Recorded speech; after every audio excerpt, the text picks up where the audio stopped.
Hey now, it's your boy PSA Sitch here with everyone's favorite. Never been to Epstein's Island. Yep. Never ever spun a Pokestop at Epstein's Island either. Okay. Never been late to the Sitch and Adams show? Come on, throw them That's all in not there. true. That is not true. Where's the harmonica, by the What are way? you talking about? There's no harmonica. That's because, look, I'm going on strike every time you're late. No harmonica. We don't start with harmonica if Uh-huh. you're going to be a Uh-huh. late boy I every see you, I day. see you have the I see you got the artwork in the background. That's cool. I like that. The Yeah, I've been shooting video at my studio so I can have some good background some visuals. nice B-roll. All Okay, of the okay. all of these paintings will be for sale soon on my website. So, And your just to be clear, your artwork has never been bought by Epstein and displayed in any of Epstein's properties, of right? course not. Yeah. Okay. That's important. Oh. Yes. That's true. As people in the chat are pointing out, this is very important, Adam. While we're talking, the Dow is over 50,000. Okay. I don't know if you know that. What is, the first of all, the market's closed and tomorrow Actually, is wait, a no, the Dow's down. The Dow's 49. It's below 50,000.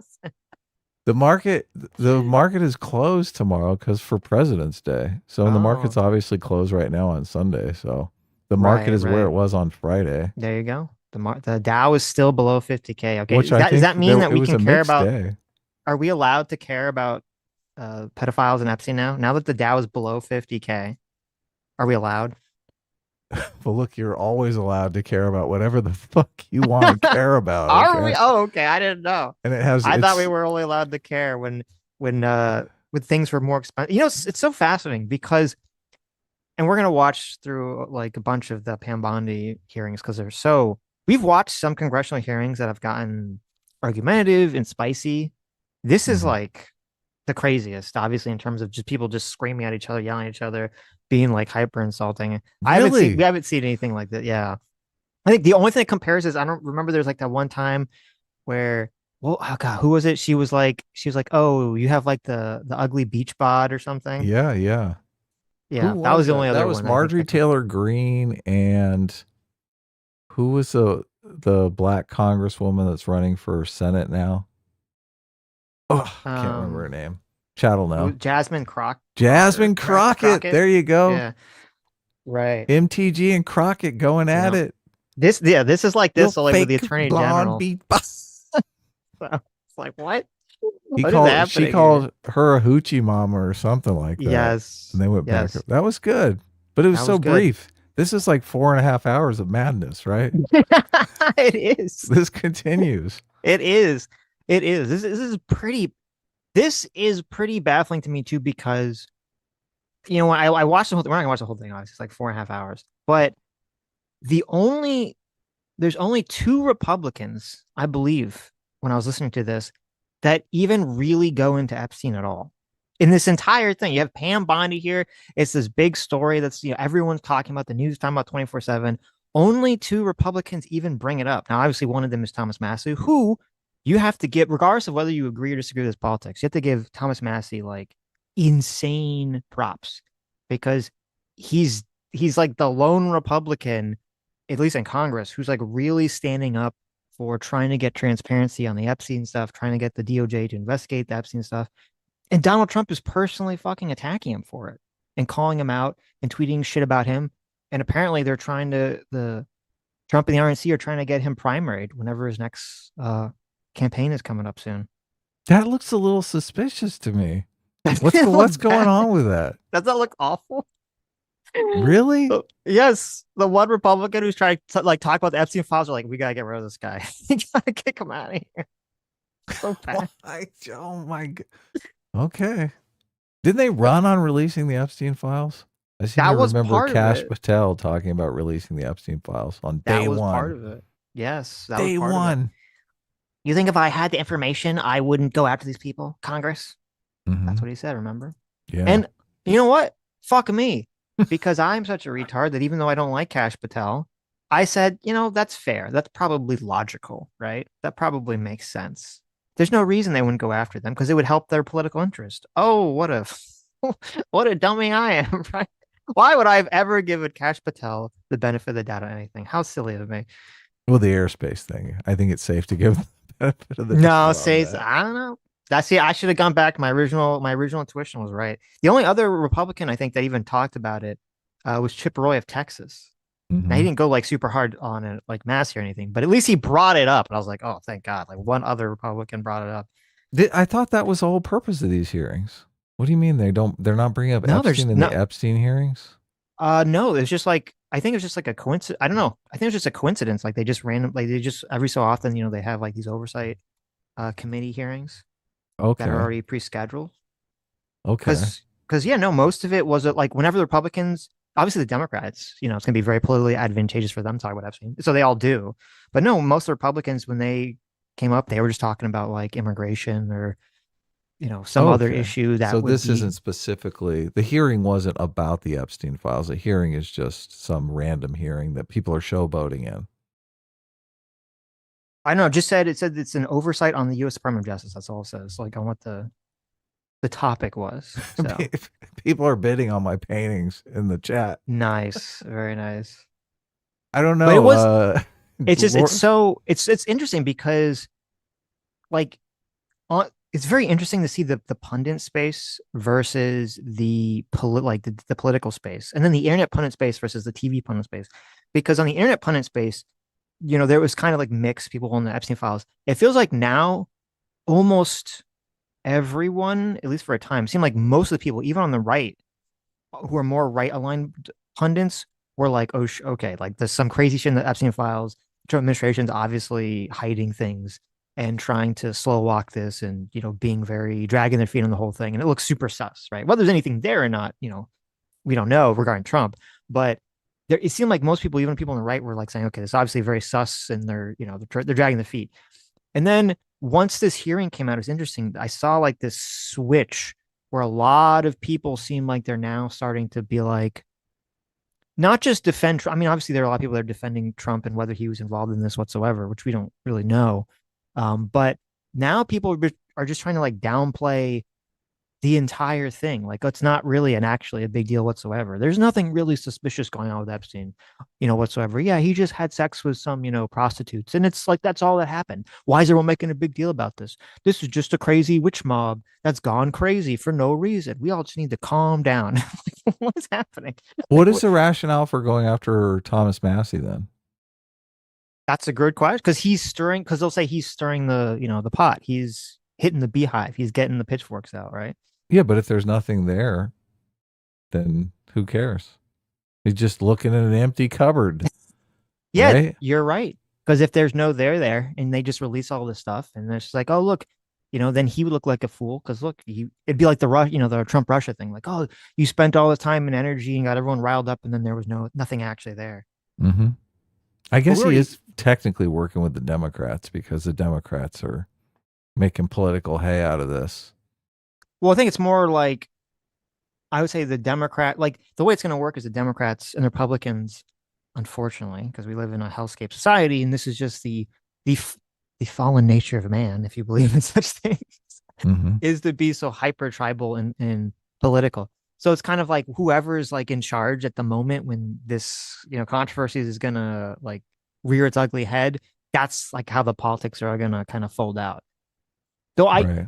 I was shocked because I knew the Democrats were gonna go really hard on Pam Bondi, and I thought the Republicans were gonna be kind of soft. I didn't think they were going to be this soft. Like I thought they were going to pay lip service to a lot of the Epstein stuff, but most of them didn't even do that. Well, okay. But we'll get The into it. chat is asking me to fix the chat, so I was distracted for a Oh, second. okay. Well, here, now, so I don't know if you bring up the watch together here. Okay. Uh, I'll just play here for the right in the beginning, just for like 10 seconds. This is crazy. Jim Jordan, who we've complimented in the past on various things that he's said and done in these hearings when our politics have aligned. So I didn't really have like such a super negative. I don't really have a negative view of Jim Jordan until I think seeing all this. Just like the last 10 seconds of his opening statement, he's like, Pam Bondi, I think you're doing a good job. I don't know how you could say that. I don't know what world you're living in that you could say that. You think Pam Bondi's been doing a good job here. Really? Yeah. I mean, I thought she was killing it. What are you talking about? Well, kill it. Yeah, you're right. She was very good at trying to kill the Epstein story and kill the files. Yeah. and fuck up the release Well, of everything. isn't that the Yes. goal? Right, right. That's Yeah. a good point. Killing it in more ways than one. That's a good point. That's why he's saying she's doing an excellent job. Doing an excellent job, Brownie. Yeah. Oh yeah. Bringing it back. Yeah. Good old Katrina callback. Yeah. That's an old I one, know. man. I know. That's going Jeez. way. You must have been like 10 I was like during Katrina. so young. I was only 20 years old when that. Oh, okay. That's funny.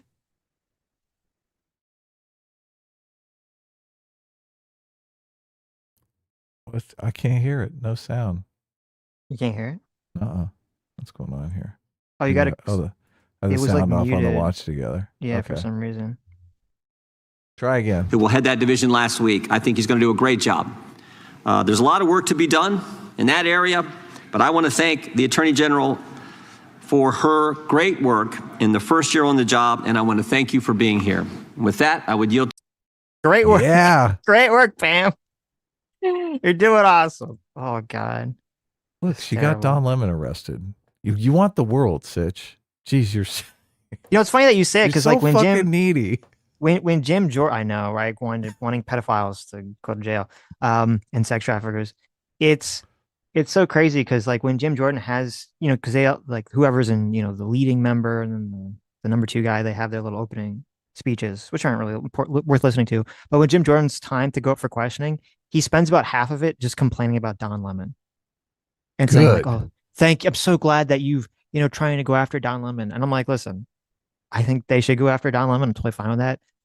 But if I'm comparing that to like the Epstein information, like Don Lemon's annoying fucking ass going into a church and them slapping him around legally, you're going to compare that to like, well, this guy may have been, stealing a bunch of money and, operating some sort of like weird prostitution ring with all the elite people in the world. And maybe the government involved in a cover up and maybe they killed him in prison. I think it's a little more important than fucking Don Lemon when you're talking to the attorney general. That's just my opinion. Okay. Yeah. Well, maybe he really hates Don Lemon. Mm-hmm.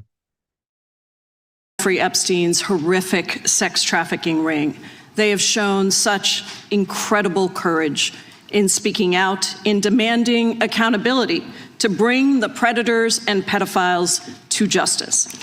The Epstein Files Transparency Act required your Department of Justice to disclose the perpetrators connected with Epstein's criminal activities and to redact the information of survivors to protect their identities. Let me show you what actually happened. First, in violation of the law, your department has shown a pattern of redacting the names of powerful predators. Here behind me is one example of an email from Epstein to a man whose name was redacted. The email reads, quote, "Where are you? Are you okay? I loved the torture video." Only after members of Congress demanded that we see the unredacted files did the world learn the name of this individual, Bill Gates. Sultan Ahmed bin Sulayem, the chairman and CEO of a company that had financial ties to President Trump's business and personal ties to Trump's advisor, Steve Bannon. More I think importantly, out of what all was the this, torture video? We don't know. Oh, We don't know. vague posting. Who knows? I don't Who care what knows? this guy's name is. I want to know what they're talking about. Who knows? That's a great question. We'll have to ask him. I mean, listen, maybe it's just a video explaining something very boring that Jeffrey Epstein was like, "Oh, this is horrible," right? Maybe he was really into feet tickling. Maybe, yeah, yeah. Remember that video that Jordan Peterson, put on X Yeah. with all the guys being milked in the leather jumpsuits? That's Who exactly knows? right. Right, who That's knows? the kind Or of torture maybe he's talking about. it was literally a video of someone being fucking tortured to death. I don't fucking know. This would be important information to get out there. Why That's they good. highlighted the "I love the torture" video? Yes. The thing that's crazy is like, so a lot of the people that are sort of defending the, Pam Bondi's handling of this and the Trump administration's handling of this is like, listen, they're like, listen, guys, it's not fair. It's not fair. They didn't have enough time to do the redactions properly. It was just a mistake. And I'm like, okay, there are some like women's names and you can say, okay, they got sloppy. They just assumed every woman involved was like a victim and they just redact them, whatever. This guy's name is like Sultan bin, Salon. Like, what do you redacted that guy's name? You're like, oh, like I thought that was a victim. I thought that was a lady. I thought it was a lady talking about the torture video. Like if you're like the little redactor guy, I understand you're going through all these files. When you see the I love the torture video, doesn't that like jump out at you? And you're like, huh, that's interesting. That kind of jumps out of me from all the files there. It's got the word torture in it. Well, they're probably searching because don't they have a way to search all the emails now? So they're like torture, Yes. murder. Well, actually, yeah. I don't I don't actually think there's actually I don't know. I don't know if there's a way there could be for Congress. For us, I don't believe there's a way for us provided by the government to do keyword searches necessarily on all the files. I know what people have been doing is third parties or independent people or independent groups have downloaded all the files and then they've constructed databases that allow people to search through them. Right. Yeah. And if that's even Well, I crazier, saw Michael Shermer made a video saying he was in them, and I thought he searched his name. But I guess maybe someone just sent it to him and like, you're in there. Well, I'm assuming someone check, let me know if I'm wrong. I don't think it's from the government. I think he was probably using one of these third party groups that, because like I know there's people that they made like a clone of Jeffrey Epstein's email that looks like Google Mail. So it's like you can like log into it as if you were Jeffrey Epstein, log into your own email, and then you could like search your email. That's hilarious. And then you could search through it that way. So where's that Amazon order? Yeah, exactly. But no, and it's crazy too, because like the way, and we found this out from like Massey and the other Congress people that looked at the redactions and stuff. They had to go, I believe they had to go to like a SCIF, and they had to go to some like specific little government room, and they weren't allowed to bring in. I don't even believe they're allowed to bring in like their phone, or I don't even know if they're allowed to bring in paper with them when they looked at the quote unredacted files. So they had to like remember the number. Like if you've been looking at any of these numbers or any of these Epstein files on the government websites, they're just like, it's like a PDF file that has like a number associated with it, some string of numbers.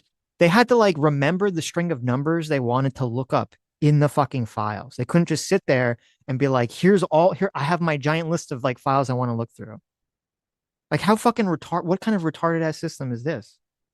You just get some autistic people to go in there. There, you gotta get Dustin Hoffman, you gotta get Rain Man in there. He's like, I got all the numbers memorized of all the fucking emails. The Democrats got a Rain Man somewhere. There you go, exactly. And then on top of that, they found out that some of like when they were even looking at the unredacted files, some of the unredacted files were already pre-redacted by the FBI, and they were not unredacted and available to Congress. So even Congress, when they were supposed to look at the unredacted files, still had files that were redacted that they couldn't actually see.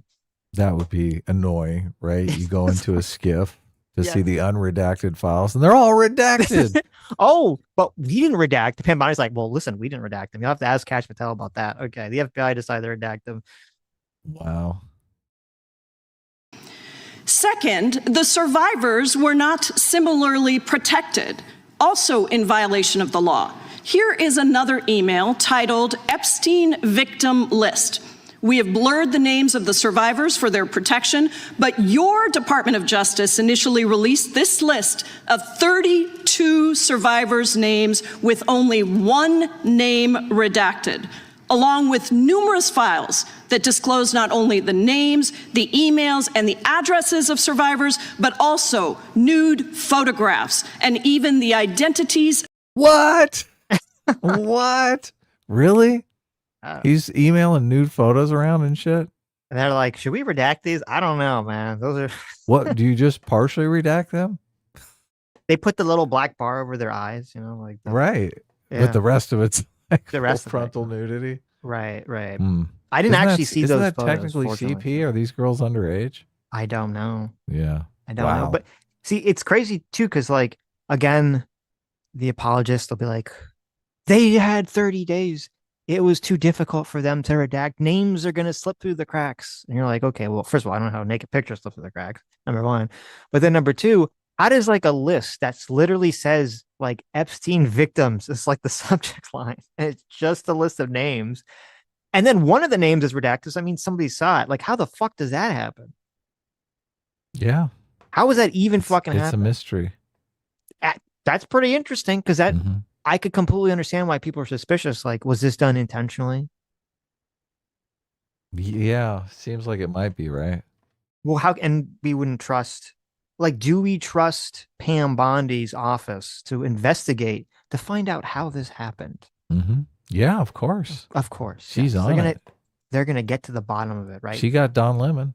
That's true. That's true. She was well, they didn't get down. They charged that woman. We'll see. I don't know if they're actually going to get him or not, but.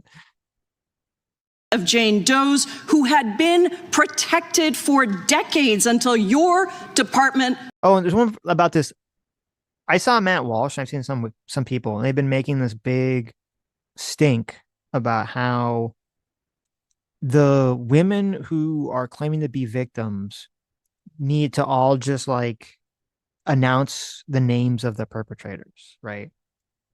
And at first, like, you kind of think about that and you say, okay, that makes sense, right? Like, they obviously, that's what they should do. But then when you like hear people like Alan Dershowitz and you hear a bunch of other people who some people had accused, whether they're rightly or wrongly accused is another issue. And they're like going off super trigger happy about how they're going to sue every single person that dares say that they had anything to do that was wrong with Epstein. And I'm like, okay, does it really make sense that a lot of these victims who are claiming that they were victimized by some incredibly rich and powerful people are going to want to potentially open themselves up for massive lawsuits against them? No, not at all. And this, even publishing the list unredacted, is a power play to silence other people, obviously. Yeah, that's true. Like, look, we said we would protect you, just like we said we would protect these women. Oops. Uh-oh. What a oopsie doopsie. Yeah. Released their names. Survivors are now telling us that their families are finding out for the first time that they were trafficked by Epstein. In their words, quote, "This release does not provide closure. It feels like a deliberate attempt to intimidate survivors, punish those who came forward, and reinforce the same culture of secrecy that allowed Epstein's crimes to continue for decades." But it could just be government incompetence. That is Right. true. It's hard government to is very say. incompetent, especially the Trump administration. It could be the horse head in the bed, or it just could be they're all a bunch of dumb shits. Yes. Hard to tell. Mm-hmm. To the survivors in the room, if you are willing, please stand. Democrats will protect you, survivors. They would never let this happen. Oh man, I wouldn't trust Democrats to protect me either. I'd just shut the fuck up. It's not worth it. Although I did hear that there's a huge amount of money that the survivors can take advantage of. Yeah, they Which have is- to.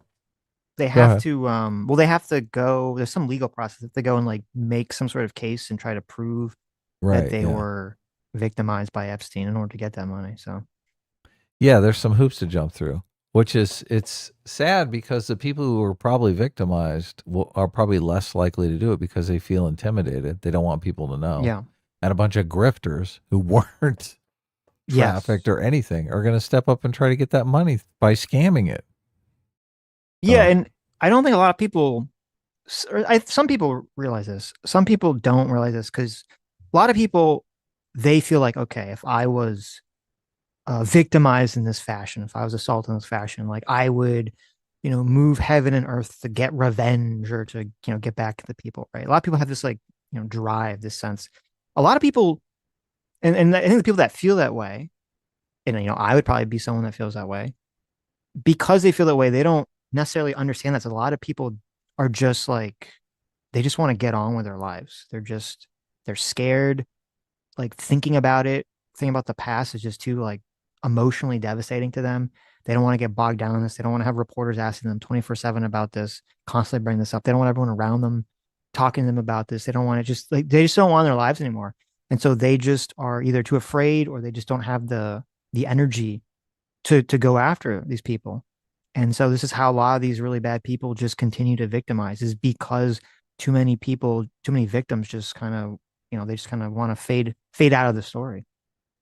Yeah, it can consume your life in a bad way. Yeah. A lot of people want to, move on, turn to their family, turn to their loved ones, and put it behind them. Right. Not keep reliving it over and over and over again. I mean, that applies to any tragedy that you have in life. Yes. I don't know if it's healthy to dwell on it, right? No, it's not. It's psychologically Yeah. healthy. Yeah. So, No. but if you're forced to dwell on it because this is in the public eye or because you're trying to get some money out of a settlement or whatever, pretty soon you know, sooner or later you think, especially if it's like if it's easy money, people are going to sign up. They're going to be like, Sure. okay. But if it's difficult, they got to weigh the cost and the benefits, right? And a lot of times the cost can be much higher than the benefit. And you're 100% right that as soon as like money is on the table, a lot of people who are scammers They're are going to fakers, try to, yeah. you know, immediately jump in and grab it from actual victims. Yeah. Because they're people are not terrible. worried about their reputation or reliving something that never happened. That never happened. Yeah, exactly.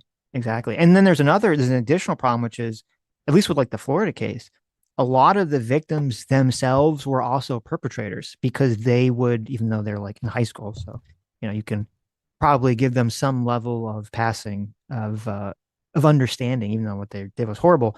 You know, a lot of these girls who were high school age would then go and get other high school girls to go to Jeffrey Epstein's mansion to be engaged in sex acts with him. So, like, do they really want to come forward and be like, yes, I was victimized, but then I also was like a perpetrator of these horrible crimes as well myself? Yeah, they probably don't want to relive the guilt of that, of their involvement. Yeah. Like, or just have people look at them and be like, oh, well, yeah, this person's a victim, but, you know, they're also like a piece of shit themselves. look, a lot of people have done stuff in their lives that they're not proud of. They're not particularly proud of. Like, True. do you want to relive those things over and over Not and over really, again? no. Yeah, exactly. You want to move on from them too. Mm-hmm. You're like, oh, I was a dumb kid. I shouldn't have, you know, got my friend into prostitution, right? Right. But you can always look back and say, look, look, you even said it. I was just a dumb kid, right? And they are to some extent dumb kids, right? Kids do stupid shit. But do you want to go back and like, you know, your 30-year-old self, your 40-year-old self, your 50-year-old self, you're like, you're reevaluating your life decisions from a whole new metric. You're like, oh my God, what a fucking horrible person I was. Yeah. Well, and that's, Yeah.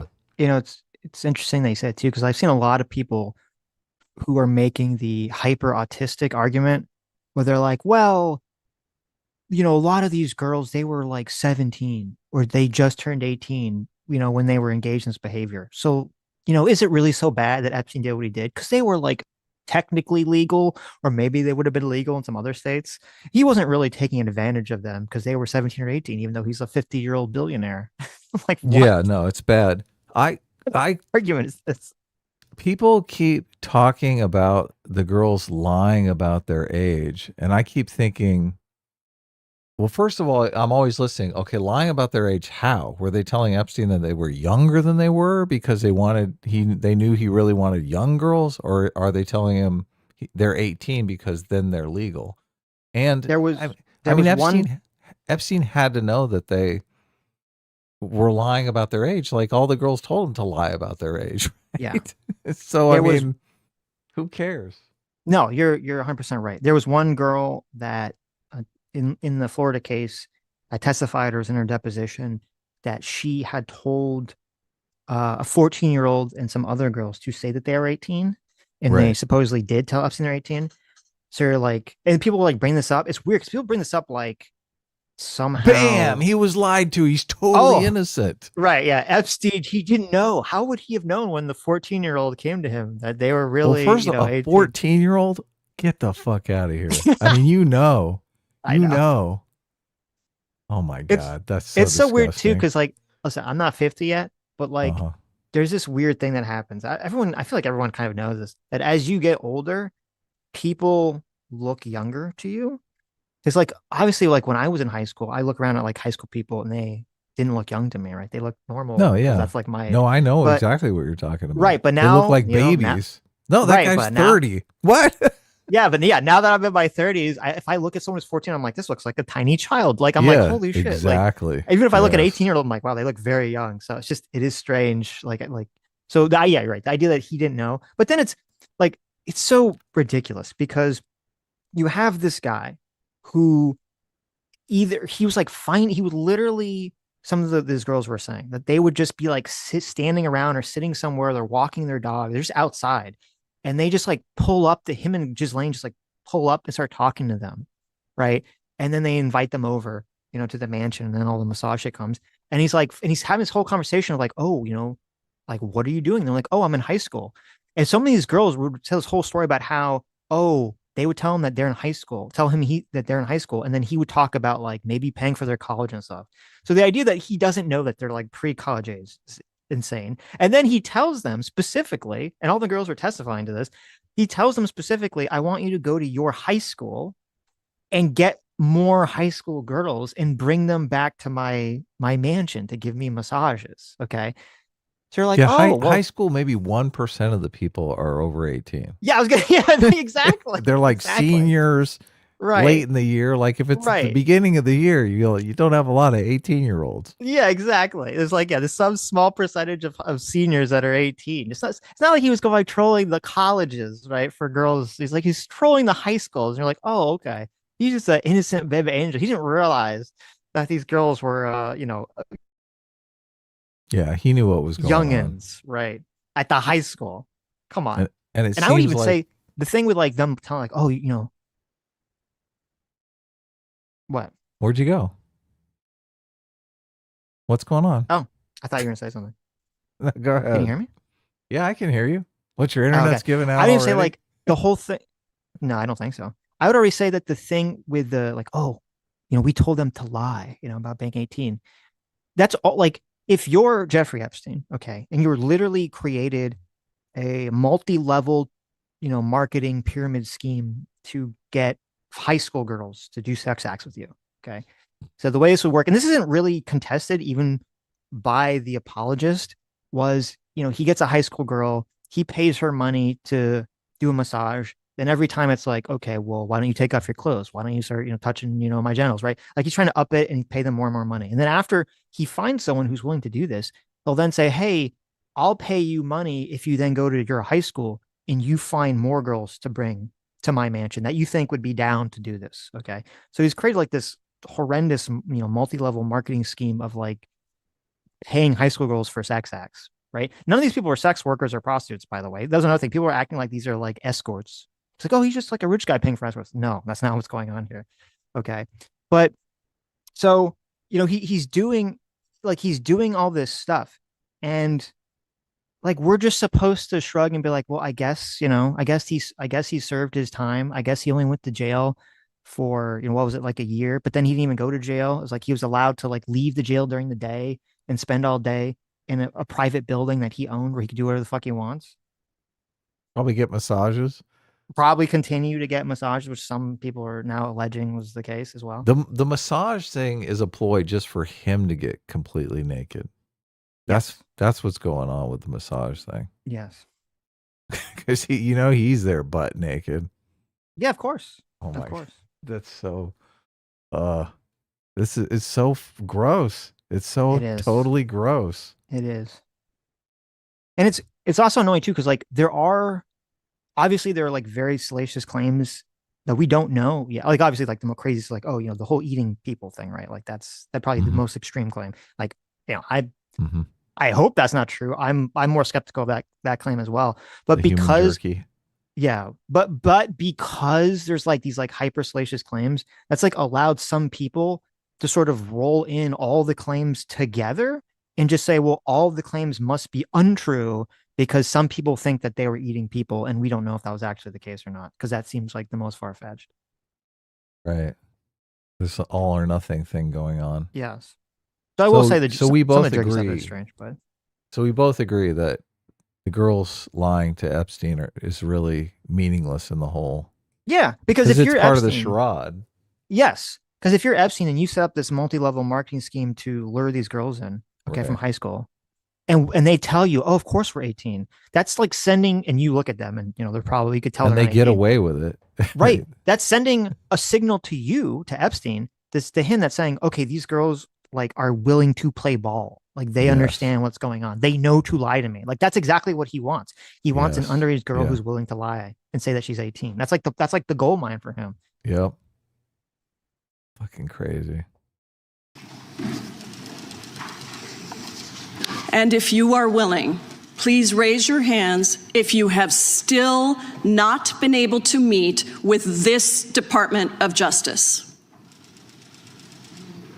Please know for the record that every single survivor has raised their hand. Attorney General Bondi, Isn't it just like bad politics too? That like really fucking stupid politics. I say this is just incompetent level for like Pam Bondi's office and everything, where they're gonna go meet with Ghislaine Maxwell and they're gonna have some long conversation with her, and then she's going to magically get transferred to a much better prison. Okay, to like the nicest. It's funny, the prison that she got transferred to, because it kind of comes up later here. I kind of looked into it. I was curious because some people were saying, "Oh, it's like a much nicer prison." I was like, "Is that actually true?" I found like this random blog site for like from like prison. It's like prisonlaw.com or something. This is It's like like the before Yelp Epstein for stuff. prisons.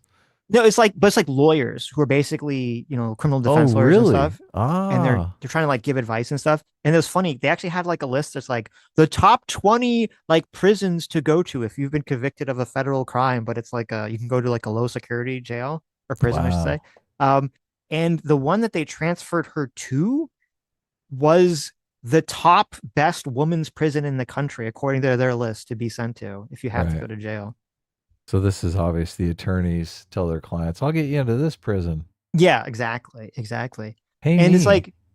it's like, okay, so you have that happen, and then you don't have the foresight to at least send someone to go talk to the victims just to get their statements and just see whatever they say. So at least that you can say that you talked to them, and the people think that you're at least taking the shit seriously, as opposed to just like, nah, fuck it, we won't even talk to any of the victims. Who cares? Sad. You apologize to the survivors in your opening statement for what they went through at the hands of Jeffrey Epstein.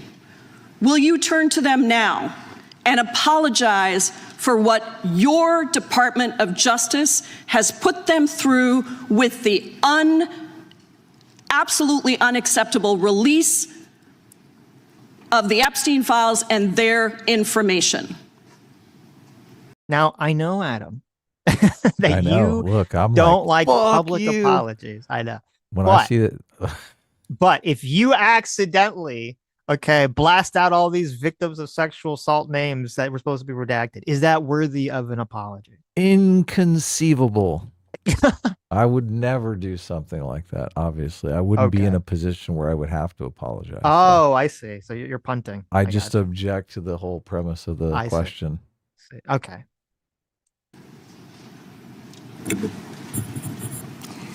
Congresswoman, you sat before Merrick Garland sat in this chair twice. Attorney General Guys, Bondi. no, can I I'm gonna finish my answer? No, I'm going to reclaim my time because I asked you a Attorney General, specific question Attorney General that can I would respond to your like question. you to answer, which is, will you turn to the survivors? This is not about anybody that came before you. It is about you taking responsibility for your Department of Justice and the harm that it has done to the survivors who are standing right behind you and are waiting for you to turn to them and apologize for what your Department of Justice has done. Members get to ask the questions, the witness gets to answer in the way they want to answer. The Attorney General can That's respond. not accurate, Mr. Chairman. Because she It doesn't is like the my answer. time. So, Mr. Chairman, why I have asked didn't a she ask question. Merrick Garland this twice? I am when reclaiming he my sat in time, chair? and when I will reclaim my continue to time, answer. it is Mr. Chairman, the my gentleman is time. reclaimed.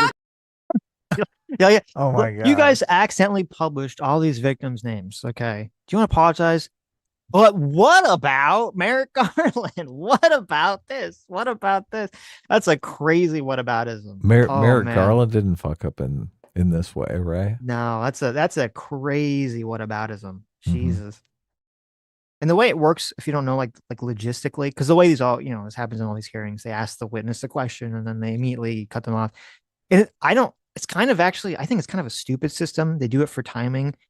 Maybe they should change this where the witness answering the questions actually takes away from the questioner's time.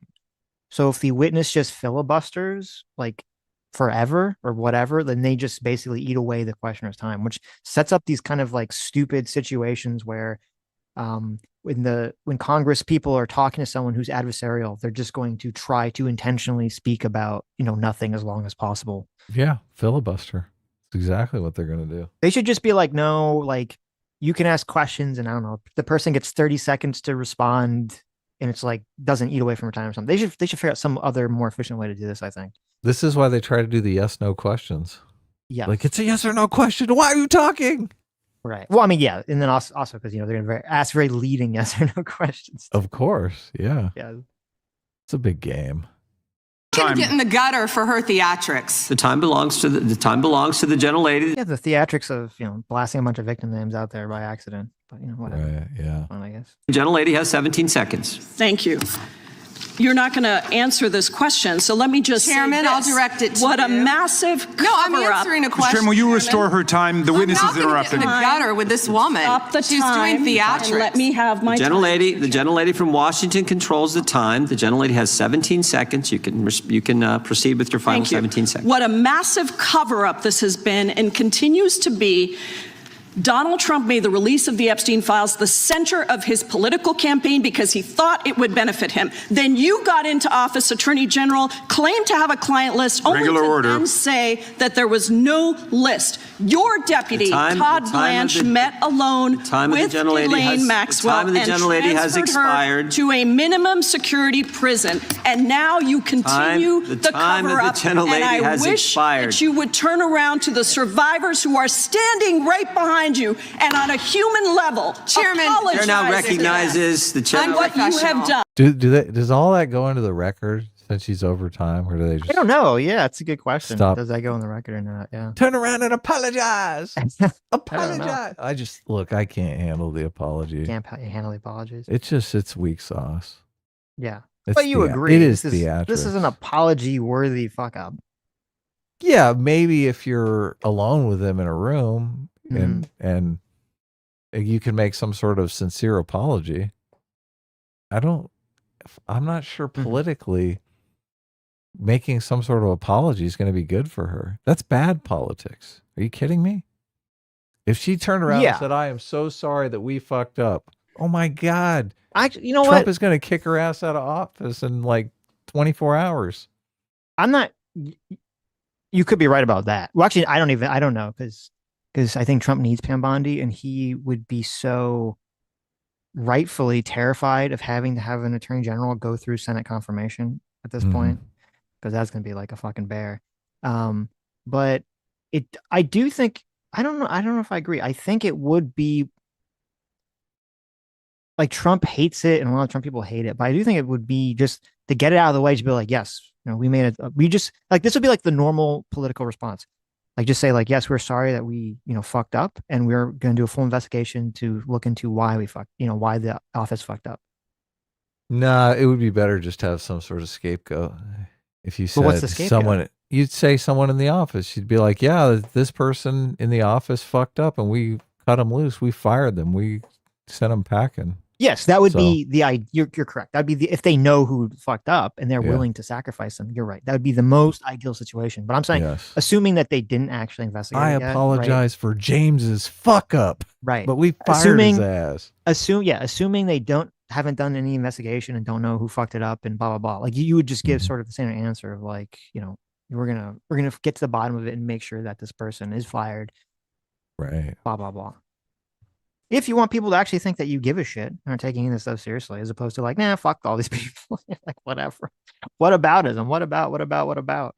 The tribes are so entrenched, though. Nobody's changing their minds over this shit.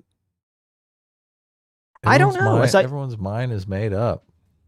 I don't know if I don't think that's necessarily true of the Epstein stuff. As I said, a lot of people, at least on the online space, who are on the right, who are very pro-Trump, very pro-MAGA, are looking at a lot of Epstein stuff, and they're like, well, this is fucking crazy. The way this is being handled is obviously super sus. Yeah. Yeah. With the witness. Okay, let me jump ahead here. Okay, very good. Yeah. Okay. And are you up next? Gentleman from New York is recognized. Mr. Chairman, I want to begin by acknowledging the survivors of Jeffrey Epstein's horrific abuse who are in the room with us today. I want to thank all of you for your bravery in speaking out. And I want to say that you and the other survivors of these heinous crimes deserve better from this Department of Justice. In particular, it is shocking that the department did not redact the names of Epstein's victims, but it did redact the names of their abusers. I don't know whether this was done out of incompetence or whether it was deliberate and malicious, but either way, it is completely unacceptable. Even more troubling, the DOJ has failed to bring any of these perpetrators to justice. Instead, it has engaged in a relentless pursuit of Donald Trump's perceived enemies. I want to focus on just one example. The Attorney General of my home state of New York, Tish James. This DOJ has been hell-bent on securing an indictment against Ms. James for something, anything, simply because she held Donald Trump's companies accountable for years of financial fraud. And indeed, the department manufactured an investigation against her for alleged, quote, mortgage fraud. But the U.S. attorney leading the investigation, Eric Siebert, a Trump appointee, refused to bring charges against Ms. James because there was simply no evidence. Unfortunately, a prosecutor who... Okay, hold on. I'm going to skip all the Miss James shit. It's kind of boring. Get back to when Pam Bondi starts yelling at him. We now have concrete evidence of disgusting criminality revealed in the Epstein files. So I really have just one question for you. How many of Epstein's co-conspirators have you indicted? How many perpetrators are you even investigating? 0. First, you showed it. I find it. How many have you indicted? Excuse me. I'm going to answer the question. Answer my question. No, I'm going to answer the question the way I want to answer the question. No, Your you're going to theatrics answer the are question the way I ridiculous. asked it. Chairman Jordan, I'm not going to get in the gutter with these people, but I'm going to answer the question. How many have you indicted? Again, the time belongs to Reclaiming my time. The time belongs. I think it's very interesting. Reclaiming my time. I think it's very Reclaiming my interesting time. You can that reclaim he your talks time, about but they reclaiming my time, indicted. Mr. The Chairman. president said they Close the indicted clock. him twice. Mr. Chairman, please They stop the sure clock and did. stop he the clock. indicted- You gotta imagine Trump is sitting there loving this, Sitch. I mean, Trump has got to be like, yes, this is why I picked her. This is why I pay Pam Bondi. It's interesting if he's because you're probably right. Like, you know, if you were to see like all the He parts, you'd be fucking like, yeah, hates Nadler. that's why she's doing all this stuff, because she's like super brown nosing Trump and just doing what she thinks he'll like. But she did fuck up because like the #1 clip that we haven't got to yet, that like everyone kind of took away from this was the Dow comment. Right. So I think like most people, they're just going to see the Dow comment. It makes her look fucking retarded. And, you know, Trump's going to watch, you know, if he sees that stuff, he's not going to be happy with that. He's like, you know, look at her totally fucking up and giving this like juicy, stupid clip about the Dow. Right. Isn't this kind of like super, isn't it disturbing that this is like a fucking super big fucking serious deal? You have this massive scandal with Epstein. All these people are implicated in it. The government's potentially implicated it on many levels in terms of cover up, sweetheart deals, maybe in fucking killing him. And it's like, well, the president's happy because the attorney general, when asked these questions, is just being mean to Democrats in Congress. And that's all that he gives a fuck about.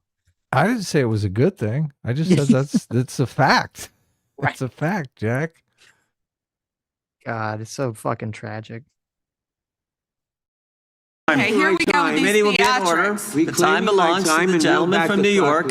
We will give you a few more seconds. We will do that. But when you ask a question, the witness gets to answer. You may not like the answer, but she gets to The answer. question was, how many of Epstein's... They don't like the answer, Chairman, my time. because it's honest. Reclaiming- So he asked a Reclaiming my 4-minute time. question. Restore 45 and seconds, I am Mr. Nadler, going please, to Mr. Chairman. Answer. You can let her filibuster all day long, but not on our watch. Reclaiming- Not on our time. No way. Reclaiming- And I told you about that, Attorney General, before you started. You don't tell me. Yeah, I anything, did tell you because we washed saw up what you did in the loser Senate. Lawyer, not even. I mean, this is comedy gold. Sitch. That's What are you talking what I'm saying. It about? would be if the subject matter wasn't so fucking horrible. Like if this was something Okay. like, you know, oh, we're complaining about something like silly and woke or whatever. Yeah, it'd be Right. hilarious. But Right. we're talking about, you know, child sex crimes and women being sex trafficked and government yeah. corruption and people being murdered. Maybe. Don't we need a little levity even in the serious stuff, though? There you go. That's right. A lawyer. Committee will be in order. Time, and I should get back at least... Jim Jordan can't even. I know. He can't even help but laugh. Yeah. He knows what's going on. Everyone in there is like, "Oh my god, this is fucking good." Mm-hmm. We're gonna be all over the nightly news. That's That all is they true. want anyway. That's true. 45 seconds. We will give you a few more seconds. I Not a said that few more, already. 45 seconds. Okay, I'm timing right now, Mr. Nadler. Go All ahead. right. My time. The answer to my question, how many of Epstein's co-conspirators has she indicted, is 0. You have been the Attorney General for a whole year, and your DOJ fired the lead prosecutor of this case, sat on evidence this entire time, and claimed falsely last July that there were no more leads. It took an act of Congress for you to finally release part of the Epstein files, and when you did, you included personal information about the victim. That is the craziest thing of all this stuff. That's like the most indefensible part about all this stuff is that, you know, both her and Cash, they came out and they said, there's no one else to go after. There's no leads. There's nothing to go after. And then we're looking at these emails. We're like, what the fuck are you talking about? There's all You're kinds of leads. Yeah, there's all kinds of leads. Target-rich environment. You're not gonna investigate Wexner and all this fucking crazy shit. You're not. There's like a bunch of different people talking about, giving Epstein girls and stuff in this. You're not gonna go after those people. You're not gonna go ask the Sultan guy what the torture. Look at the torture video. Yeah. But what about those pictures that were just labeled like 10-year-old? Was that picture? Okay, it's an innocent picture. It's a not innocent picture. That's kind of important information. You're not gonna go after like Prince Andrew or any of this shit. Like what do you mean? There's no lead. Like that's it's so obvious that either A, that they're just, Cash and Pam are just so corrupt that they're just hiding something, or they're just so fucking incompetent that when they went into office, that they didn't look at jack shit. They looked at fucking nothing. And they just had some underling who's like, oh yeah, the Epstein files, there's just nothing there. So just tell everyone that. And they just said, oh guys, there's nothing there. Okay. I'm going to risk all my credibility on what some random fucking person at the DOJ or FBI told me. Right. You don't think Trump put him in there because he wanted it suppressed? I think Trump put them in there because they're toadies who'll do whatever he wants. Right. Okay. And yeah, if he wants the Epstein stuff suppressed, which obviously he does because he said it very directly, like multiple times, that he thinks this is all bullshit and fake. So what are they supposed to take away from that? Victims while protecting the names of abusers. Time of the gentleman has expired. Brought to justice, but enormous resources. Time of the gentleman has expired, and obviously clear that under your leadership, the Department of Justice no longer works. Question in there. It works for Donald Trump. I yield back. The gentleman yields back. May I answer? I think our next questioner, Madam Attorney General, is going to give you time to respond to. Thank you, Chairman. All kinds of things. So we will turn to the gentleman from Texas for 5 minutes. I love when they do that. They're like, look, I'm on your side. Speak, preach, queen. That's so weird. That's so weird too. And kind of like, I don't know, to me, it's just like really like cucked. It's like, oh yeah, I'm going to give up my own time to let you just go yell at the guy that talked to you for the last 5 minutes. Isn't it easier though for them? Because they're like, look, I don't have to ask a bunch of questions. I guess it is because they don't really want to turn my ask. time over to you. Right. They don't really want to ask any questions. No. They just want to pat her on the back and be like, you're doing good. You're doing a heck of a job, Pammy. Yep. Which is even and it's weird too, because Jim Jordan even says, he's like, oh, well, I think this next guy's willing. Like, it's all planned out. This is all choreographed. He knows like that the next person is going to give time, right? Because they've all talked about it beforehand. Because there's a part later when Thomas Massey's about to talk and he's going to be next. And she asks for like time, and Jim Jordan like looks and he sees Thomas Massey. He's like, we'll see, like the next person. Because he knows Thomas Massey's not giving her fucking shit. Oh, So yeah. like, He knows what's coming. Right. Yeah. He knows where everyone sits. It's so silly. Ms. Bondi, you go right ahead. I'm over here. The time is yours. Thank you. First, he brought up the president saying they indicted me twice. They sure did. They tried to impeach him twice. And you, Mr. Nadler, were one of the leads on the impeachment. I was on the other side. I lived that with you. During impeachment, you said the president conspired, sought foreign interference in the 2016 election. Robert Mueller found no evidence, none, of foreign interference in 2016. Have you apologized to President Trump? Have you apologized to... Oh my God. Trump just creamed his pants. He did. Listen, I know you're asking me these important questions about the Epstein stuff, but have you apologized to Trump for in 2016? Okay.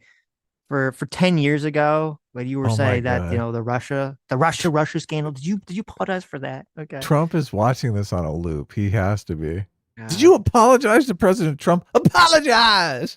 Jesus Christ. President Trump, all of you who participated in those impeachment hearings against Donald Trump, you all should be apologizing. You sit here and you attack the president, and I am not going to have it. I'm not going to put up with it. All they want to do, it's strange that we used to live in a world where the attorney general's supposed to be at least like have the air of the idea of at least some thin veneer of like trying to be independent from the president. Remember? Yeah. My entire life, the attorney general is supposed to be like, yeah, they're appointed by the president, but it's kind of like, you know, the president all appoints fake like anyway. the Fed chair and stuff like. They're supposed to be kind of independent of the president and all this other stuff. They right? pretend to be independent. Yeah, maybe there's supposed to be some guys of like some level of independence, right? So you kind of avoid this like obvious looking massive corruption. And Penn Bondi's like, check my emperor god, King Donald Trump. I won't stand for it. Have you apologized to Donald Trump this morning? Yes. Where's JD Vance? Have you said thank you? He's gonna pop out. Oh, He I said know. thank you to Donald Trump. The American people need to know this. They are talking about Epstein today. This has been around since the Obama administration. This administration released over 3 million pages of documents, over 3 million. And Donald Trump signed that law to release all of those documents. He is the most transparent president in the nation's history. And So none of Didn't the law pass with a veto-proof majority? shut up, Adam. It would be pretty dumb if he vetoed it, right? Shut up, Adam. We're gonna quietly leave that part out of it. Okay, that if he had vetoed it, he would look fucking horrible and super size. Trump, don't you know what a veto majority is? Veto! I'll Right. veto it again. Exactly. none of them ask Merrick Garland over the last 4 years one word about Jeffrey Epstein. How ironic is that? You know why? Because Donald Trump, the Dow right now is over. The Dow is over $50,000. I don't know why you're laughing. You're a great stock trader, as I hear, Raskin. The Dow is over 50,000 right now. The S&P at almost 7,000. And the NASDAQ smashing records. Americans' 401ks and retirement savings are booming. That's what we should be talking about. She has this like weird tone of voice and this expression that kind of, to me, it reads like she knows what she's saying is stupid. Oh, You really? know, like when you're saying something stupid and you're kind of like smirking through it. You're like, this is retarded, but I have the power duping through, delight. right? I don't know if it's duping delight. It's just kind of like, maybe it's like a level of embarrassment. She realizes what she's saying is fucking retarded. Oh, Or it could be duping delight. It could be something more malicious, but she's like, oh, it's so retarded, but people are eating it up. I don't think anyone, I didn't know. Is the Dow this not- was the worst line ever. Is the Dow not at 50, and that's why she got in trouble? We're at 49,500. So Well, it we're might have just been at under 50 at the time she 50,000. said it. But I Oh, think the yeah. very next day it went down. So You're right. And it's also fascinating too, because one of the big critiques that we've heard from the right for like, I don't know, the last 4 years at least or longer, especially like when it comes to immigration, is, you know, the left Who has like this cares about moral what the Dow failing. is? Yeah. Yeah, they have this moral failing because whenever we talk about immigration or any moral issue, they always pivot to, you know, but look, the economy is doing well. Mhm. And fuck the Immigrants are economy. great for the economy. Right, exactly. They steal Like- all your shit, and then you got to buy all new shit. Right. There you go. Right. So they'd be like, oh, you know, this is great moral failing. And how dare you keep pointing to, you know, the economy? Fuck the economy. The moral failing here is more important. And then you have Pam Bondi literally doing the meme. She's like, well, fuck this moral failing. The economy is doing really good right now. So everyone should just ignore it. Yeah, we should throw more young girls to the Epstein god so the Dow goes up. That's true. There's like, it's like sacrifices of old. You would sacrifice the young virgin to the volcano Mhm. to get, you know, pray for a good harvest. Sad. Very sad. We should be talking about making Americans safe. We should be talking about, what does a Dow have to do with anything? That's what they just asked. Are you kidding? Mr. Jordan, Are you- Mr. Jordan. Committee will be in order. This tells me that Trump really cares where the stock market is, which means you can't really lose trading stocks right now. There's no fucking way in hell Trump is going to let the stock market go down. Well, yeah, he's going to try to do his best to keep it up, but He's Look, old, right? Sitch is betting against him. I have no clue. Listen, the stock market's been all over the place. Economy's been all over the place. People have been right and wrong. I make zero predictions on the economy. Right. So. Stock market dipped last year in April, and it's been booming ever since. Mm-hmm. So, but it's unlike the whole whataboutism thing. The pointing to the Democrats, by not looking into this and then not, complaining to Merrick Garland and all this other stuff. If there's a conversation that people are having where they're saying, oh, the Republicans are intrinsically evil, or just they're the more evil party and the Democrats are the good, holy party because they're the ones trying to push for Epstein. The Republicans are the one trying to, hide the stuff and not talk about it. Right. In that conversation, it would make perfect sense to bring up the fact and say, well, why didn't the Biden administration look into it? If you're making the claim that the Democrats are the moral arbiters here, why did they not look into it when they had the chance? yeah, that's a great argument. Right. If that's the argument, then that makes sense to bring up in that context. But if that's not the argument's why are you fucking up right now? And you just say, well, what about 4 years ago? What about the Democrats? Then it's not a good argument. And then you're just doing the whole whataboutism nonsense to try to detract from your own failings. Yeah. Mr. Jordan, am I going to get an extra 45 seconds added to my time? The committee will be in order. The time belongs to the gentleman from Texas. Ms. Bondi, the Attorney General can respond. Thank you. The Dow has shattered 50,000 for the first time. This is crazy. They said it couldn't be done in 4 years, yet President Trump has done it in 1 year. National median rents have fallen to a 4-year low thanks to Donald Trump. That's why they want to focus on Epstein and our most transparent president in the nation's history. The murder rate, as I said, has plummeted to a 125-year low thanks to Donald Trump. For an unprecedented 9 straight months, there were 0 illegal border crossings at the southern border. That's what we should be focused on. All the great work that this president has done and will continue to do to keep America safe and to make Americans safe. Thank you, Attorney General Bondi. In the whataboutisms, has there ever been another Attorney General, Democrat, Republican, in the last 30 or 40 years that sucked off their own president this hard in a congressional hearing? Yeah, I was wondering what Mr. Bondi thinks about all this. I mean, geez. Yeah. Get yourself a woman that looks at you the way Bondi looks at Trump. Oh my God. It's so bizarre. I don't think so. I think she's doing a good job, but politically. Not with that comment. That Dow shit, that's the comment that everyone's making fun of her. That was an objectively retarded comment for her to make.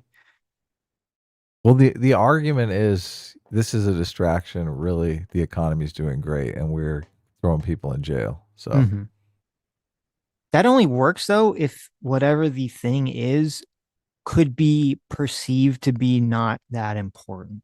Who's making fun of her on this? Literally everyone. Even Republicans? Yes. Thomas Massey came out and was like, ho, ho, ho. Yes. Did he? What did he tweet?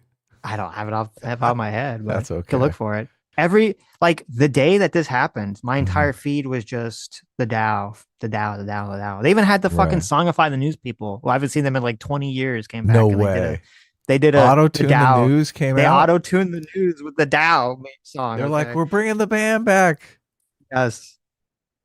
Okay. Everyone was doing it. It's crazy because it was one of those things that kind of it actually broke through the political sphere into the normie space of people making fun of Pam Bondi for talking about the Dow. It didn't make it into my normie space. Okay. I didn't hear That's it. good.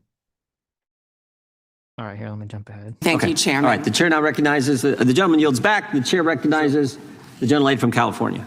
Thank you, Mr. Chairman. I would note that Mr. Nadler's question has not yet been answered, but I want to start by asking that out of respect for the American. Did he apologize for shitting himself on camera that one time? That's what I want to know. Okay.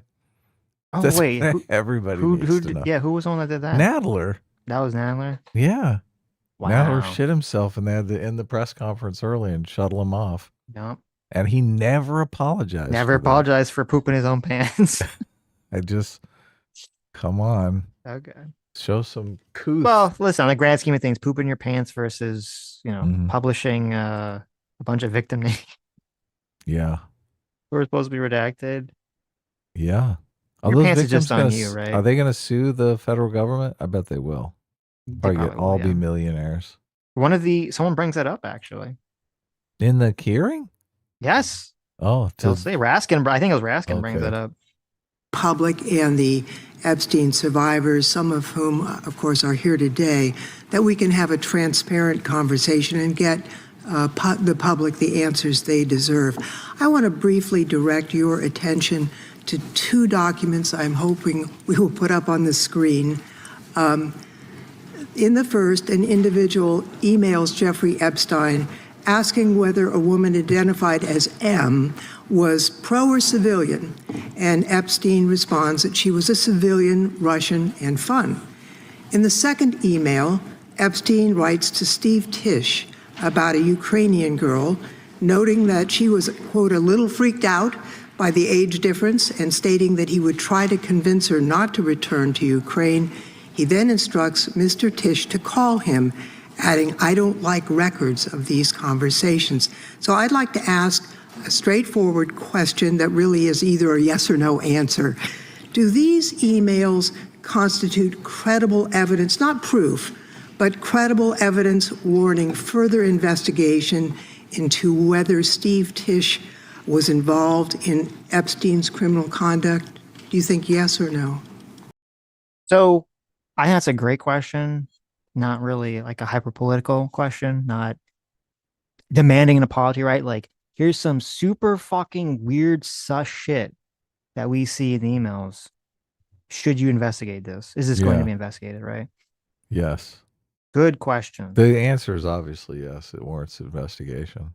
I don't know who this Tish guy is, but there's like a Tish School of Business at NYU, so he's got to be someone. Steve Tish is he like owns, or he's like some person on the board of the New York Giants. Okay. So, yeah, not great. I'm not going to play a yes-no game with you, but I will answer the question to the best of my ability. As I said, we will look and investigate any case involving any victim. I'm not familiar, there were 3 million pages, of course, with that email, but of course, we will look into anything. The documents have been released. So I wonder actually if that's actually just a direct lie to Congress right there. It's kind of fascinating because, well, I guess it would depend on what they looked up. So I sent you these two pictures. She's an attorney. This is such a Weasley statement. What are you talking about? Well, because she's never answered the question. No, I know. She said, well, of course we should investigate things that should be investigated. Yeah, right. Exactly. But the question was, are you going to investigate the specific thing? Right. Is there credible evidence here for an investigation? Right. And she said, I don't. Specific case. Right. But she said, I'm not really familiar with this email, which is like, okay, well then, first of all, at the best, you're highly incompetent that you wouldn't be familiar with this Steve Tish email that everyone's been fucking talking about when you're the attorney general, right? At best, you're incompetent. But at worst, and I want you to bring these pictures up. Oh my God, it's in her fucking chat. Yeah, so somebody snapped a picture here. This is pretty fucking crazy. Okay. Somebody snapped a picture here. So it turns out that Pam Bondi in her little notebook there, she had a list that showed that the government had been keeping tabs on which Epstein files each congressperson looked up in the SCIF, in the unredacted things. Okay. So not only was the government tracking that, which, I mean, I don't even know if there's that seems like that shouldn't even be like a thing that they would do or would even be legal, because Congress is supposed to have oversight over this department. And now the department's like spying on them, seeing what they're looking up in their duty to have oversight over the Department of Justice. That seems pretty fucking sus and corrupt. And then on top of that, not only were they tracking it, but then Pam Bondi goes into this hearing with all that information in a little binder already pre-prepared. So yeah, so she knows what questions they're likely to ask Exactly. because she knows what pages they've looked at. Exactly. And so if you go through, but here's why I'm saying that maybe she just lied to Congress, because she said she's not familiar with that email. You think that no one looked up that fucking email in that, in that unredacted skiff in her little binder there? You don't think on one of those pages? It could be for the congressperson who's speaking, for the page of the congressperson who's speaking, that it says that that's the email that she looked up. So she would be lying to Congress if she said she's unfamiliar with it. Why are these redacted? Who redacted these? I don't know. It's a good question. Are they redacted on the page or just someone redacted them in the photograph? Well, they were redacted in one of the Epstein files. So I don't know if she redacted. I don't know if the Department of Justice redacted it or the FBI redacted it or what. But all right. Yeah. So she knows who's going to ask what by what pages they looked at in the skiff. And if you're just listening, so she has the search history for Congressperson Jayapal Famila. And it says, these are the emails that they looked up in the skiff. The first one says, new Brazilian just arrived, sexy and cute, 19 years old. Well, that's not sus. How do they have the search history? That's completely independent of the skiff, right? No, it means that they were able to monitor what their search history in the skiff. The search, that's what I'm saying. Yeah, I got you. Yeah. I thought they had their Google search history. No. Oh, fuck. Well, that'd be even fucking crazier, but no. Yeah. Then the next email is, thank you for a fun night. Your littlest girl was a little naughty.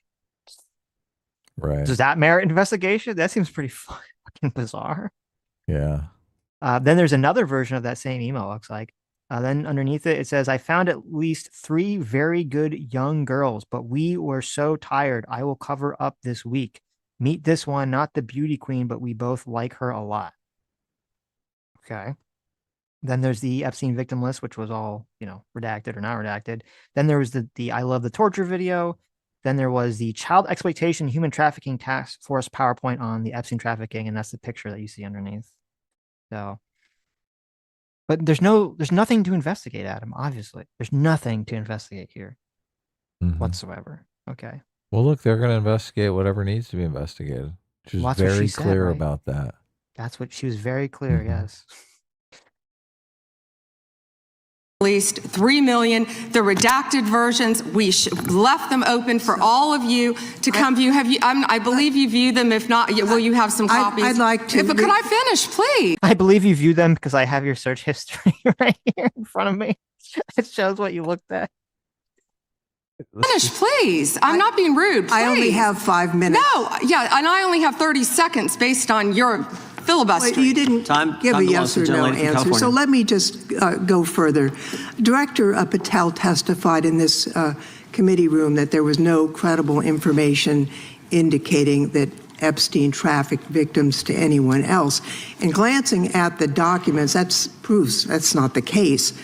In July, your department issued a memo stating that it had conducted an exhaustive review of the Epstein files and concluded that no additional individuals would be charged. So I did go over to the Department of Justice yesterday. I would note that 400 and all our 35 members are in the House, and there's 4 computers. So it would take many months to actually have the time. I only had a few hours. I think the transparency argument is really kind of a sham because it's not really possible. Whoa. Did you have to wait to get a computer? It is not possible to really go in. I did, however, see a U.S. attorney information for the Southern District of New York indicating that there were additional survivors and probable co-conspirators.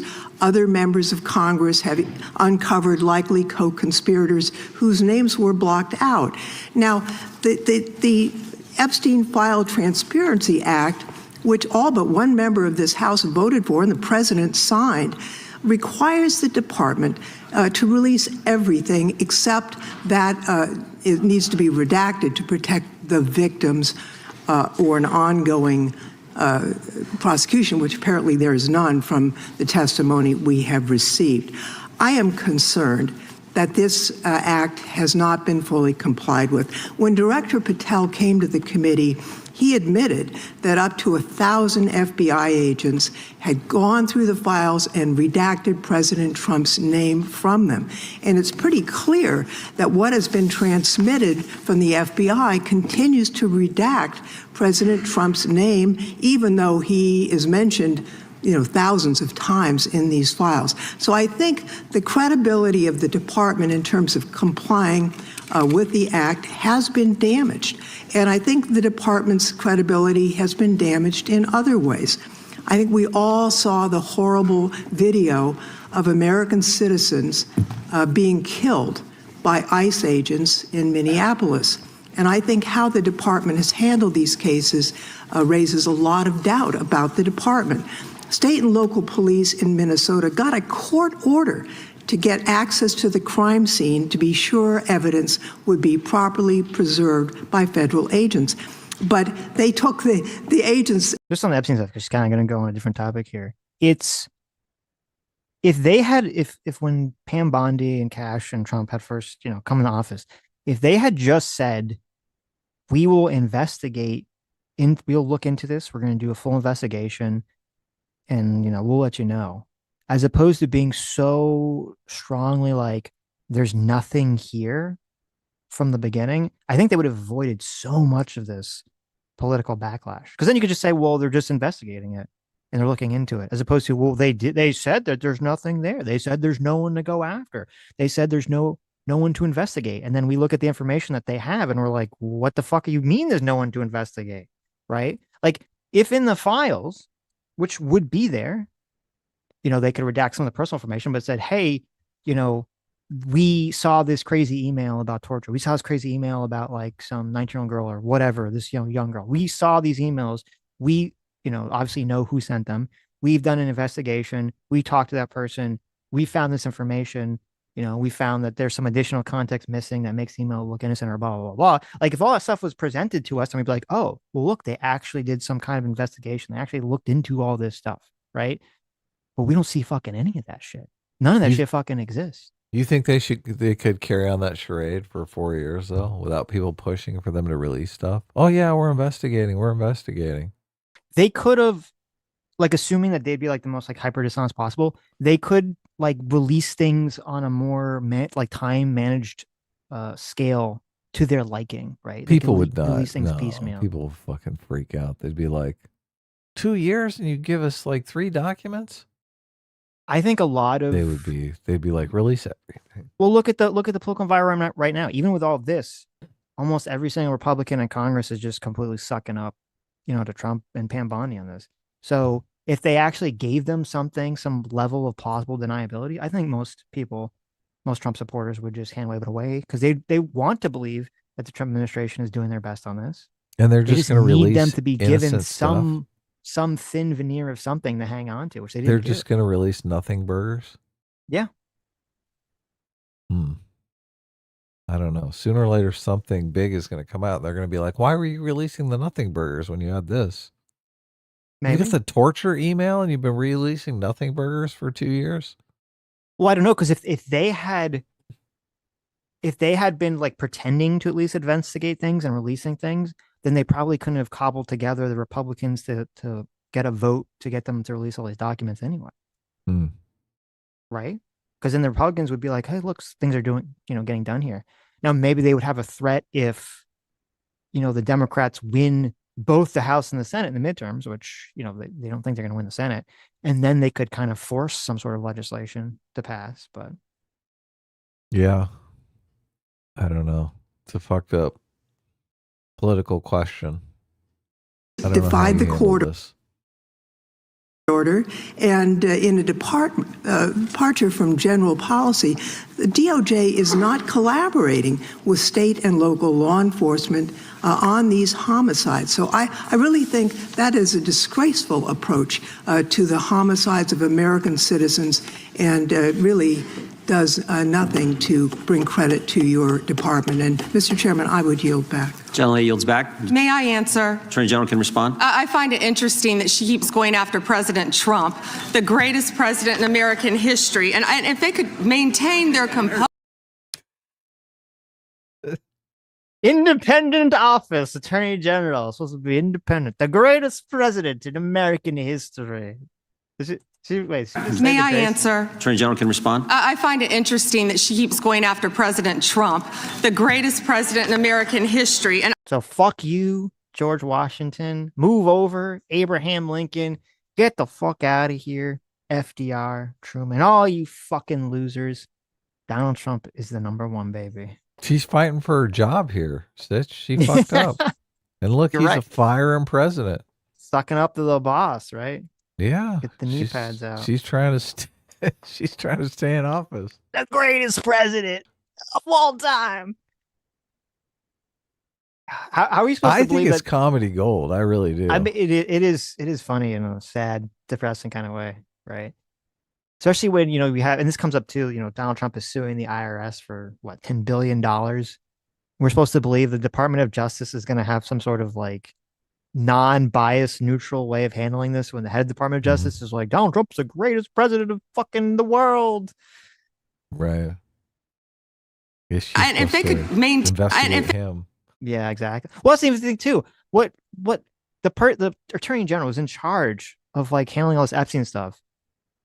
If she gets across her desk something that, makes Trump look bad or implicates Trump in something with the Epstein stuff, what fucking odds is that going to see the light of day when she's sitting here saying he's the best president in human fucking history? Pretty slim. That to me is what's strange about all this, is that even when I'm sure, obviously, that we've, attorney generals, they are picked by the president. They're obviously, Democrats, Republicans are obviously politically biased. They're obviously going to be deferential to the president who appoints them to that position and can, get them kicked out of office and ask them to resign, all this other stuff, right? There at least was like even if it was a charade, there at least was like people pretending that these people were impartial. They at least had to it's so weird to me. They at least had to pretend that they were not corrupt, honest people that were acting objectively on the basis of law. And it's interesting to me that in this time period, none of that matters whatsoever. Everything could just be so blatant and people just, I guess they just accept it at this point. She should recuse herself because she believes Trump is the greatest president in human history. She's like, I'm biased. I need to recuse myself in this investigation. Yeah, that's true. That's true. I can't represent him. Right. I love him too much. He's got like a shrine to Trump in the back of her closet. They could maintain their composure. This isn't a circus. This is a hearing. I find it interesting she keeps going after Donald Trump. She doesn't say how much money she took from Reid Hoffman, did you? None. And nor did Mr. she Chairman, post regular anything. order, please. She Regular order. posted nothing on her X account, on her Twitter account during the Biden years. Gentlelady. Yet now, all of a sudden, question she's asked. going after Committee will be in order. There was no Committee will question be in asked of order. the Attorney General. She doesn't just get to Committee will be in order. I have a point of order, Mr. Chairman. Committee will be in order. Point of order, Mr. Chairman. Lady can state her point of order. When a witness attacks, Not a valid point of order. You got to state. She hasn't completed her point of order yet. Please let her speak, Mr. Chairman. Let's have some regular order here. Regular order is you got to state the rule. And I am trying to make a point of order that the witness, And what rule are you referring to? without responding to a question, has attacked me personally. I think it's pathetic that she can't answer the questions and instead is attacking that is not even close members to a of the point of committee. order. The gentleman from Wisconsin is recognized. What a shit show. It is a shit show. Yeah. Well, that's why people love it. Okay, let me jump ahead here. Said the CIA was not involved at all with the dossier. He said it was their purview, FBI's purview, and not ours. He also said the CIA was very much opposed to having any reference or inclusion of the Steele dossier in the intelligence community assessment. Well, that's interesting because declassified information. Oh, yeah, this is just Jim Jordan spends his entire 5 minutes complaining about the Steele dossier and Don Lemon. He's talking to Pam Bondi, and these are the two subjects he wants to bring up at this point. Nothing about Epstein. Right. No one cares. Just okay. Partisan politics. Right.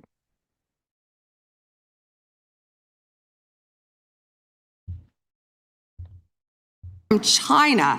These precursors were taken from China into Mexico, and in Mexico, they were mixed and freely taken right into our country, along with gang members, MS-13, TDA, freely coming into our cities around our country, thanks to Joe Biden's open border policies. That has stopped under Donald Trump. It will no longer happen under this administration, and he is doing everything to keep Americans safe. And let me continue. When he was elected— Unless you've been possibly sex trafficked by a rich person, then you don't get to get safe. Okay, I think I fucked up my time codes here.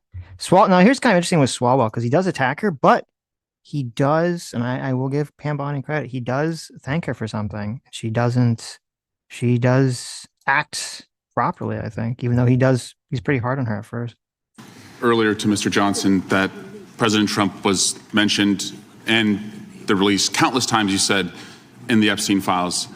I just want to play a video, though, for you that I think speaks to the frustration that many of these victims have. Times Trump's name appears in the files, so it could at least be 1,000 times. Is that right? The number is a total misleading factor. We have not released anyone's name in the Epstein files that has not been credible. Director, could it at least be 1,000 times? We have released every piece of legally permissible information. Okay, you can characterize the numbers however you want it. Claiming my time, Director. It sounds like if you don't know the number, it could at least be 1,000 times. Which it's not. It's not. Is it at least 500 times? No. Is it at least 100 times? No. Then what's the number? I don't know the number.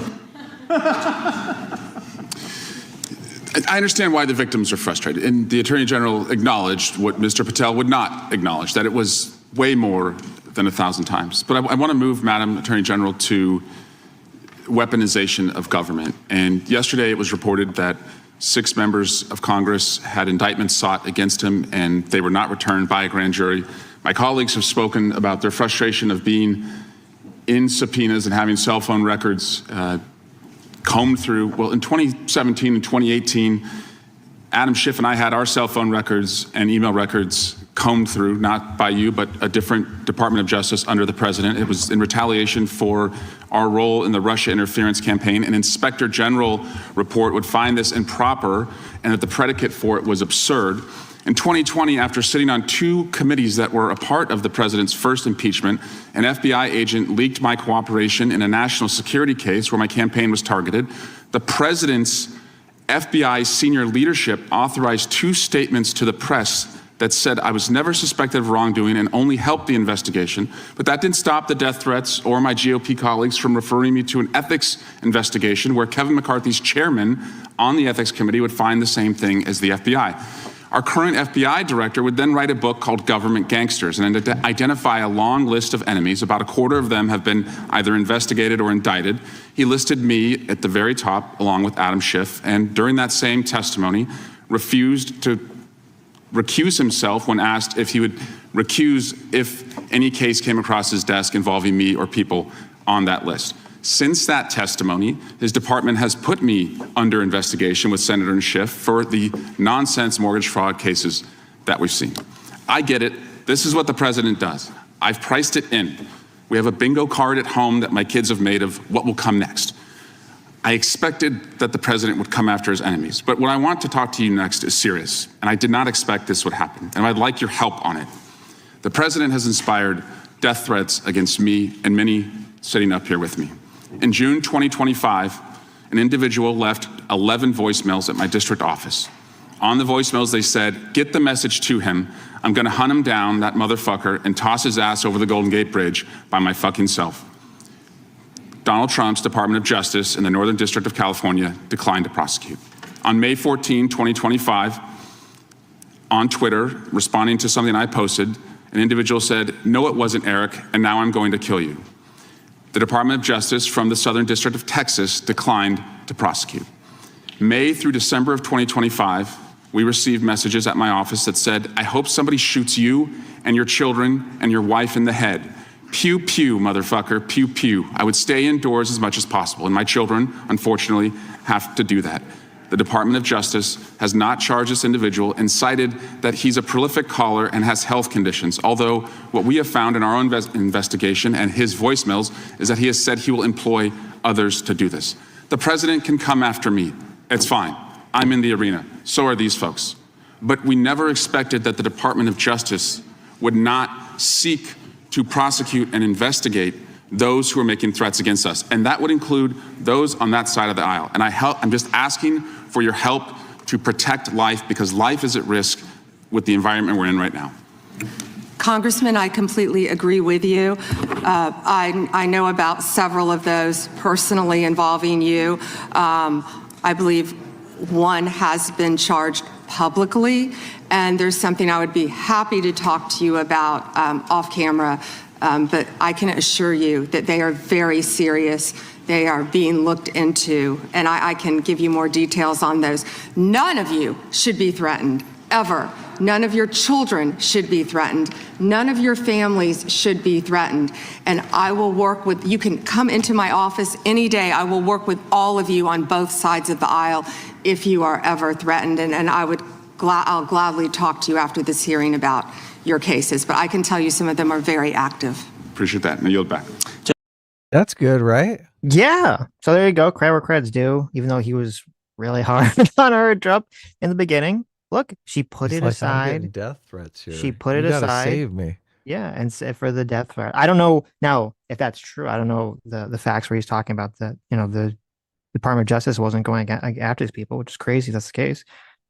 But that's what you want to hear. That's what you want to hear from the Attorney General. So you can see Pam Bondi, she's capable of being professional. She's capable of doing this stuff. Yeah, I don't know why when it comes to Epstein like stuff, that just goes out the window. Runs in there like a Hollywood girl boss. Of course I'll protect you. Yes. I'll protect you from these maniacs. Swallwell. Gentleman yields back, and we're sorry for what the gentleman and his family have had to go through.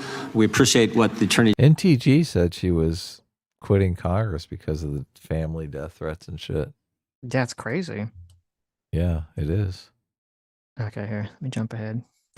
How long before the Congress people are wearing masks? like well, you kind of, I mean, you vote for them, so you kind of know who they are. So I don't know if that was. No, they just wear a mask. They'd be like, I'm running for.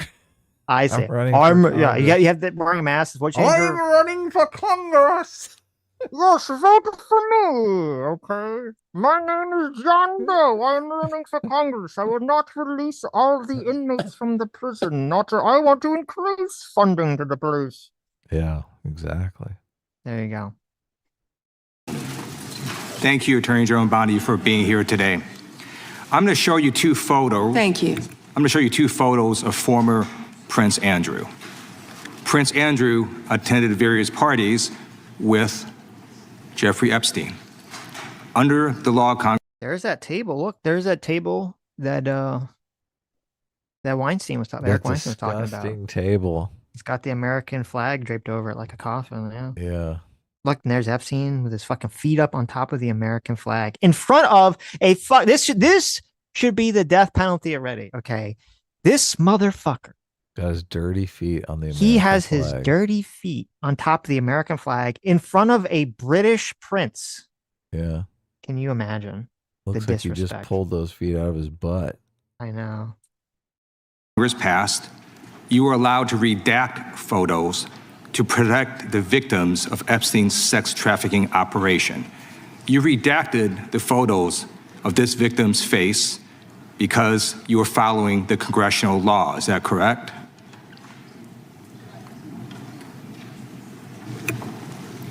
I'm sorry that we redacted the victim's Because you were face? following the congressional law, correct?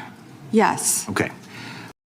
This is actually pretty smart from Ted Lieu here. She's actually so confused. She's like, wait a minute. He's saying I redacted someone properly? I don't know how to react to this. What's You the did question? it right, correct? Yeah. Yeah. Yeah. This is What a of pretty clever trap. Oh, he's trapping her. You have now established that please put the photos back up, that we are looking at a sex trafficking victim. Under the Federal Victims Trafficking Protection Act, not only is Jeffrey Epstein guilty, but anyone who patronizes Epstein's sex operation is also guilty of a crime. That's why I find it absolutely despicable that you sought to protect Epstein's clients, like former Prince Andrew. Last July, you closed the case on Epstein's abusers. The July 2025 memo from your Department of Justice stated, quote, "We did not uncover evidence that could predicate an investigation against uncharged third parties."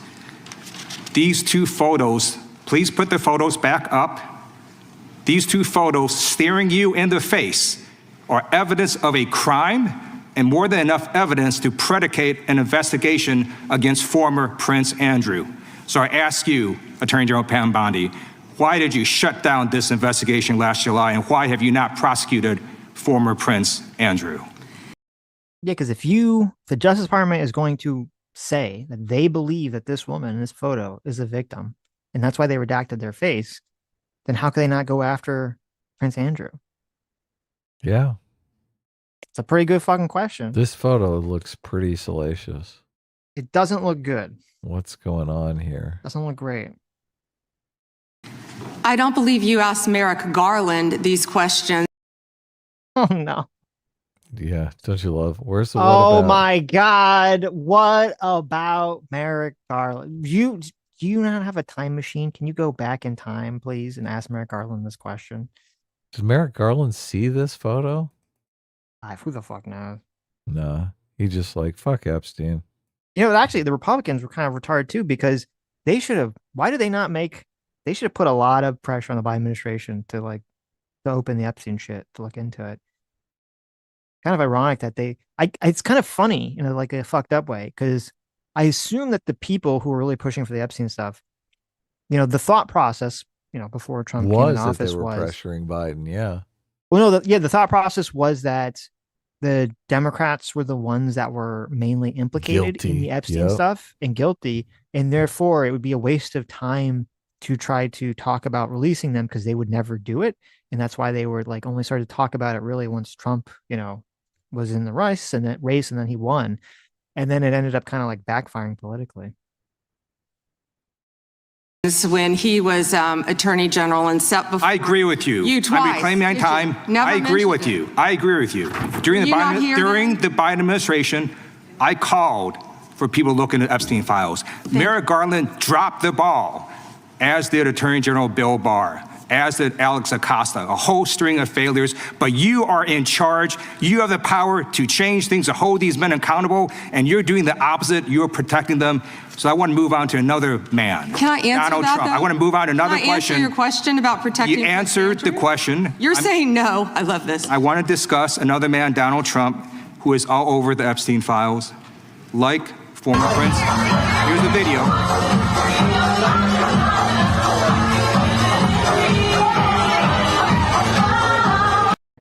Hey, I don't want to get hit. This song here. Donald Trump attended various parties with Jeffrey Epstein. I want to know, were there any underage girls at that party or at any party that Trump attended with Jeffrey Epstein?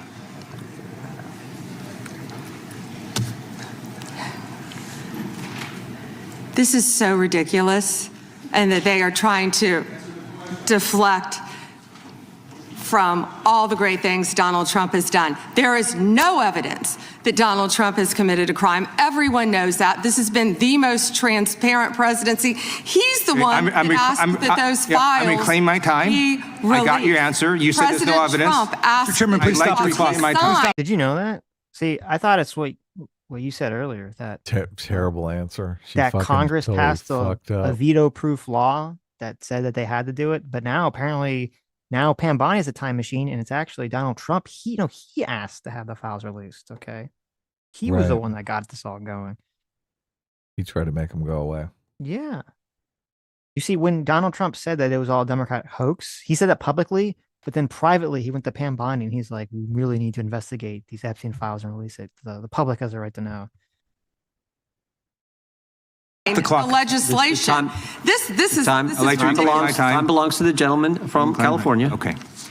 I'm going to put up another document from a witness who called the FBI's National Threat Operations Center, because I believe you just lied under oath. There is ample evidence in the Epstein file. Don't you ever accuse me of a crime. I believe you just lied under oath, and this is all on videotape. You said there's no evidence of a crime. I'm showing you, here is a witness statement who called into the FBI's Threat Operations Center. He drove Donald Trump around in a limo. He overheard what Donald Trump said to Jeffrey on his cell phone. He was so angry, he was going to stop the limo and hurt Donald Trump. And he met a girl who said she was raped by Donald Trump and Jeffrey Epstein. She later had her head blown off, and officers at the scene said that could not have been suicide. No one at the Department of Justice interviewed this witness. You need to interview this witness immediately. Epstein should rot in hell, so should the men who patronized his operation. And as we sit here today, there are over 1,000 sex trafficking victims, and you have not held a single man accountable. Shame on you. If you had any decency, you would resign right after this hearing concludes. The gentleman has expired. I don't know. Oh my God, listen, he sounds so defeated. Jim Jordan's like dying inside. I mean, that guy did pretty good. Yeah, no, totally did great. Yeah, I don't know how you respond. No one can. I did not ask a question, He doesn't You're allowed want to talk to. about I did not ask a the question. crime in California. He does not want to talk about I did not ask a crime question. in his She state. can't just add lib stuff. I did not. Is there literally any fucking answer to any questions that's not just a whataboutism? What about, you didn't ask Merrick Garland? What about your state? Your state sucks. What about this? What about that? Not a single fucking one of these things has ever been answered. It looks bad too. The whataboutisms look terrible. Jim Jordan's even trying to help her out. Look, you didn't really ask a question. I mean, you don't have to. Like, we can just move on, right? Not ask a question. Committee will be in order. The gentleman has yielded back his time. I think our next witness will be more than happy to let the Attorney General. Madam Attorney General, would you like to? Gentleman from Alabama is recognized for 5 minutes. You have a few minutes to respond. Thank you, Congressman. This is what Congressman Liu didn't want to talk about. He didn't want to talk about all the crime that is happening in his state. California. Is it also like really, it kind of detracts from like the righteous anger when your attack points, you have to like read off a piece of paper. Like you don't even know what they are. Like she's very clearly like, she had notes here and she's like, here's what I should say to every Democrat that asks me a question. Like, can you really be that mad about something if you don't even, you have to write it down? You don't even know what it is. I think I might read better than Pam Bondi too, which is terrible. He's not doing good here. No. Refuses to honor detainees because of its dangerous sanctuary city policies. The refusal means California has released 4,561 criminal illegal aliens onto its street. The crimes of these aliens include 31 homicides, 661 assaults, 574 burglaries, 184 robberies, 1,489 dangerous drug offenses, 379 weapons offenses, and 234 sexual predator offenses. That's why they are deflecting. That's why they're trying to talk about the Epstein files. That's currently happening in his home state. That's right. As long as there are sanctuary cities, then you can't go after sex trafficking pedophiles, obviously. Hey, we got two $20 super chats on StreamYards. So don't we read $20 and up super chats? Yes. Especially if they're on StreamYards, right? We should read $10 and up super chats on StreamYards. We should. That's a good point. Battle Master Mac, thank you for $20. Says, do either of you believe there's a chance the Epstein files will derail Trump's administration or even lead to a Trump impeachment? Thanks. Also, S-Class, S-Class, and A-Team reigns somewhere. Okay. I don't think so. Yeah. Yeah, I don't think so. Unless there is something that either implicates Trump very directly, or if there's something that implicates someone in a high position very directly, and we can clearly see that the Trump administration tried to hide it, which I don't think that's probably going to happen. I think what's most likely is we're just going to keep seeing all this smoke. I don't think any of this shit's ever going to be investigated. We're never going to get the bottom of it. We're just going to see smoke, smoke, smoke, smoke, smoke, smoke. And people will just forever believe that there's obviously something super sus going on, but we'll never find out like the actual truth about any of this shit.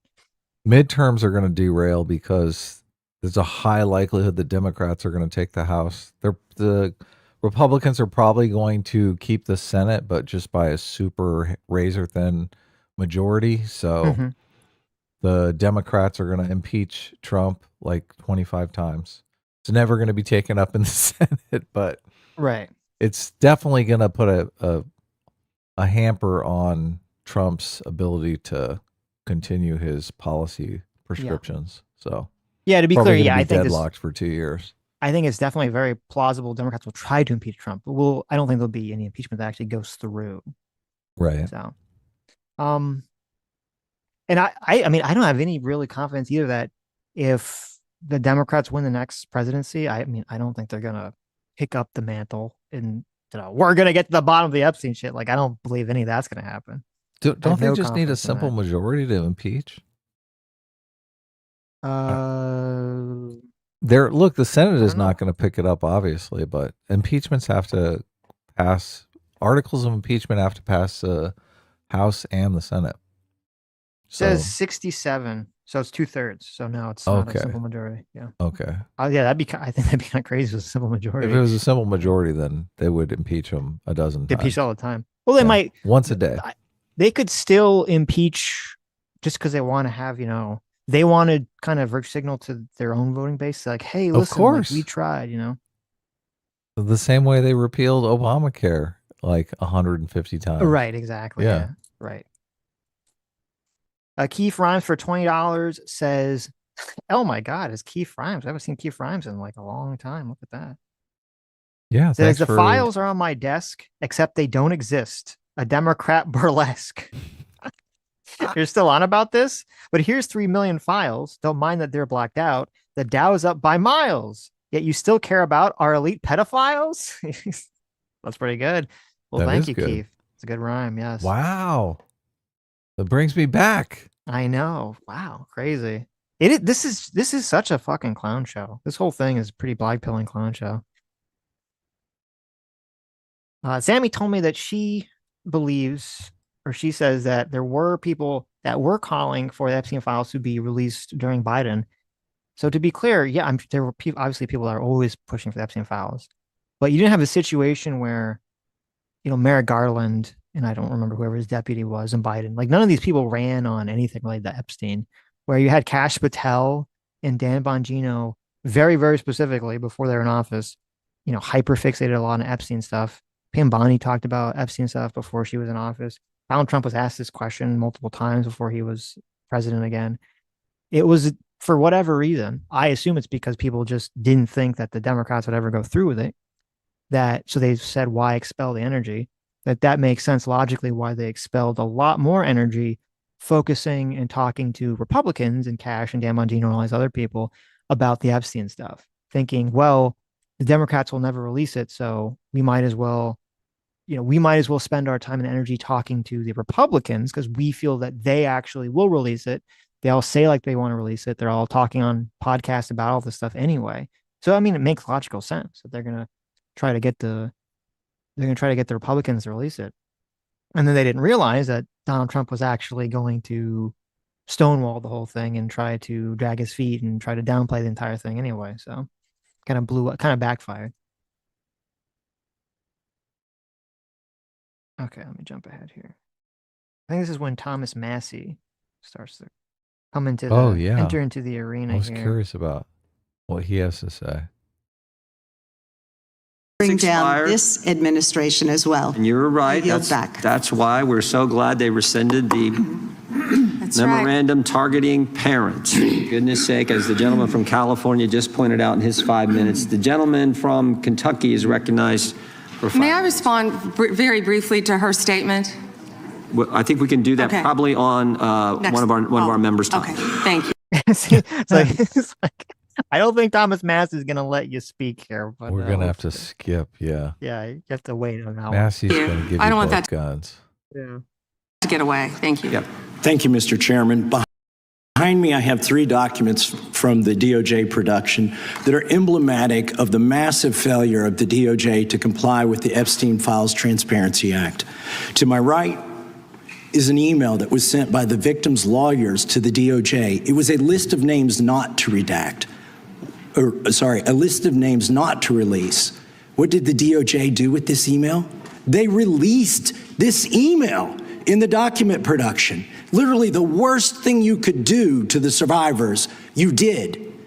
And they're getting phone calls. A lot of these people didn't want to be known. And we know you touched the document because you redacted one name and you redacted the lawyer's name, but you left the survivor's name there. The next document I want to show you. That's weird too. Why would you redact the lawyer's name? That makes no sense. To protect the lawyer, obviously. That makes it seem. That's really like, and also like, who's that one person whose name was redacted? Yeah, too? yeah. That's what I want to know. That does make it seem like, was this intentional? What's going on here? It's kind of sus. And that was in the title, the victims' survivors' names, all right? The title of this one is Child Sex Trafficking, Co-Conspirators, Fully Redacted. And by the way, I'm going to unredact them here. Les Wexner is in this. Now, your your deputy attorney general said, oh, well, he appears hundreds of times in the files, but he doesn't appear in this file until I forced you to release it, where he's listed as a co-conspirator, not to tax evasion, but to child sex trafficking, not to prostitution, not to money laundering, child sex trafficking. And then finally, what we have here is the third exhibit that I have is emblematic of the FD 302 release. These are the documents that we need that you're holding on to and over redacting because they have the names of the men who are implicated. How do we know? Because the survivors gave testimony to the FBI. And it's in there. And what happens when you go to the portal at the DOJ to look at what's behind this redaction? Another redaction.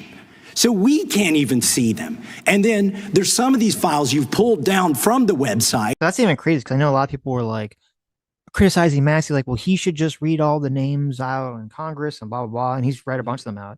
And then it's like, well, here's a bunch of documents. They go to look at it unredacted. There's a second layer of redaction already there. It's like a joke. It's like a fucking meme. It's like, I went to the top secret, government facility to see past redaction, and you lift redaction and there's another fucking redaction. It's like Scooby-Doo. They pull off the mask and there's another mask. Yeah. They're really protecting these people. That we will never see because we can't search the redactions. So I have several questions for you. Who's responsible? Are you able to track who in your organization made this massive failure and released the victims' names? Are you able to track who it was that obscured Les Wexner's name as a co-conspirator in an FBI document? Do you have? Okay.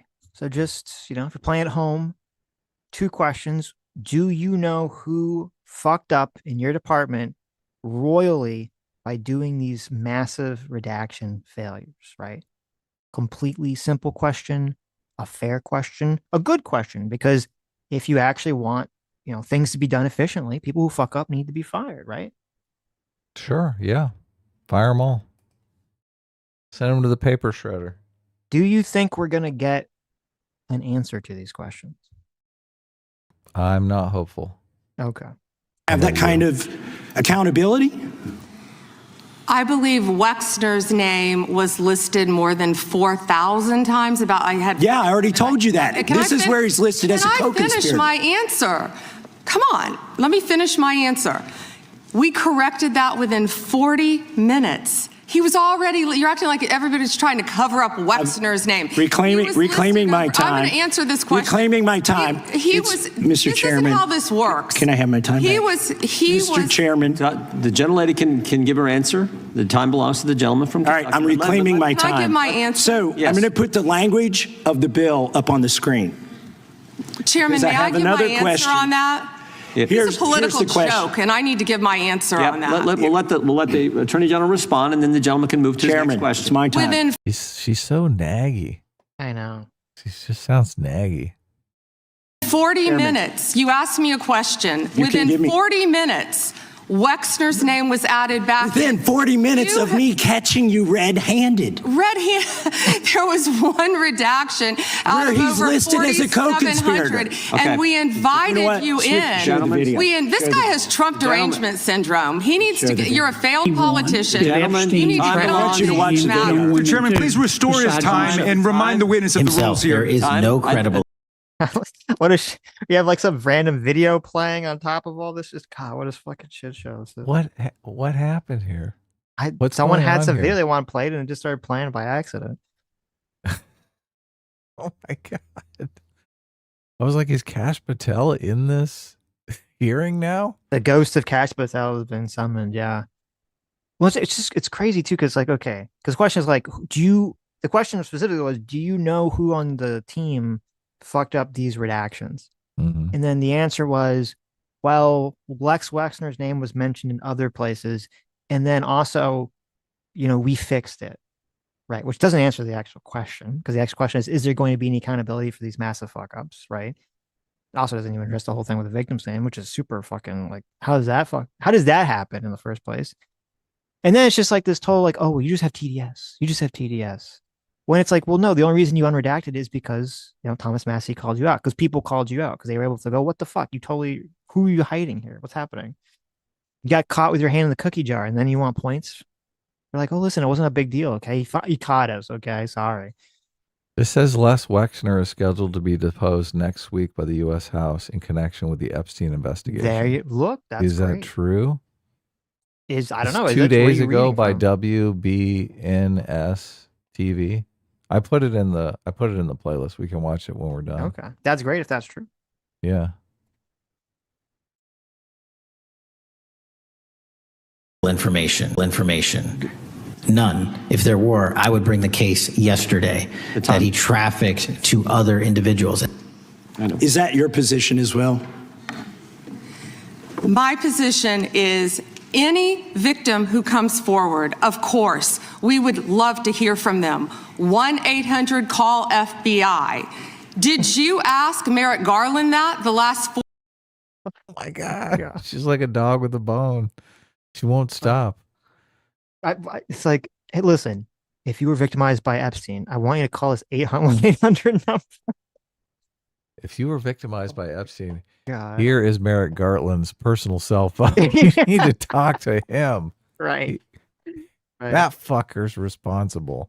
But also to attack like Thomas Massey, some big friend of like fucking the Democrats or Merrick Garland when Biden was president, is like preposterous. Yeah.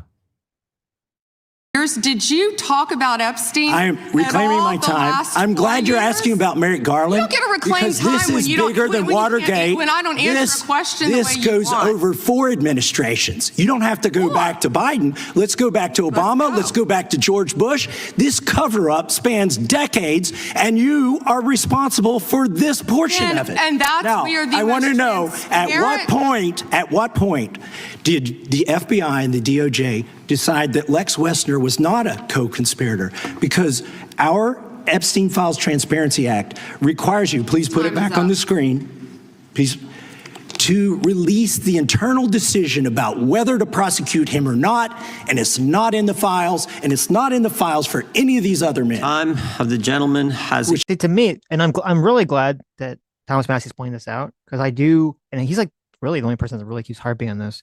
This is, I think, the most important element here, that if you want to try to understand, if we're supposed to understand whether the government is complicit in this, whether it's a blackmail scheme, whether it's coercion, whether it's corruption here, is why is that information being hidden?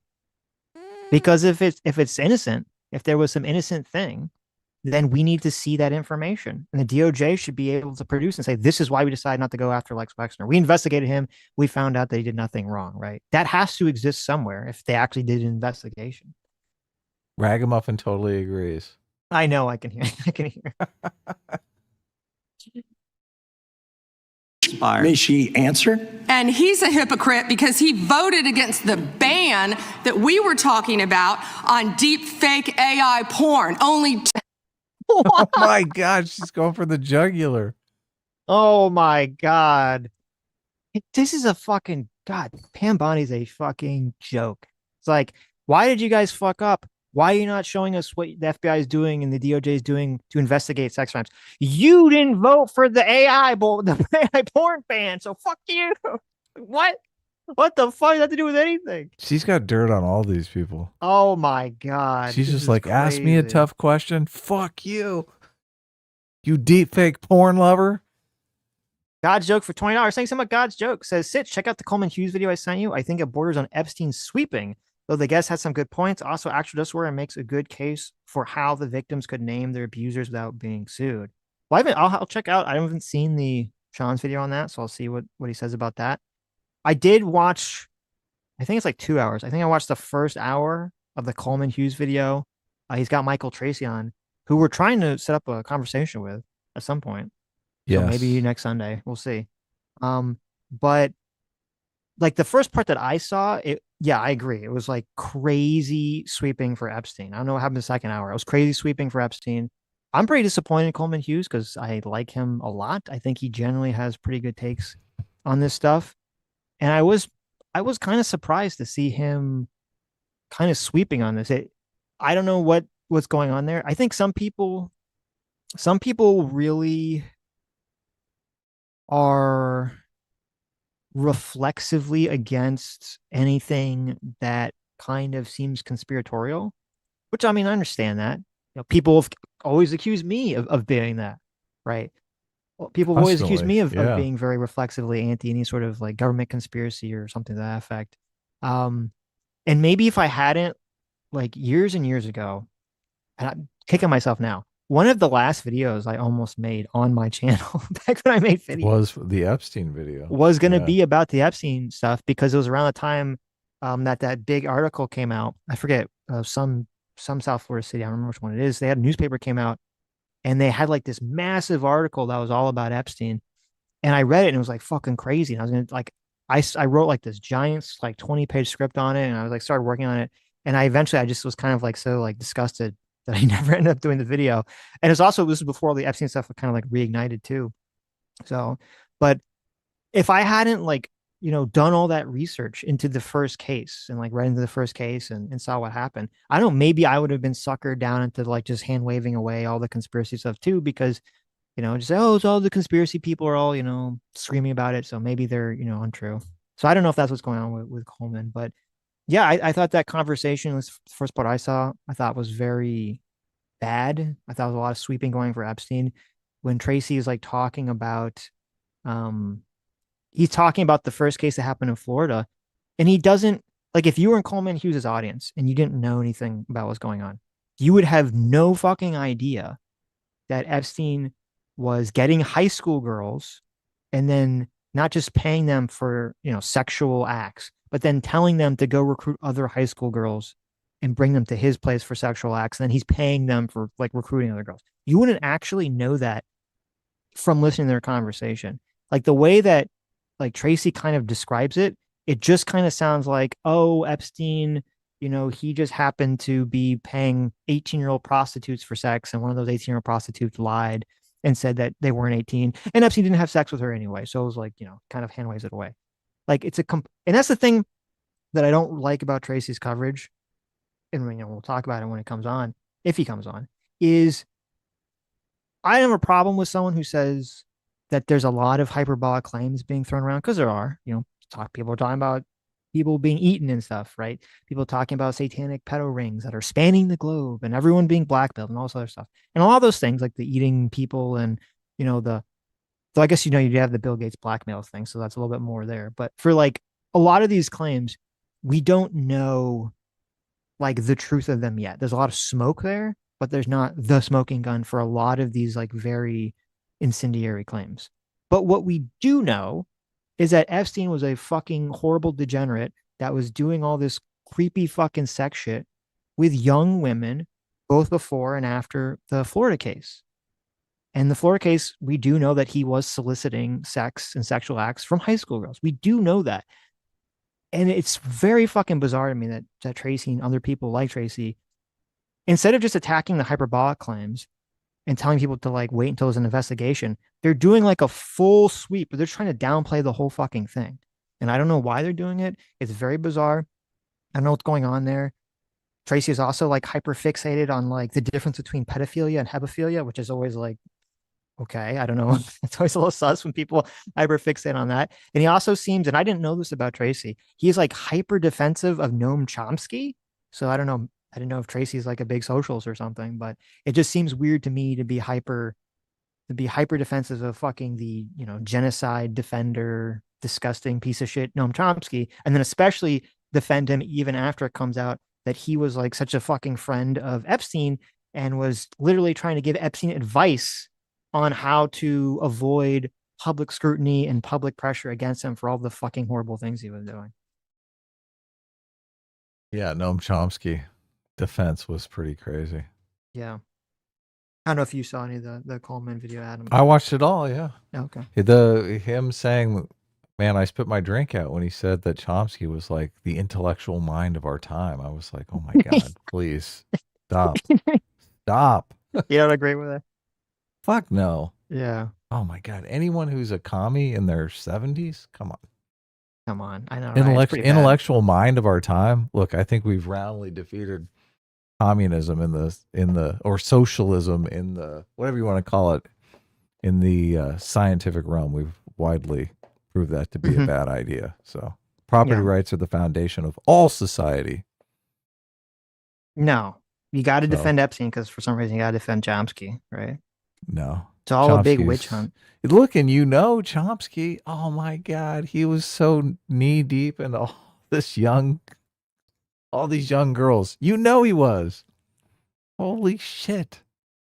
It is kind of disturbing that there's like this repeated pattern with guys, and I say this as a fellow guy.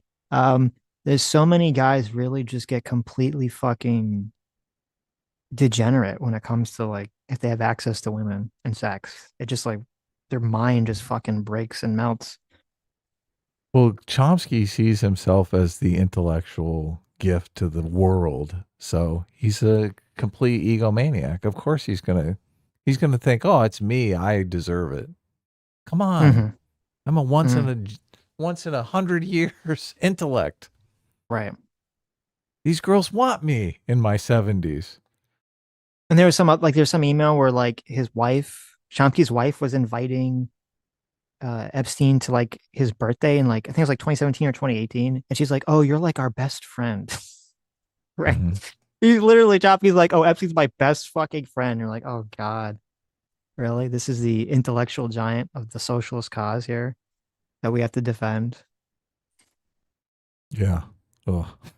Jason Mulgreen for $20 says, "Are we supposed to assume the FBI didn't run down any of these leads as they came up? Were Cash and Bondi supposed to reopen the investigation? Why aren't we grilling the agents who originally investigated?" That's a great question. And here's the thing.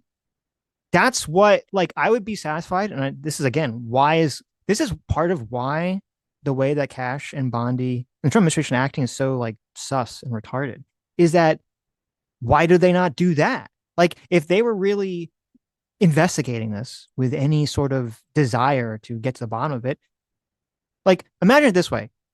If Donald Trump was not worried whatsoever about him being implicated with Epstein at all, right? This would be the easiest fucking political win in the planet. You have Cash and Bondi are finding the FBI agents or the DOJ under Biden or even under Obama or under whomever, right?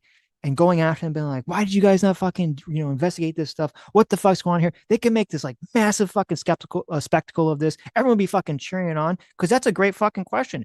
Who investigated this shit originally? Did they fucking investigate this? What the fuck was the investigation? And that's part of what Thomas Massey's been talking about is like, I want to see, and the public has a right to see that information about who investigated this stuff Was it investigated originally? And why did they decide to not go after Lex Wexner or Prince Andrew and these other fucking people implicated? Sure. Come on. Play the video. What? What's going on? I was going to read no super chat. Oh, okay. Read it. You like Pam Bondi up with her 2 fingers. Oh, yeah. Jason Morgan for $20 says the Democrats are trying to tear down the country by calling every institution illegitimate.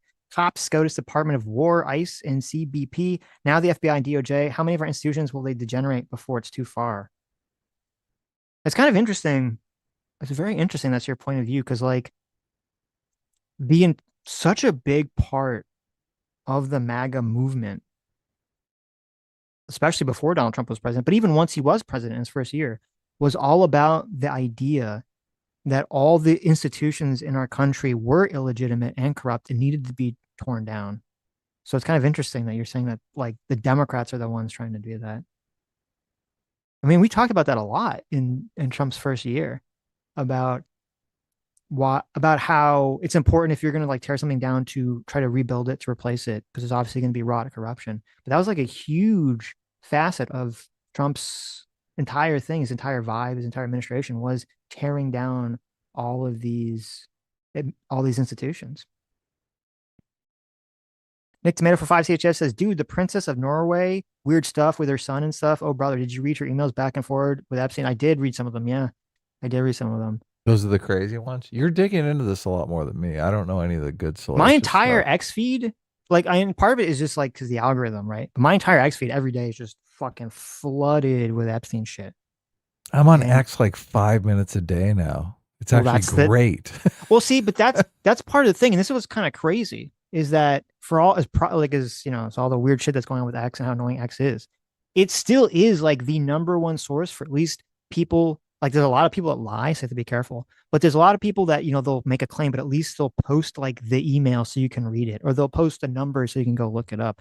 It is still like the #1 source I've seen for people just digging into this Epstein shit and just posting like the craziest fucking shit. And you're like reading these emails, you're like, why the fuck is this not being talked about? And yeah, it's definitely possible that a lot of these emails and some of the, with the Norwegian, royal family stuff, fucking bizarre shit is being said. A lot of the emails, maybe there's some context, right? That it just looks bad out of context. There's some of them where, you can say, okay, yeah, I could see that maybe the email is something innocent. We don't know what the context is, but we should find out. Okay. I think it's totally fair in this situation with Epstein.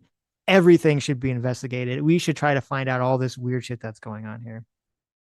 Yeah, find out if it's a joke, if it's serious, if there are real victims. Yes. Yeah. Why not? 2 people voted against it, and you were one of them, hypocrite. The gentleman's time has expired. She didn't answer the question.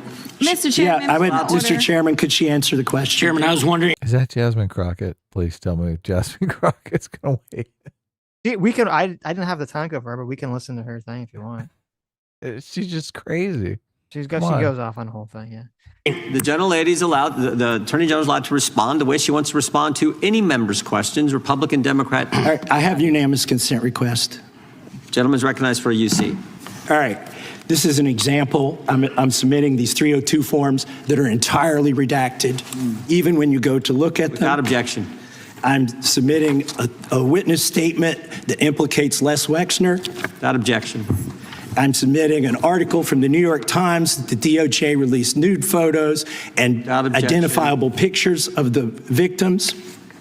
I'm submitting a letter from AG Bondi, the Kash Patel, imploring him to quit keeping the files when you found out that they were keeping files from you, because they're still redacting files. Chairman, are we going to recess for votes? Yes, we are. I'm submitting for unanimous consent a document of 17 individuals who've resigned because of the Epstein files. Without objection. Corrupt derangement syndrome. How dare you?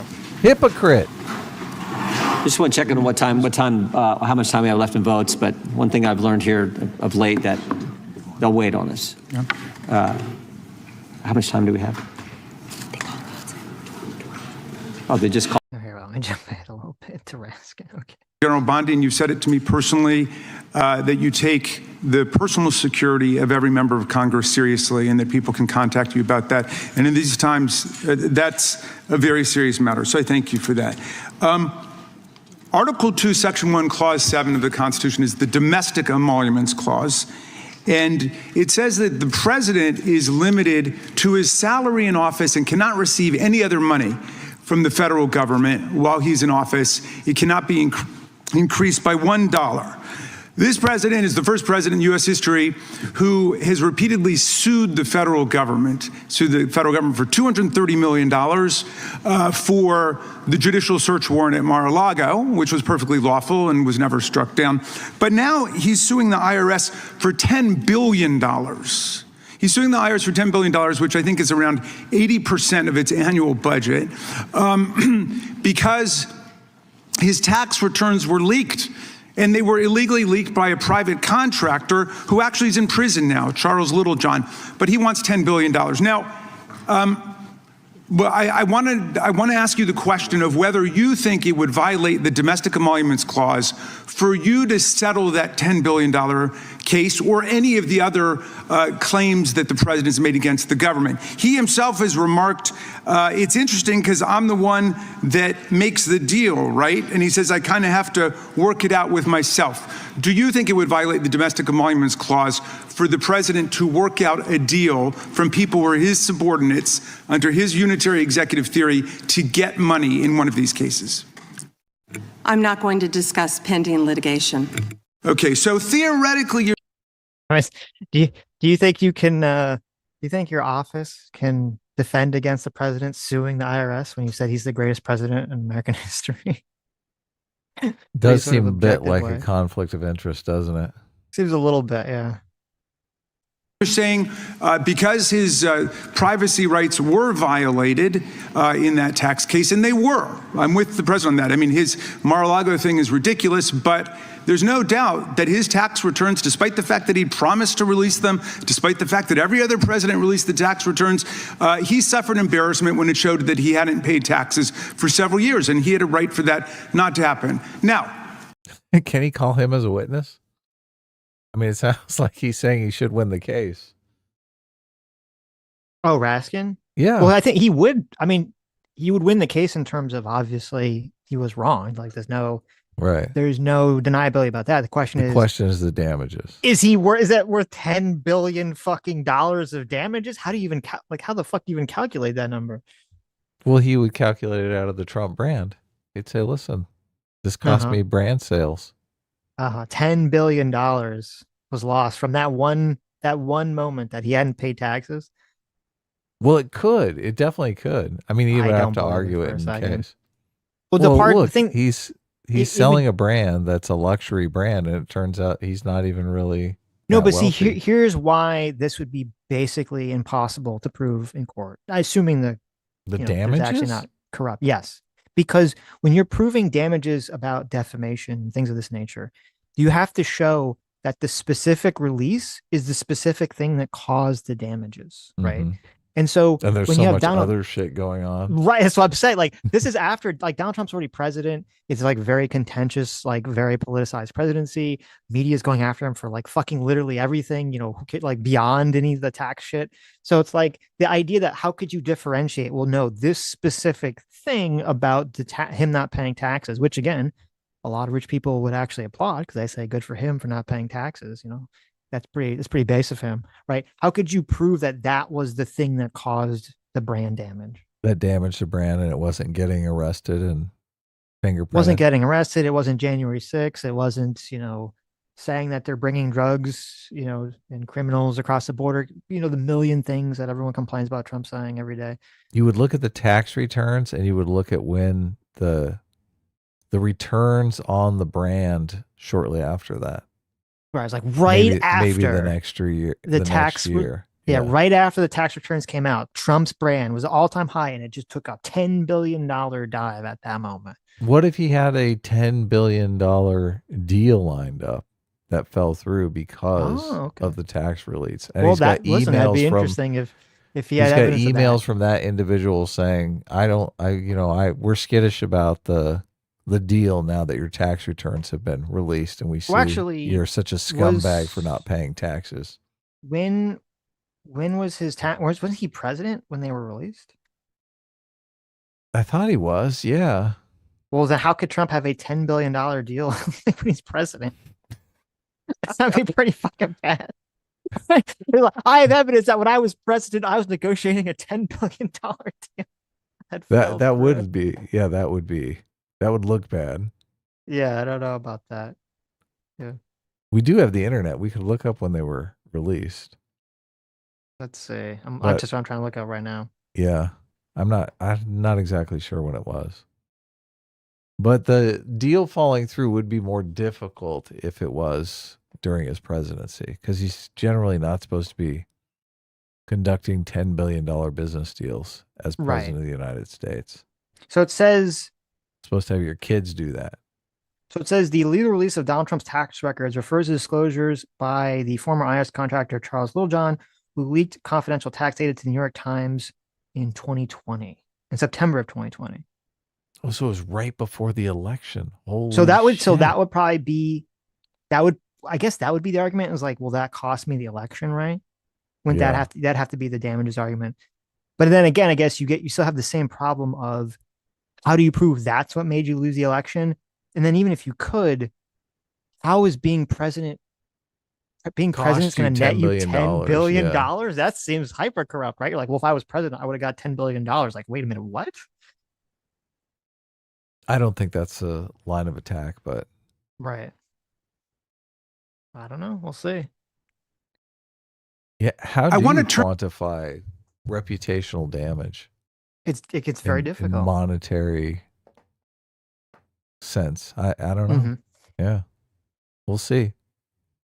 Turn back to the Epstein survivors, because President Trump may have been a little bit embarrassed by the release of those tax returns. How much do you think the claims of these survivors are worth? As the good congressman from Kentucky just pointed out, there were lots of survivors who had decided, for reasons of their own, never to release their names. That determination was represented to people in Congress, and we built it into our federal law that their names could not be released, and yet you published their names, their phone numbers, their addresses, personally identifying information. If Donald Trump can get $10 billion theoretically from the Department of Justice, how much should these people get for a far worse violation of their privacy rights and a far greater danger established to them in their lives?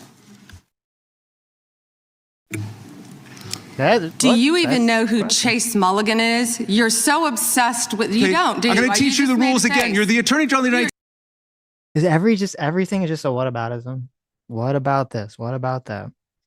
Yeah. We have You're rules obsessed here. with him. You're the Attorney General of the United States. With and the rules, obsessed with Donald Trump. You have Trump derangement syndrome. Mr. Chairman, I'd like my time restored. I'd like my time restored. In your district. In your district, and you don't even know about it, about keeping children safe from online predators. Time belongs to the gentleman from Maryland. Chase Mulligan. We got a pedo in your county. Mm-hmm. Oh, man. Maryland, the gentleman can proceed. Yeah, and I want the whole country to look at this, because this is the Attorney General of the United States, whose job is law enforcement. We've never had a witness who has misunderstood our rules and been unable to conform his or her conduct to our rules before. We have only 5 minutes. And so we use our time to ask you specific questions. How long are you giving me to answer? Excuse me, I'm not yielding to you right now. I'd like that second restored too. So, Ms. Bondi, the way it works is we ask you a question and you answer it. And if you go off on a wild goose chase, another tangent, you start reading statistics or you start talking about stuff going on in our district. And by the way, I invite you to my district. Come to my district, but that's not what we're here to do today. Okay? So, and you do that, then we're allowed to say we reclaim our time. At that point, you have to be quiet. You have no choice. You have to be quiet. So I hope you understand the rule at this point. Now, here's what I want to ask you. You're in law enforcement. We've seen all kinds of evidence of crimes. And when we go over to the Department of Justice for the 4 computers for every member of Congress, we see more evidence of crimes. Will you create a joint task force of the Department of Justice and governors and state attorney generals and district attorneys across the country to investigate the crimes that have taken place against these victims and more than 1,000 like them. The DOJ is not doing its job. Will you create a task force with state and local law enforcement to make that happen? No. Gentlelady can respond if she wants to. Thank you, Chairman. He called Chase Mulligan a wild goose chase and didn't even know who he was. He is a defendant in your own district who preyed on girls. Mr. Chairman. Well, you know what? If he were part of the Epstein investigation, you wouldn't do anything about it. Online chat rooms. Ooh. Oh, burn. snap. Burn. Oh, yeah. Jeez. And committed sextortion. Yet he didn't even know in your tiny little district who he was. Mr. Chairman, she's embarrassing you. He's about to be This is your committee, and she is embarrassing Shame you. on you. The time of the gentleman has expired. I would remind the committee that last Congress, Secretary Mayorkas was here numerous times, and he wouldn't answer our questions, even when we sent them to him ahead of time in writing. So that's what we've had to deal with. I think the Attorney General is doing just fine. We have votes shortly. I will go. There we go. Even Jim Jordan's like, what about rats? Remember when they were assholes to us? The theme of this whole thing is whataboutism. What about? It's crazy. What about the other guy who came? And he didn't answer any questions either. So I found the Trump complaint about the IRS. For the 10 billion? Yes. So you know how they go to that 10 billion figure? Oh, no, well, I don't, I mean, they don't, doesn't really, it's very vague. Now, I don't know if they have to say in the complaint exactly, but it just says that they, had reputational damage. Okay. So I don't know if they actually they have to go into that substantiate later. the $10 billion. So, that's a lot of reputational that's a lot of, oh, wait a minute. Let me see. Maybe it says down here, claim for relief. Let's see. It's 10 billion, not 10 million? 10 billion with a B, right? Because 10 million, you'd be like, okay, that, Trump right, is like a that billionaire. makes sense. Yeah. Right? Well, he might be now. How many billions is he worth? He might be now. Is that going to double his net worth? I think that would, well, I think that would be more than double. Probably like quadruple, right? Quadruple. Maybe a lot more. So. Cool. Average plaintiff pursuant to 26 USC, the great or of either $1,000 in damage for each undisclosed tax of their tax return information, including each subsequent disclosure by third parties, including by the New York Times, ProPublica, many other additional print, broadcast, social media platforms, which amounts to at least $10 billion. So the argument that they're making, okay, so I guess the argument that they're making is not even necessarily that he's out $10 billion. He's saying that well, it's $1,000 each time the story got mentioned, and it got mentioned however many, like 10 million times, or however, is that 10,000? Us mentioning it now, is that adding to the tally? Is it going up and up and up? We are personally adding to the tally right now. It's like $1,000 every time we say the word, right? Or is this like whole incident $1,000? So wait, let me see. There's a lot of zeros here. Okay. I bet. Zeros. So that'd be 10 million. So they're going to argue that Donald Trump's tax returns were talked about, I guess, 10 million times. So 10 million times 1,000 is 10 billion. So I guess that's how that number was generated. Nice. Okay. That's going to be hard to prove. Yeah. Oh wait, no, it says, yeah. So it says that, then it actually also says the actual damages sustained also is 10 billion. So what a coincidence. So also, just coincidentally, also the amount of damages they have is $10 billion. So they got two angles. They got two angles of $10 billion. Yeah. If you don't like the one angle, you just pick the other one. Right. There you go. That seems a little greedy, right? If he said $10 million, I think he could easily get away with that. People will just kind of hand wave it away. He gets $10 million. $10 billion. That's when you raise some eyebrows. You're like, really? He's going to try to take $10 billion out of the government, out of taxpayers' pockets as president? That's pretty bad. Yeah. How much money did Doge save, supposedly? $10 billion. Did they save $10 billion? No. Okay. That all the money they save is going to go straight to Donald Trump, I guess. Okay. Wouldn't that be great? That would be. I mean, he is the greatest president of all time. How much is That's that true. worth? That's a good point. Okay, let's go to part 2 here of the when I get back from recess. Based on speculative. Okay. What's going on? I think you and else here and throughout the country believes that convicted sex offenders don't deserve special treatment or privileges in prison. And yet Ghislaine Maxwell, Jeffrey Epstein's co-conspirator, received perk after perk in prison. In July, she had a 2-day interview with your deputy and President Trump's former defense attorney, Todd Blanche. Just days after that, Maxwell was transferred from a federal correctional institution in Florida to a minimum security camp in Texas, which she, as a sex offender, would normally be ineligible for. At this new facility, as the ranking member talked about, and by the way, it's nicknamed Club Fed. We've heard reports that she's been afforded special privileges, puppy time, private workouts, personal mail, secretarial services. Attorney General Bondi, does a convicted sex offender like Ghislaine Maxwell deserve special treatment and privileges in prison? Yes or no? Let me be crystal clear on this. No.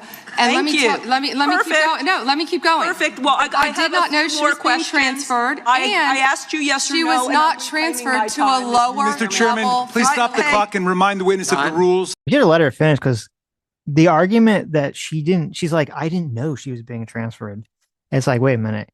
The person, your number 2, the person who's directly your subordinate, who works under you, has a conversation with Maxwell, and then like a few days later, they're magically transported to a much better prison with much better facilities that, according to prisonlawfirm.com, is the top prison to serve your time as a woman in federal prison. And she's like, well, I didn't know. It's like, well, that just makes you look retarded. That makes you look insanely incompetent. You didn't know. Did they do it behind your back? You're just confused? They shouldn't interrupt her so she can sound like an idiot. They should. Just let her talk. Yeah. Now, she did say something, and this is kind of why I was kind of looked into this, which is fascinating, because she said, and this I didn't know, she said that the prison she was in was already like the same level of low security prison. And then she was just transferred from a low security prison to another low security prison. So that is actually true, because I was curious about that. It says that she was in FCI Tallahassee, and it is also a low security prison. However, when I did some research on it, there was an article that came out in a DOJ report that came out in 2023 while Ghislaine Maxwell was in this prison about how horrible this prison was. They released a report that talked about that the building was gross, moldy, the food was gross and moldy, and sometimes the food had bug bits and rat droppings in it. Oh my God. That's awful. And so Ghislaine Maxwell transfers from this place that was so shitty, the DOJ had a report talking about how shitty it was, to some place that is, she has access to They don't have rat puppies, droppings? Doesn't have rat droppings in the food, and, supposed to be as cushy, I guess, as a prison can get, right? Well, yeah. This is kind of funny. I would avoid the rat droppings. That's true. Also, it's kind of interesting. It says, when I was researching, it said her lawyers requested originally when she was sentenced that she be able to serve her sentence at FCI Danbury in Connecticut. Now, this is the prison that was the inspiration for Orange is the New Black. Oh, okay. So she wanted to go to that prison, which this article, I don't know if it's true, this article claims is described like Disneyland compared to the jail that she ended up going to, or the prison, I should say, that she ended up going to. Yeah. One rule she needs to understand. And I'm glad that we're agreeing. So when we're agreeing, we can move on to some other things. When but I want you to know that every time she does get these perks, and it's been publicly reported, that the folks she's abused, the survivors who are sitting here, They see themselves as being denied justice. They feel re-traumatized. And I'm glad that we agree on that. But she should not be in that prison. And she needs to be moved back to a maximum security prison as soon as possible. But what she has told another committee here is that she won't cooperate with them unless she gets clemency from Donald Trump. It's just crazy to consider that she can be wielding this kind of influence within the administration. I mean, it's so crazy too.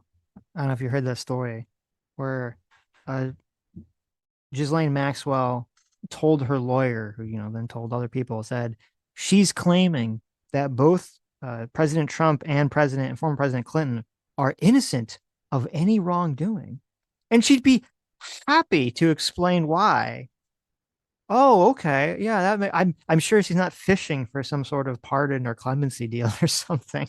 It's like, oh yes, the current president completely exonerated, and I can explain how he's so innocent. Yes, I just need you to do me a little favor, just get me out of here, and I'd be so happy to explain how innocent you are. Yeah, she would love the pardon, right? God, so stupid. But that begs the question, who ordered her to be transferred to the minimum security prison that she was ineligible for? Oh, no, wait, I'm sorry. Her lawyer directly said this. Her lawyer directly said, if this committee and the American public truly wants to hear the unfiltered truth about what happened, there's a straightforward path. Miss Maxwell is prepared to speak fully and honestly if granted clemency by President Trump. Only then can she provide the complete account. Oh, okay. She's got to protect herself. This is so fucking ridiculous. She doesn't want to incriminate. Now, what do you think the chances are that Trump's going to give this to some pardon or clemency or something to Maxwell? If he does, it's going to be after he leaves office. What, like, you mean as he's walking out the door? Not. Yeah, maybe not, because it will be so damaging to his legacy. Yeah, he's not going to do it. It's pretty slim. Yeah, unless she does know something insanely damaging, I agree. I don't think he would, because it would just be so bad. Everyone would assume the worst at that point. Who signed off on the special privileges? Was it Mr. Blanche? Was it one of your other subordinates? So please, can you tell us who sent her there, since you don't agree she should be there? I said I do not agree she should receive special treatment. She was transferred, I learned after the fact, to the same level facility, and that is a question for the Bureau of Prisons. I was not involved in that at all. The same level facility, I don't know why, but instead of talking about Ghislaine Maxwell, who hopefully will die in prison, you should be talking about Irina Zarutska. I have a couple of died on a subway. Right, and I absolutely... You don't talk about that. I have been talking about it and actually helping with these issues. But we're going to move back to you. I bet we are. Yes, of course, because you're here to testify.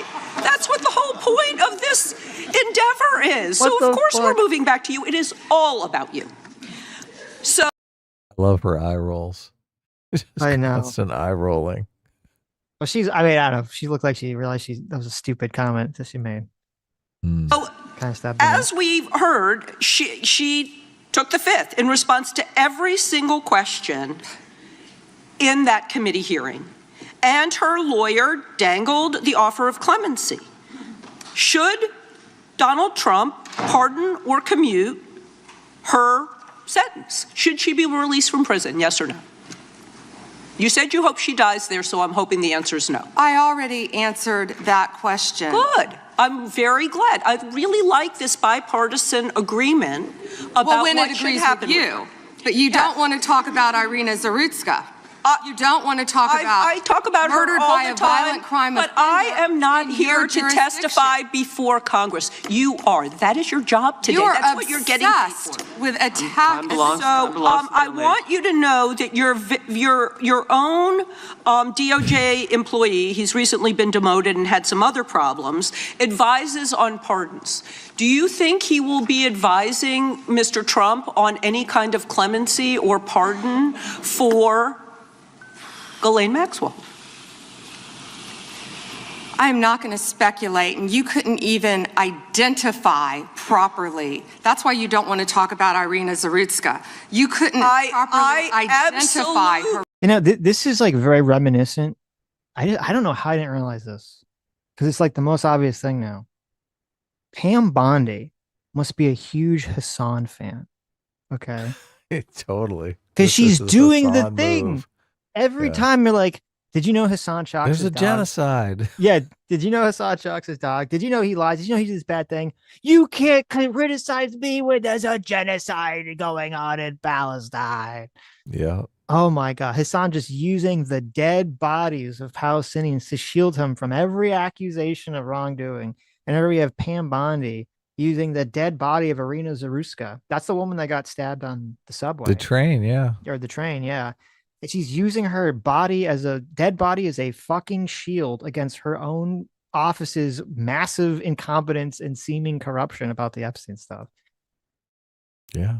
So there you go. I got the Hassan Piker defense. She's dodging. Yep. Relative. I absolutely it's embarrassing. Have been, and her family, by the way, appreciates all of the condolences, all of the help, everything that our law enforcement in North Carolina has been doing to help her family. Her family feels well treated. Thank you, and I yield back. The lady yields back. Gentleman from California is recognized. I'd ask unanimous consent to enter. She's like such a mean girl. That's the total mean girl tactics. It's hilarious. Into the record, an article by. None of it seems professional at all, but whatever. No. Well, you know what? You're right that Trump likes it because it's funny. That's what Sam always says, that Trump is like he's the brat president. He's the girl president.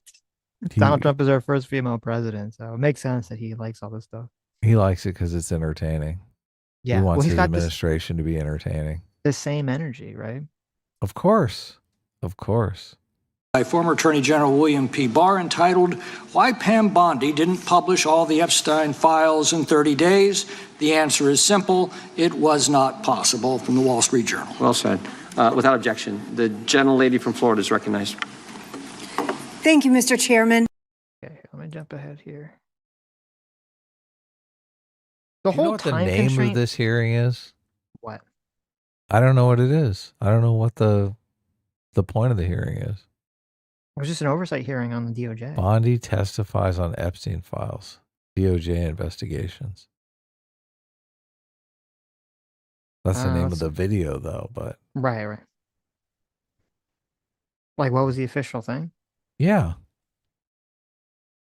I don't know. I guess she's prepared for Epstein questions, but normally committee hearings are around some sort of topic. Right.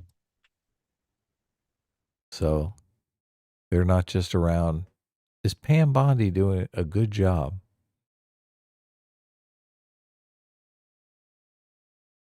Attorney General Bondi, according to your department, a child is sexually abused in the United States every 9 minutes. And the vast majority of survivors never get justice. And that's one of the reasons why I think the Epstein case has resonated so deeply with so many Americans. And the other reason, I think, is because it has revealed a two-tiered system of justice. And the powerful are protected and the survivors rarely get any accountability. And the Epstein files contain evidence of a multi-decade international criminal conspiracy involving some of the wealthiest and the most powerful people in the world. There's evidence of financial crimes, political corruption, sex trafficking, and of course, horrible sexual abuse. And I want to remind everybody, this isn't a game. These are real people, people who have suffered, who are sitting here with us today, and they deserve answers, and they deserve accountability. And I'm here to try to get some for them. Now, I've seen some of the unredacted Epstein files, and obviously, as you know, President Trump's name is all over them, but so are the names of other senior Trump officials: Howard Lutnick, Secretary of Commerce; John Phelan, the Secretary of the Navy; and Stephen Feinberg, the Deputy Secretary of Defense. These men were appointed by President Trump to senior positions in his administration. All of them have clear and confirmed ties to Jeffrey Epstein. Attorney General Bondi, Yes or no, has the Justice Department asked Secretary Lutnick about his ties to Epstein? Excuse me. Secretary Lutnick has addressed those ties himself. I'm asking you, has the Justice Department specifically asked Secretary Lutnick about his ties to Jeffrey Epstein? He has addressed those ties himself. Has the DOJ asked Secretary Phelan about his ties to Jeffrey Epstein? I don't know whether he has addressed those or not. Has the Deputy Secretary Feinberg talked to the Department of Justice about his ties to Jeffrey Epstein? Yes or no? Has the Department of Justice talked to Deputy Secretary Feinberg about his ties to Jeffrey Epstein, which are clearly spelled out in the files? It's a very simple question. It's not a trick question. I'm just asking you. Yeah, I'm stunned that you want to continue talking about. Oh my gosh. Epstein Okay, I'm reclaiming my time. I'm asking you not a trick question, a simple question. Okay, so what is clear is we have evidence. Do you know who Chris Malin is? We have evidence that 3 senior officials within the Trump administration have ties to Jeffrey Epstein. And what does ties mean?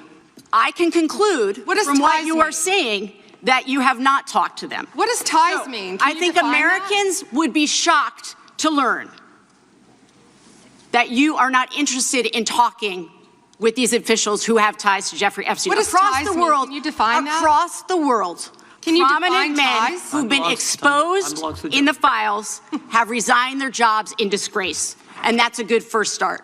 And that same standard, not saying the word Chris Malin. Standard should apply here.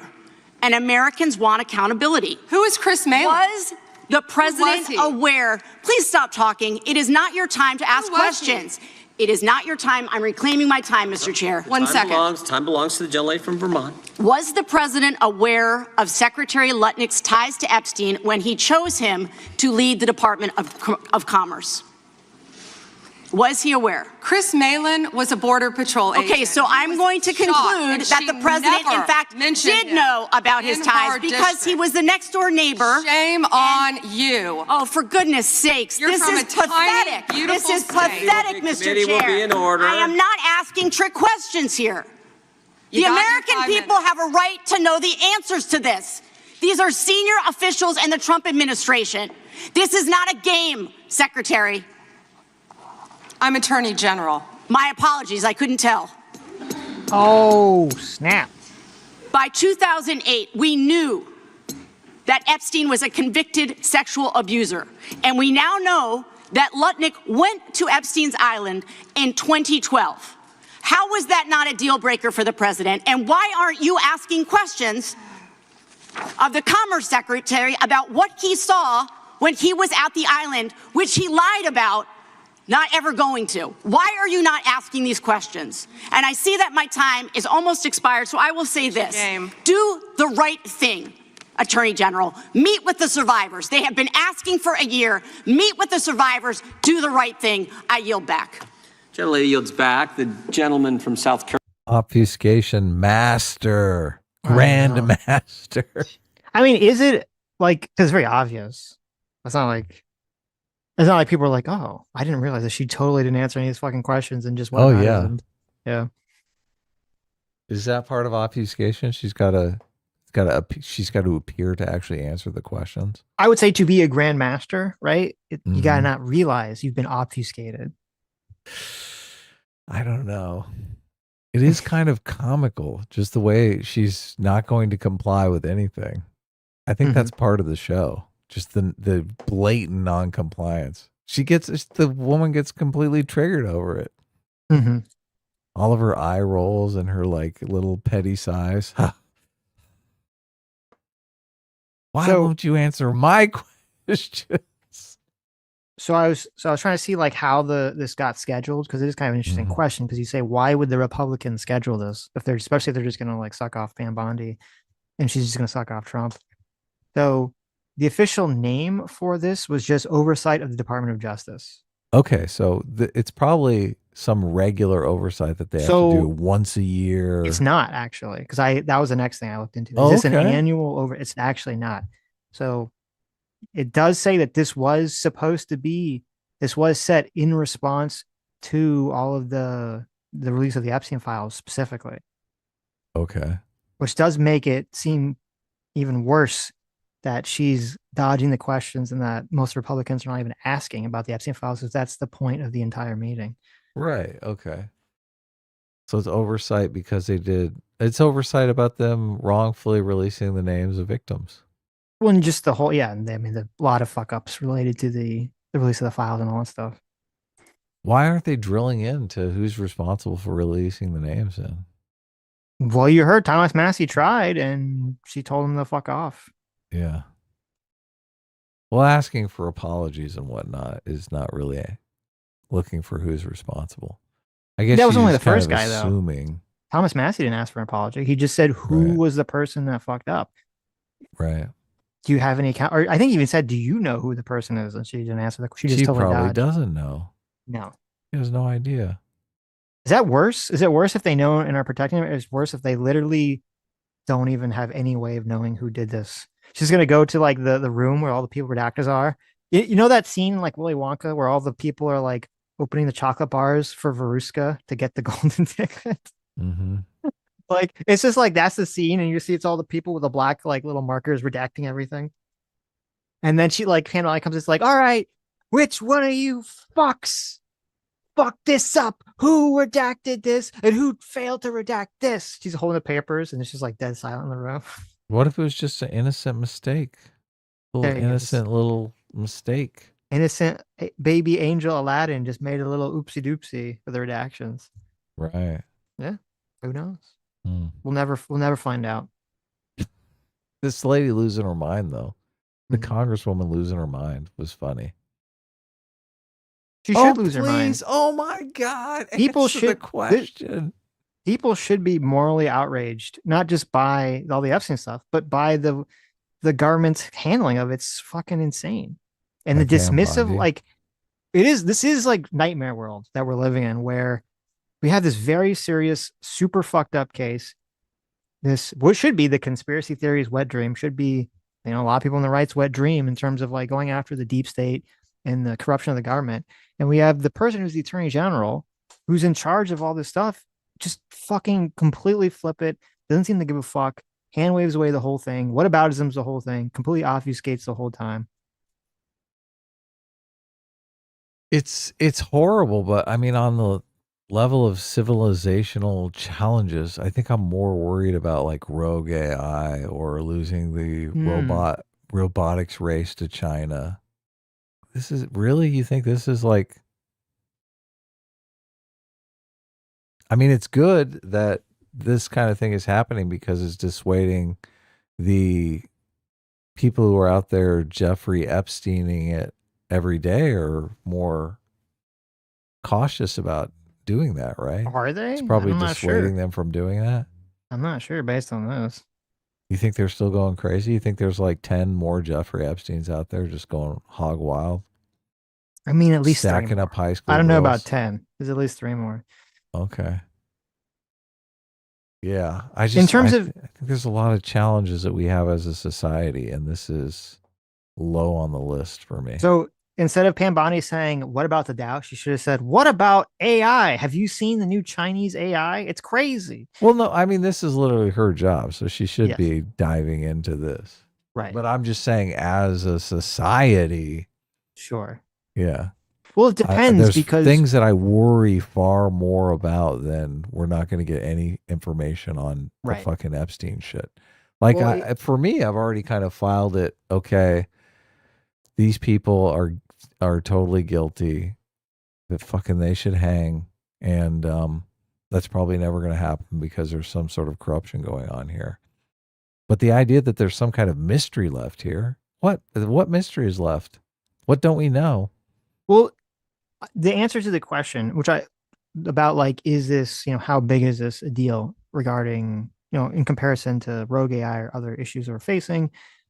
That is the same answer of like what mysteries are left, because if we knew all knowledge, if we have the magic crystal ball and it's just like Jeffrey Epstein did kill himself, Jeffrey Epstein did all these horrible things, but he mostly did it with just himself and a few very close friends, And the reason he got the sweetheart deal wasn't because the government was protecting him. It was just because they're fucking incompetent retards, right? If that's like the truth of it, then I agree with you that as horrible as what Epstein was doing, it's not like, you know, on this like massive threat scale of like human society. But if that's not the case, and it's like, no, actually, the government intentionally gave him the sweetheart deal because they're either in on it or because he's part of some blackmail operation, because Epstein's blackmailing the US government or people in the US government, or the US government's working with Epstein to blackmail. Like, if some of the more salacious claims about what he's doing and the people that connected to this are true, and that there is some larger conspiracy about what Epstein's doing, then I think it would be on this like massive scale that we need to know.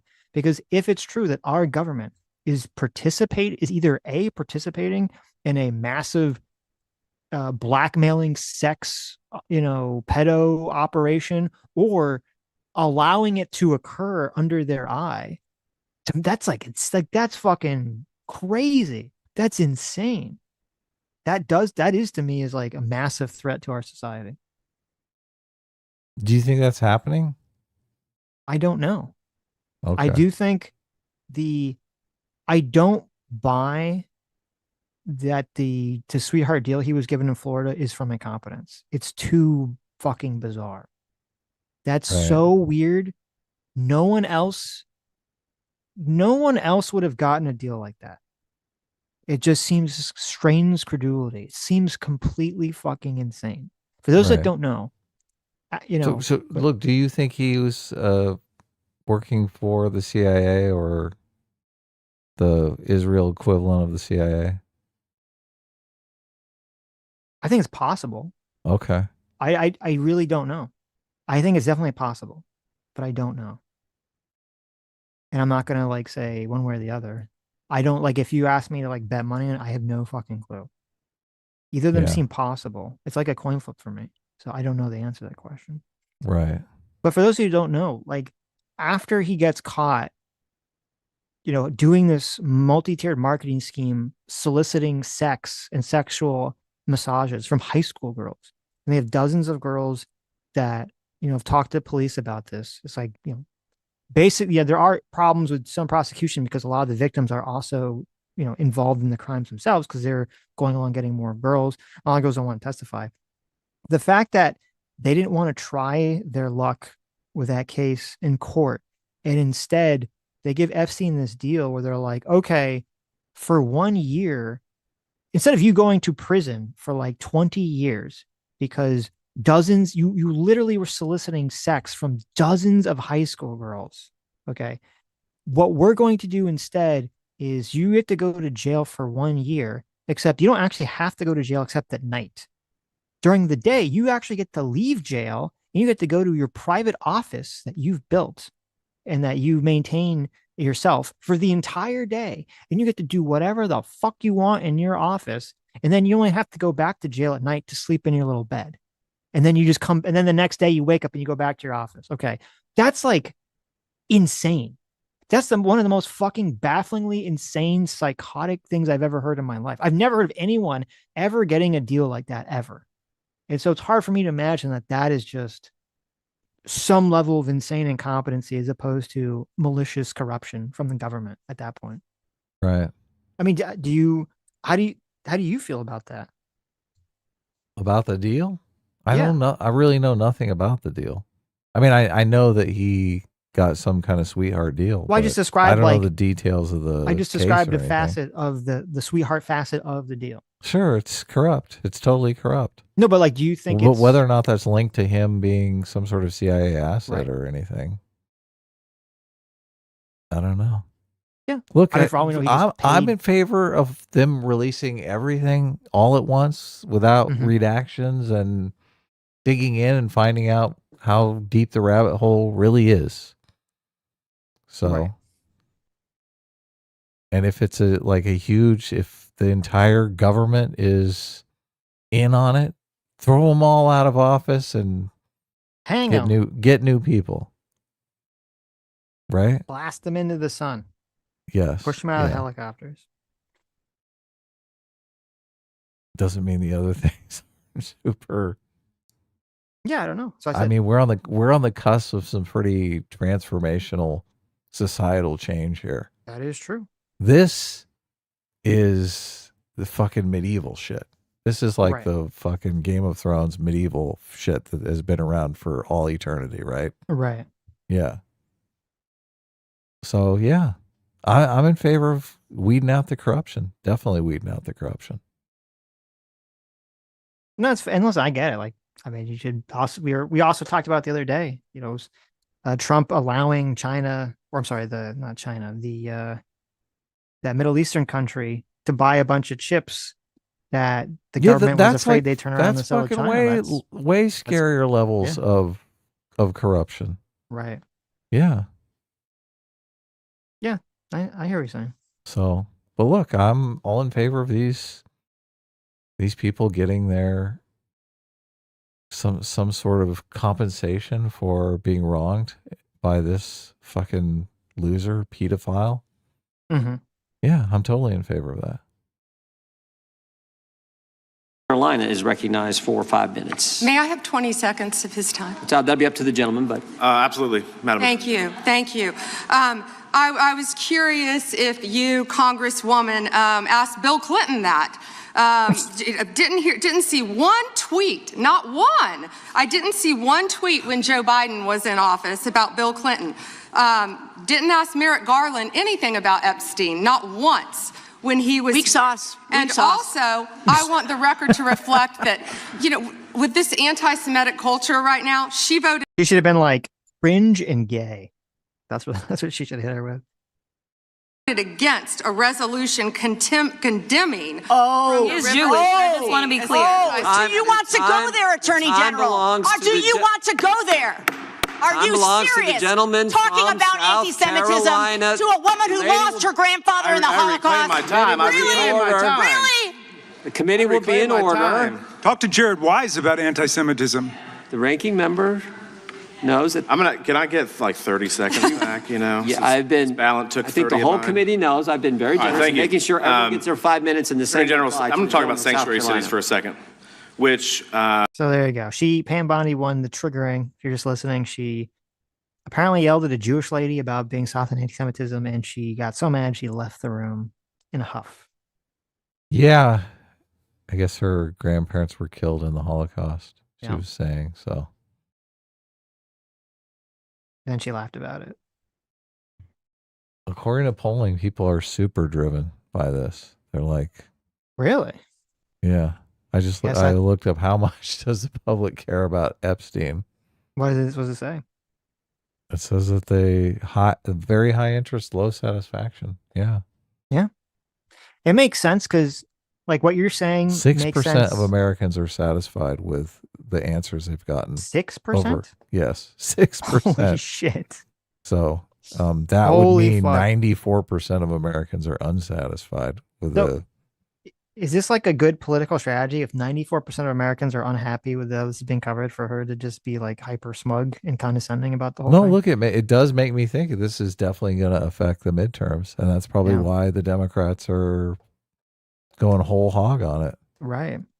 I mean, I'm surprised the Republicans didn't shut this down. Say, oh yeah. I mean, if it's an optional committee hearing. Yeah, although I don't know the Republicans are loving this because she's just clowning on all of them, and they are getting super triggered. Mm-hmm. Look, she just got a rage quit out of this woman. The Republicans are fucking, they're digging that. They're like, these fucking Democrats. It doesn't, like, it really matters entirely on whether the viewer of it, who they agree with. Because if the viewer of it, if they agree with Pam Bondi, then they're like, LOL, triggered, got him. But if the viewer of it's like, all this Epstein stuff is serious, then they're going to be like, oh, Pam Bondi's a fucking monster for acting this way. Yeah. So. It's tough because, I mean, there are a lot of rich people in positions of power that are fucking sleazy pieces of shit. Mm-hmm. Yeah. Marjorie Stoneman Douglas in my hometown of Parkland when we passed a bipartisan bill, the Marjorie Stoneman Douglas School Safety Act, which was the largest policy response to a school shooting in American history. Your department also prosecuted to the fullest extent of the law a constituent of mine and former felon that had plans to kill me when he was picked up by law enforcement after he was target practicing in his backyard with 2 rifles, a scope, a silencer, 3,000 rounds of ammunition, an anti-Semitic manifesto. My name was the only name on their target list, and my kids found out about this from their friends at school. So thank you. However. Now, that's pretty crazy. So we've heard from 2 different, I didn't even heard about this. We had 2 different Democrats talking about how there are these people trying to kill him. I didn't even heard about this shit. The most transparent administration in American history. Before Trump, we didn't know the word transparency, apparently. It's been 12 months since you gave Republican influencers part 1 of the Epstein files. You said the list was on your desk. Then a memo came out and said that there was no list. Phase 2 of the binders never happened. The President of the United States says the Epstein thing is a hoax. He blasts his own base for wanting the release of the files. He blamed Barack Obama. Republicans voted against the release of the files in the Rules Committee. Then they refused to even return to the Rules Committee until they could be protected from future votes on the release. Speaker Johnson sends Congress home a day early before break. They sent the Deputy Attorney General to meet with Maxwell. She says something favorable about the president. Miraculously, she gets transferred to a minimum security facility. No one can explain why. Miraculously, the leaks to the Wall Street Journal stop. We come back from break. We have the Massey discharge petition. Republicans drop a rule, a non-binding resolution trying to kill the Massey discharge petition. The White House says passing the Massey discharge petition is a hostile act. Trying to stop the necessary 218 signatures, according to Republican members that signed it, the White House brought them into the Situation Room, you know, the place where the president goes for time of war, promising things like appropriations or maybe even to primary them. People in the room say you were there. It didn't work. We get the 218 signatures. We eventually passed the Massey petition. You guys didn't release the files. You were forced by Congress, every member of the House except one, and the entire Senate. The reason the president signed it is because it was a veto-proof majority. We can't agree on anything, and yet the entire House but one member and the whole Senate forced the administration to release the files. Kash Patel under oath said to Senator Kennedy, the FBI is not in possession of any credible evidence that Epstein trafficked girls to anyone but himself. We know now that's not true. According to documents, Epstein had a worldwide sex trafficking ring. Girls from Poland, Czechoslovakia, Russia, Paris, modeling agencies sending him girls. He even had a relationship with a summer camp where he groomed girls at a picnic table. Ghislaine Maxwell says 29 Epstein associates cut secret DOJ deals. Turns out there is a list. 6 names readily available if you unredact them. Co-conspirators named, but we got them when you unredact them. Maxwell recently tells a House Oversight Committee that she wants clemency to release more names. Kash Patel under oath said Trump's name appears less than 100 times in the files. We now know that's not true. Trump's name appears more times in the Epstein files than God's name appears in the book about God. Okay, by the way, this is the Trump Bible. Move over, King James. Trump's name also appears more times in the Epstein file than Harry Potter's name appears in the 7 books about Harry Potter. Lutnick says that in 2008, he went to Epstein's home, says he had a massage table in the living room, that Epstein said he got one. His staff had a field day trying to figure out comparisons that they could do for that. How many times his name appears in the files. Every day, that it was the right type of massage. He and his wife decide to leave and say they'll never be in a room with him again. Howard then says, I'm sure the Epstein stuff is all on video. He was the greatest blackmailer of all time. Well, how would Howard know that? But now the files are public, and in 2012, we found out that he and his family are on Epstein Island. That is a good question. If Howard Lutnick, or Nutlick. Nutlick, what are you doing? Yeah. If good old Nutlick, you know, he says that Epstein was the greatest blackmailer of all time. Mm-hmm. How does he know that? What is that? What is he saying that based on? What information? Experience. Right. He's his neighbor. He had all these business dealings with Epstein. He hired him as a blackmailer. Yeah. What do you know, Mr. Nutlick? How do you know he's the greatest blackmailer of all time? Yeah. Seems like it'd be something worthy of an investigation, some questions being asked by the Department of Justice, I think. Sure. After Epstein pled guilty to state charges. I'm from Florida. I take my family to Disney World, not to Epstein Island. There are documents in the files that dispute the president's claim that he kicked Epstein out of his club. Allegedly, the president said that he asked Epstein to leave. Supported now, that's disputed, though, by statements from the manager of the club. Now, Madam Attorney General, I have like 25 seconds left. So because I'm curious, and I'd like to see you flip to the Jared Moskowitz section of the binder. I'm interested to see what staff provided on the oppo on me, and because we're in the Olympics, I'm going to give it a grade. I just want to see how good it is. So give me your best one. So first of all, nothing is funny about mocking the Bible and holding up a Trump Bible. That's what you did. You made a joke, and I find offense to that. That's all I have to say. I want it from the burn book. Shame. I want it from the burn book. Which is the best one? What you got? Has expired. The gentleman from Wisconsin is recognized. He gave her a 0. Holy shit. The best was you insulted the Bible, which you didn't, but okay. Interesting. She loses points when she says, "Oh, you've offended me." Mm-hmm. She went full by insulting Karen. the Bible. She went full Karen on him. He was like, "Look in your Oppo research. Look me at what do you got on me? How many pedos are in my district? Yeah.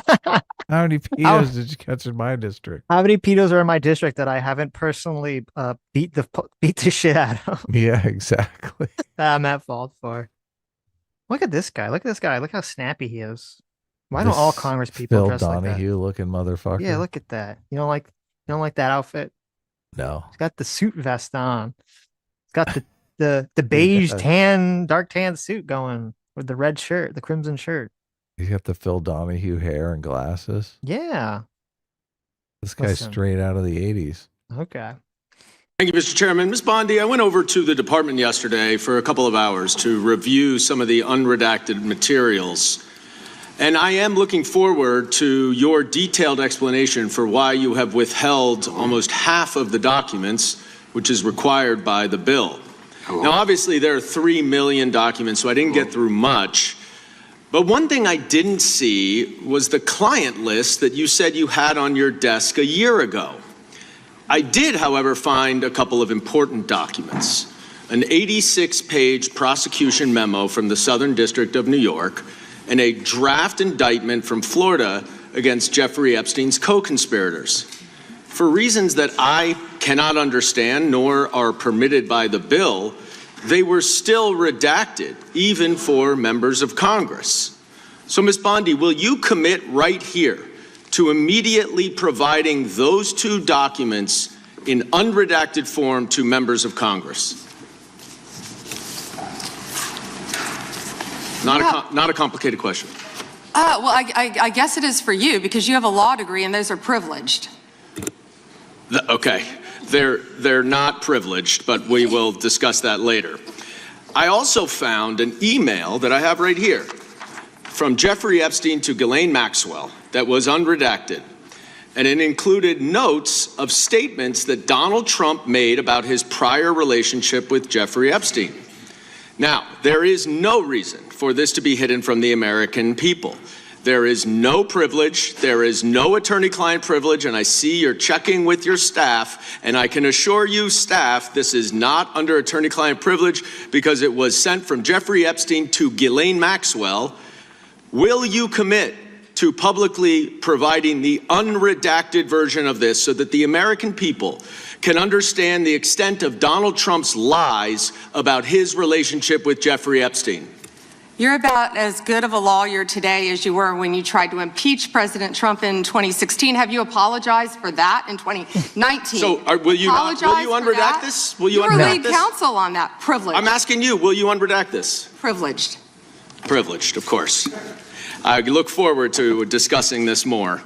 Now, these are obviously improper redactions. Well, and let me stop for a minute. I'm talking. If they're not privileged, quiet. Don't yell at me. If they're not Mr. Chairman, would you stop the clock? This is on your time. It's not on Mr. If they're Goldman. not Even though privileged, you used your improper redactions, you'll like my answer. to if we continue review to them and they're not protect privileged, Time belongs to the we will member. be happy to release them. We'll stop the clock. We'll stop the clock. Time belongs to the member. Go ahead.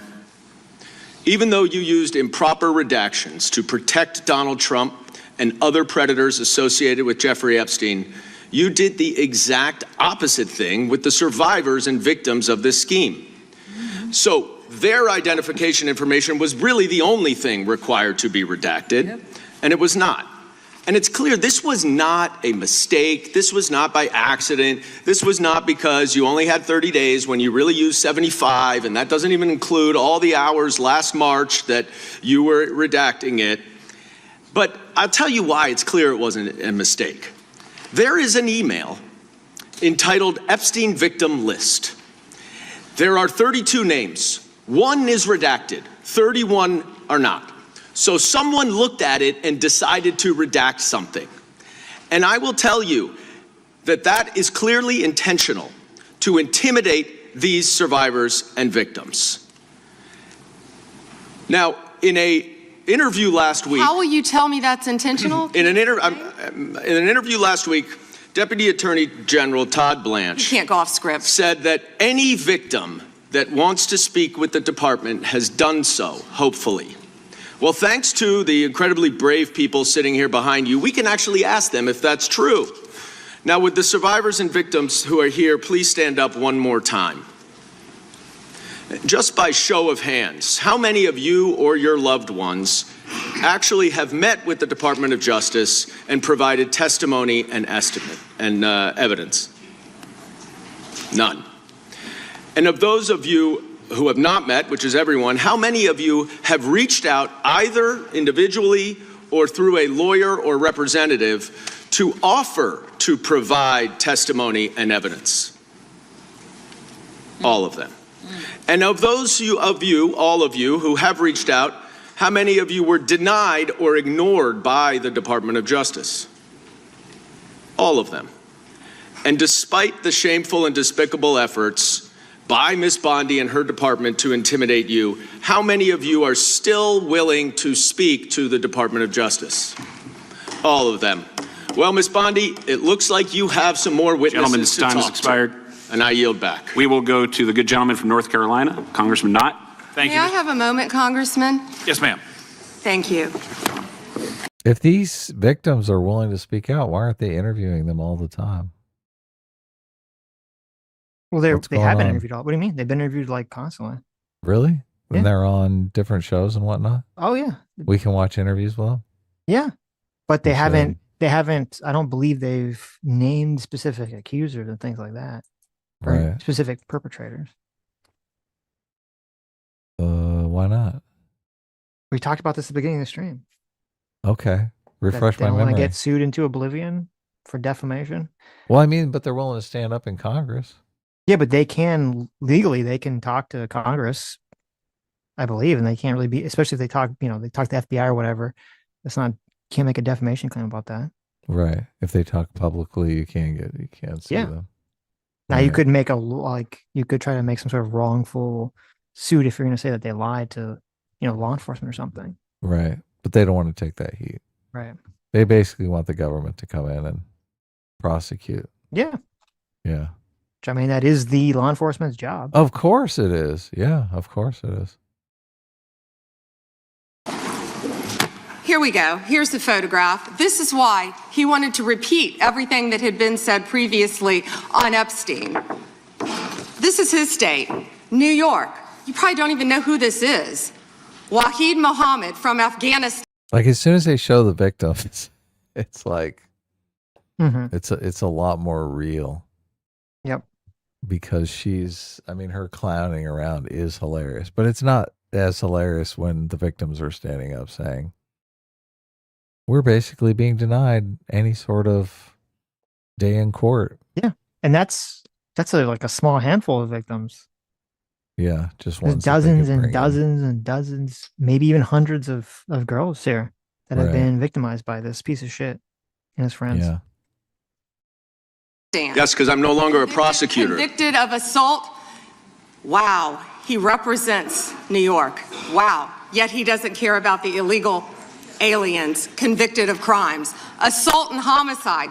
No longer a prosecutor, so he doesn't care about his constituents. Here we go. Arson. El Salvador. Miguel Palacios.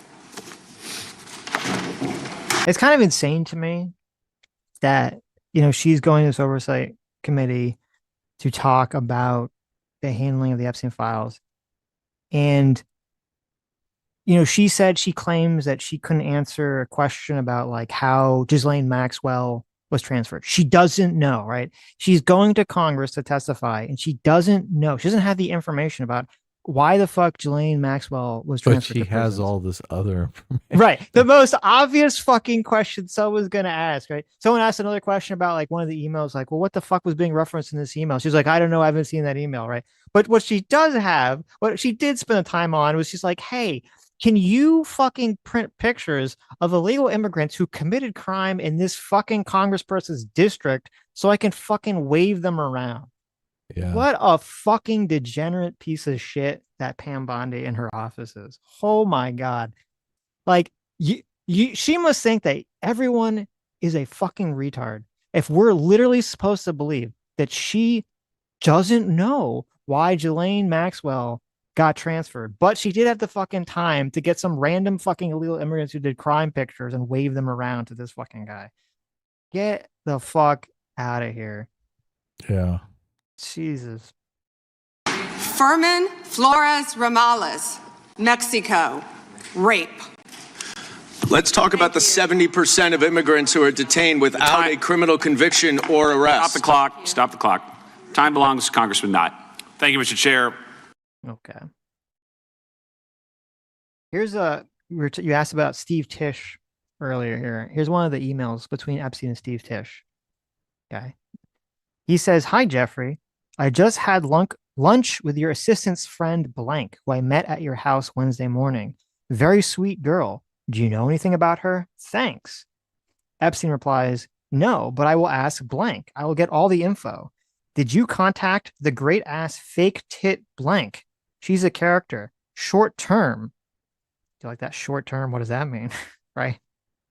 Has an older boyfriend going to acting school. Oh, isn't that great? So he's using some woman as some sort of sex prostitute while she's dating someone. Has a 10 ass. I'm happy to have you as a new but obvious shared interest friend. Now, Adam.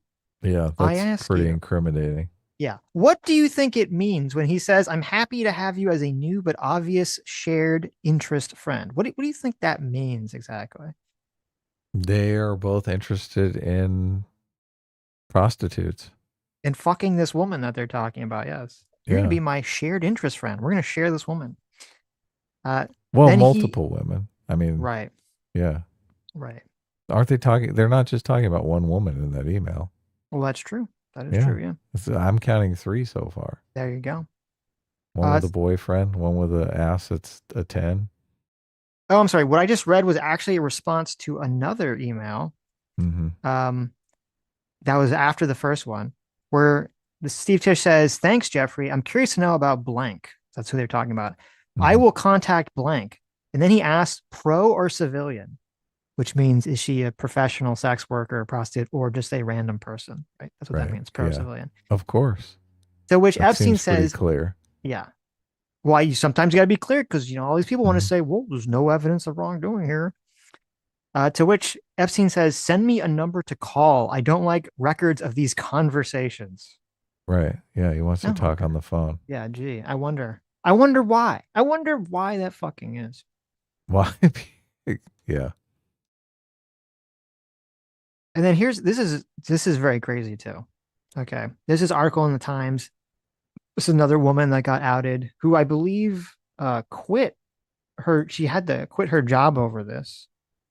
It says, "Who is Kathy Romeller, Goldman Sachs lawyer who quit over Epstein ties?"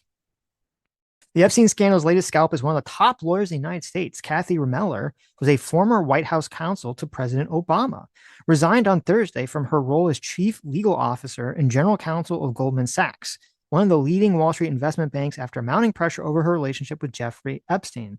So look, there you go. Look, there's your Democrat scout. Fucking Obama has this White House counsel who's a total fucking piece of shit, degenerate skank for Epstein.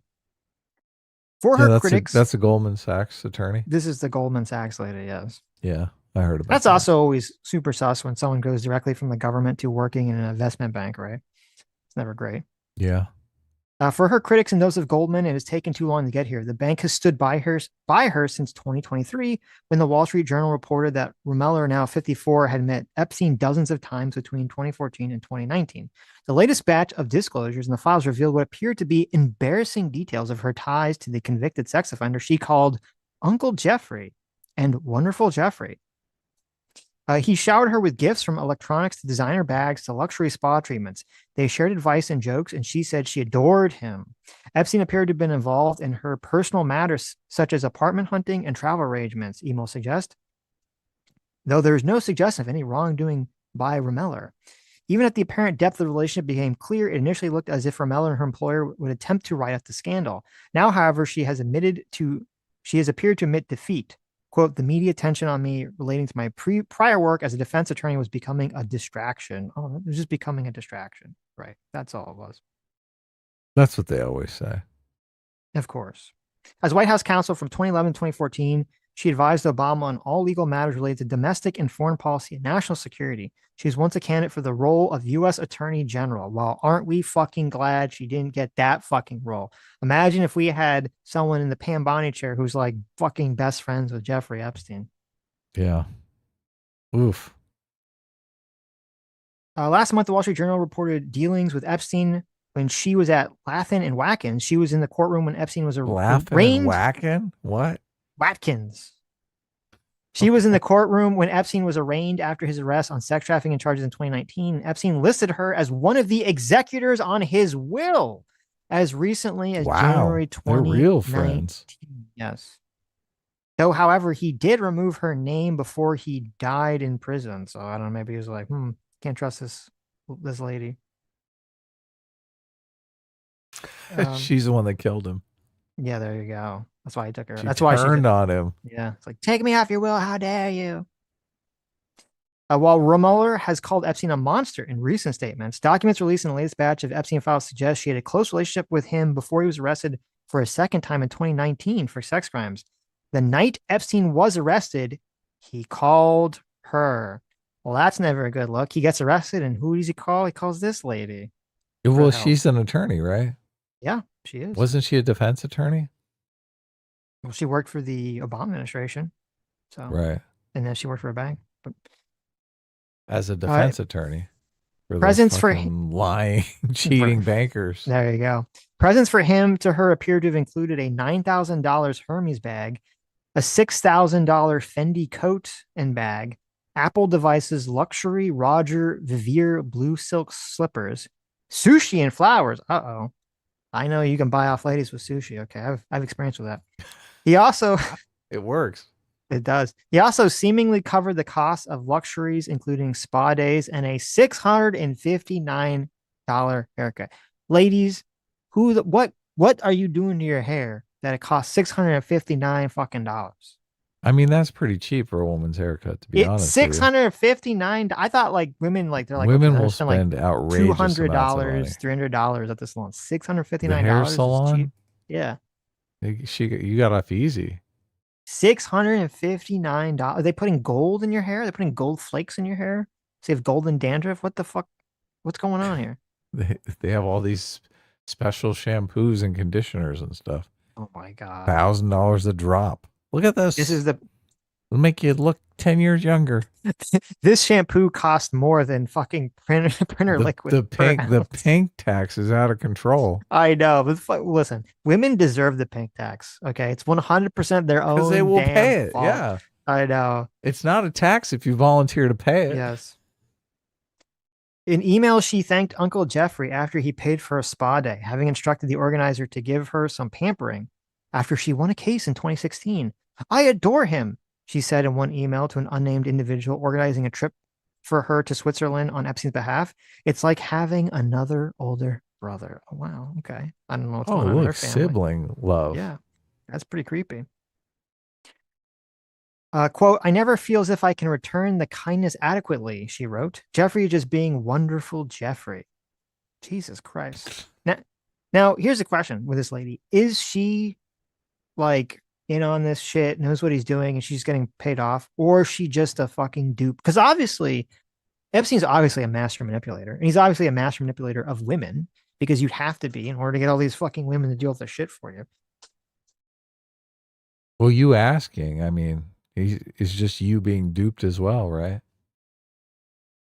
What do you mean? Of course she's in on it. What are you talking Okay. about? You even questioning the fact that she's in on it is I you don't know. being I mean, I'm leaning manipulated towards by Jeffrey Epstein. I'm leaning towards that, but You're leaning towards, yes, she definitely did know what was going on. yeah. She was hooking up look, she went back to high school.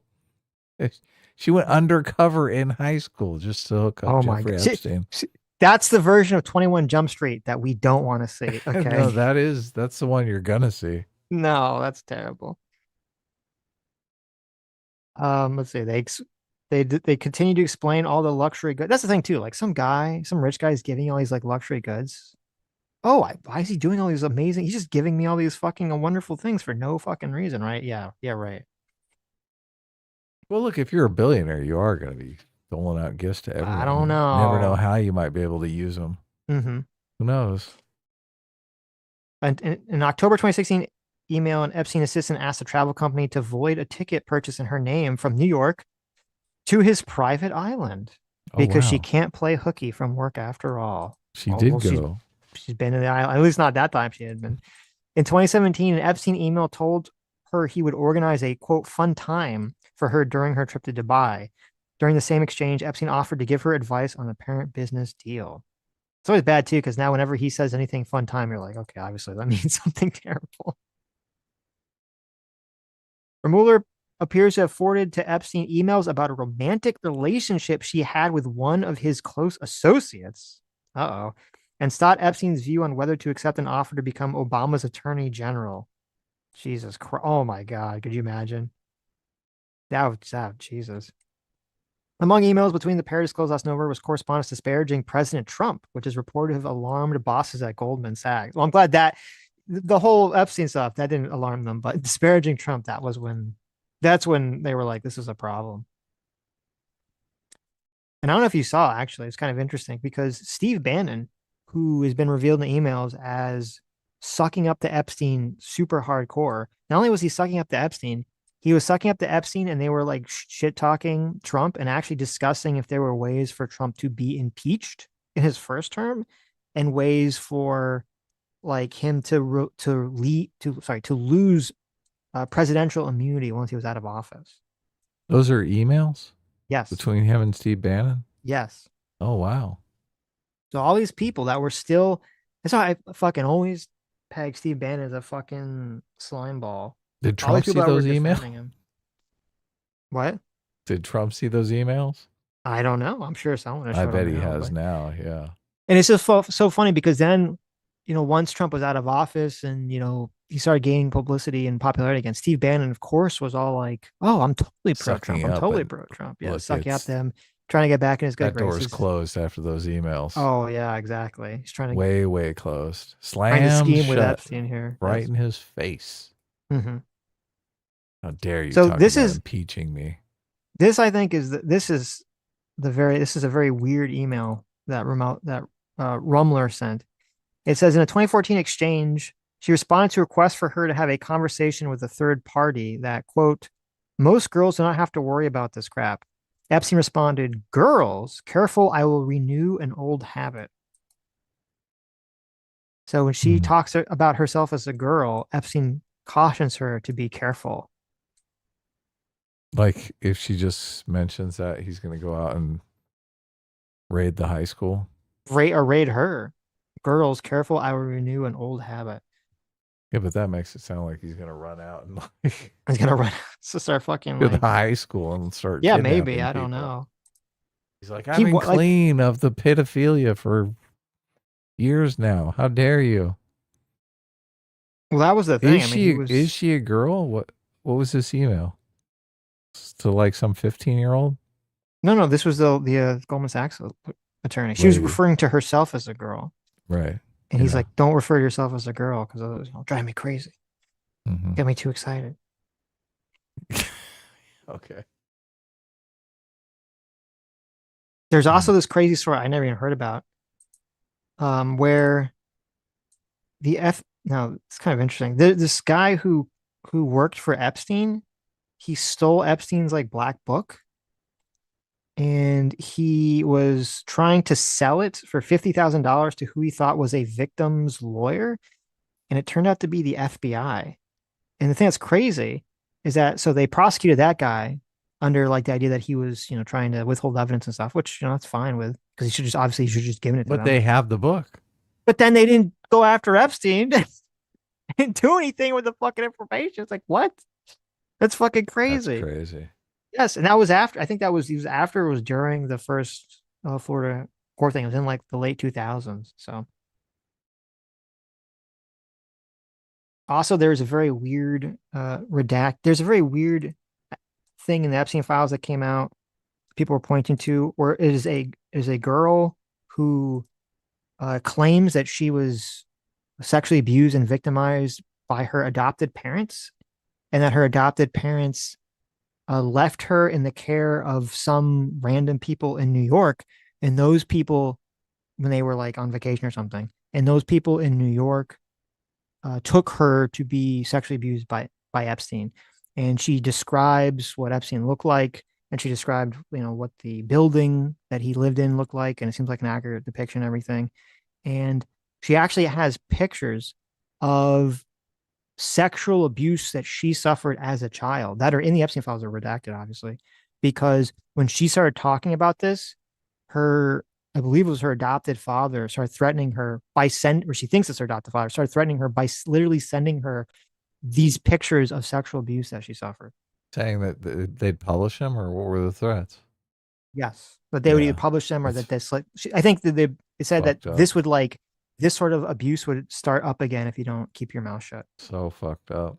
So again, another thing that we're supposed to say, that the FBI had access to this information. So we know we have a girl now. You don't know if 100% she was victimized by Epstein, but we know 100% supposedly the pictures are redacted, but they are described, and I'm not going to read you the descriptions because they're very disgusting, but that they know that they have a person here who was victimized. And, did they investigate that at all? Is there any evidence that they looked into that whatsoever?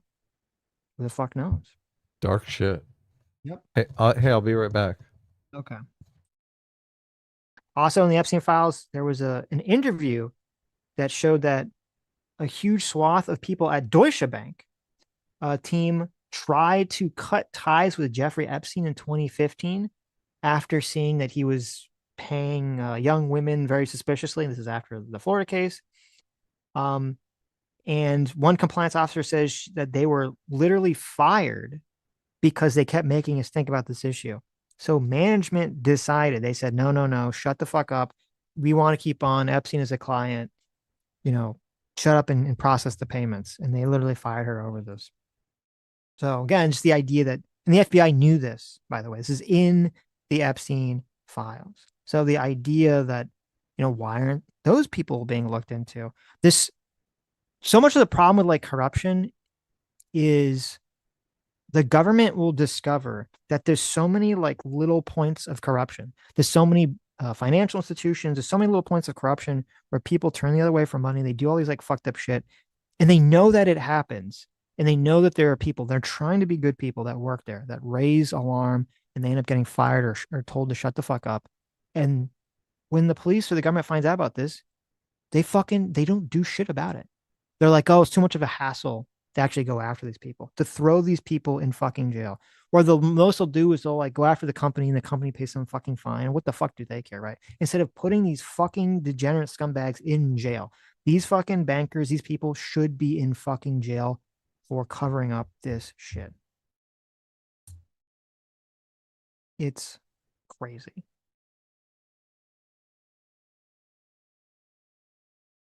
I was like, I don't even know if there's so many emails there's so many weird emails about people talking about to Epstein that they want to find girls, find young girls, find kids, all sort of thing. There's a weird email where this one's bizarre. There's a weird email where this girl, one of these girls who works for Epstein, who like manages his, potentially underage girls that he's doing stuff with, is talking about how she's She says, first of all, she says she's done with the Pornhub introduction, which is some of the victims would describe how like the old women would make that they should, sexually gratify Epstein and stuff. And also in the email exchange, she's talking about she was bringing this kid or this young girl, and we don't know how old she is, to get a bikini wax done. And supposedly the person doing the bikini wax keeps questioning like how old she is. She's like, how old is this person? And she's like, oh, I keep telling the person that they're 21. I keep repeating it, as if like the person doing the bikini wax is like, what's going on here? And the person keeps saying, oh, don't worry about it. They're 21. They're 21. Ouch. But again, nothing to investigate. Here's how you, like, with 100% certainty. Okay. With 100% certainty, you can say, we don't know if he was trafficking to other women or to other men, right? We don't know if he was doing blackmail. We don't know if he was doing coercion, all stuff. Okay. With 100%, we do know that though. At least. Well, I'm saying, like, if we're gonna take the most, come on, that guy is totally guilty. Yes, but if we're gonna take also, the most, Chomsky. Well, there you go. Well, I don't know if they know Chomsky's actually fucking his women, but we like to think so. The most undeniable thing about this, and the most way that you and I and everyone listening knows that, and everyone watching this knows this is bullshit, okay, is that even if theoretically Epstein wasn't trafficking to anyone else, even if that was theoretically true, we know with 100% certainty that there were other older women that he had around him who helped facilitate younger women to be involved in these sex acts, that were operating as madams the same way Ghislaine Maxwell was. Why the fuck are none of those people in jail? Well, it's complicated if they are also victims. It's complicated if they're like the first. Okay. No, no. These are different. These are not high school girls that he paid to find other high school girls. These are girls or women. These are women who are in their late 20s or 30s who are like Ghislaine Maxwell, who would find women for him, and then once they found them, would teach them how to do sexual things, Epstein. Okay. Why the fuck are all those names of those women? There's like 4 or 5 different women. Some of them, I believe their names are out there. Why are those names not as infamous as Ghislaine Maxwell? Why are those people not in prison the same way Ghislaine Maxwell is? And why are those people not being women didn't start off as high school girls. Well, I mean, everyone. No, I don't know if they started off. Oh, so everyone started off as high school girls. Right. I don't know how old they were when. That is what makes it more complicated.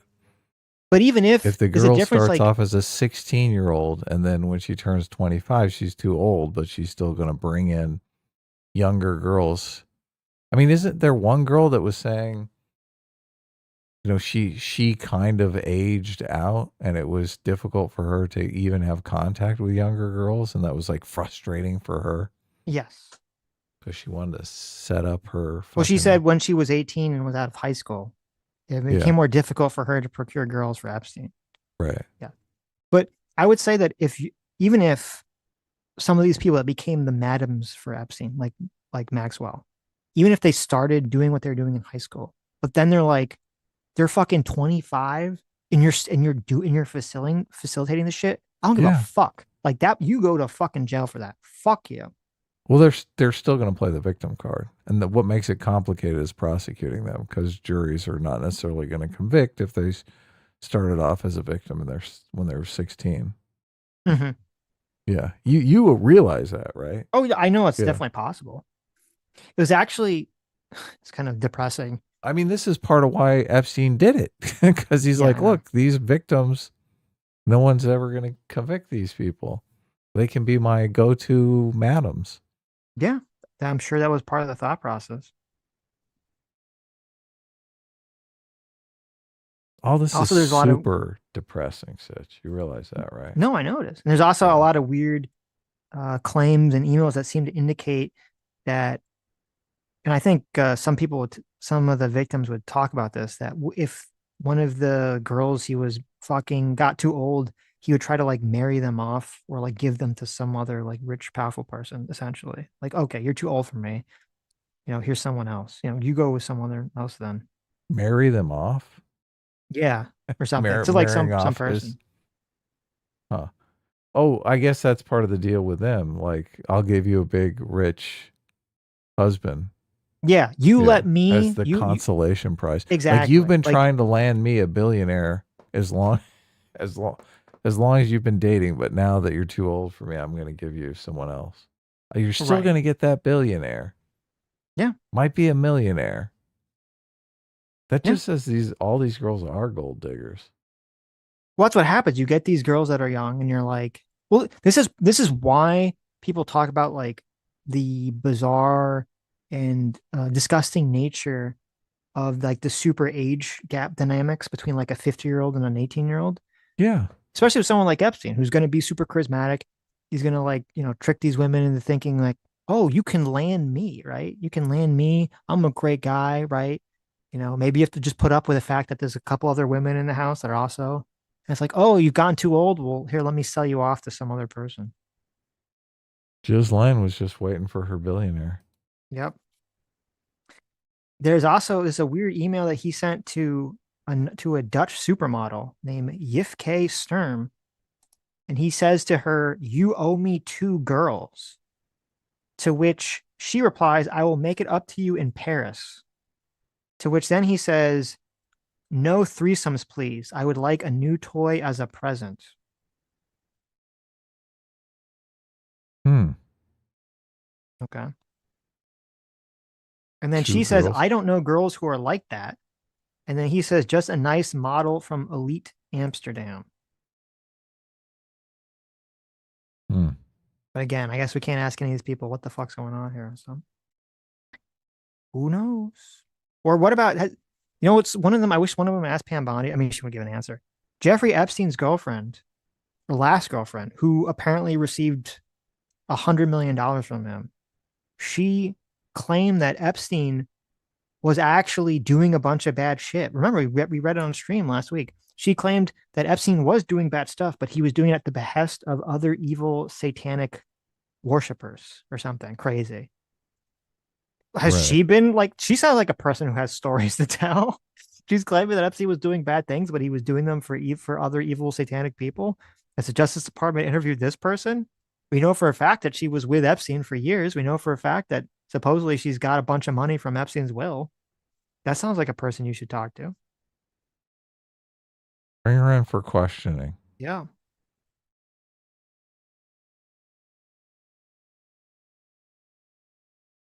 Anyway.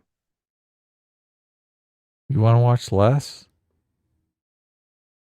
Everyone wants us to watch Marco Rubio's speech at the Munich Security Conference. Sure. I actually didn't see it. Did you watch it? Yeah. No, I want to watch this first. A DAX for $50. Looking ahead tonight, Columbus businessman Les DAX for $50. Oh my God. Is this the DAX? Is this the DAX symbiote from Deep Space Nine? Well, thank you, DAX. DAX for $50 says, "I think Trump 2 admin is a perfect example of how diversity hires are bad. Not saying any names, but Cash, Bondi, and Gnome." There you go. S-Class is neat. Oh, look at that. I got a neat. But A-Team reigns supreme. There you go. Look at that. Thanks. Thanks so much, Lord Stug, for the 10 gifted memberships. Oh, yeah. Welcome, new members. Wexner is scheduled. It's so nice, you guys, to super chat on Streamlabs, too. Yes. Very cool. Very nice. Push the Streamlabs. We get more of the money. Not greedy YouTube or Apple. Yes. Yeah. We get 50% on YouTube, and we get 94% or 96% on when we get Streamlabs. Yeah. We get 50%, I think, if it's an Apple, right? Thing. Yeah, if it's on a mobile device, and 60%, 66% if it's on the browser on YouTube. Yeah. Yeah. It's like 2/3. All right. To be deposed by the U.S. House next Wednesday in connection to the Jeffrey Epstein investigation. Wexner has never been charged with a crime in connection to Epstein. 10 Investigators reporter Rochelle Aline is breaking down what we may expect out of this testimony. Rochelle. The first thing to note is Jesus, that was what was that music? That was awful. Yeah, it was. God. Let's I get don't like some this AI production. to fix that. Also, what is this? Local news. This is a bad outfit. Mm-hmm.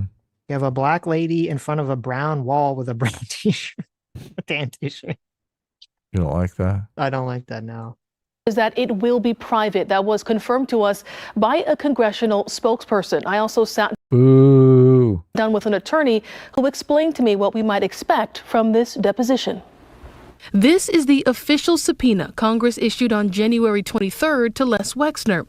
A congressional release confirms that it's connected to the Jeffrey Epstein investigation.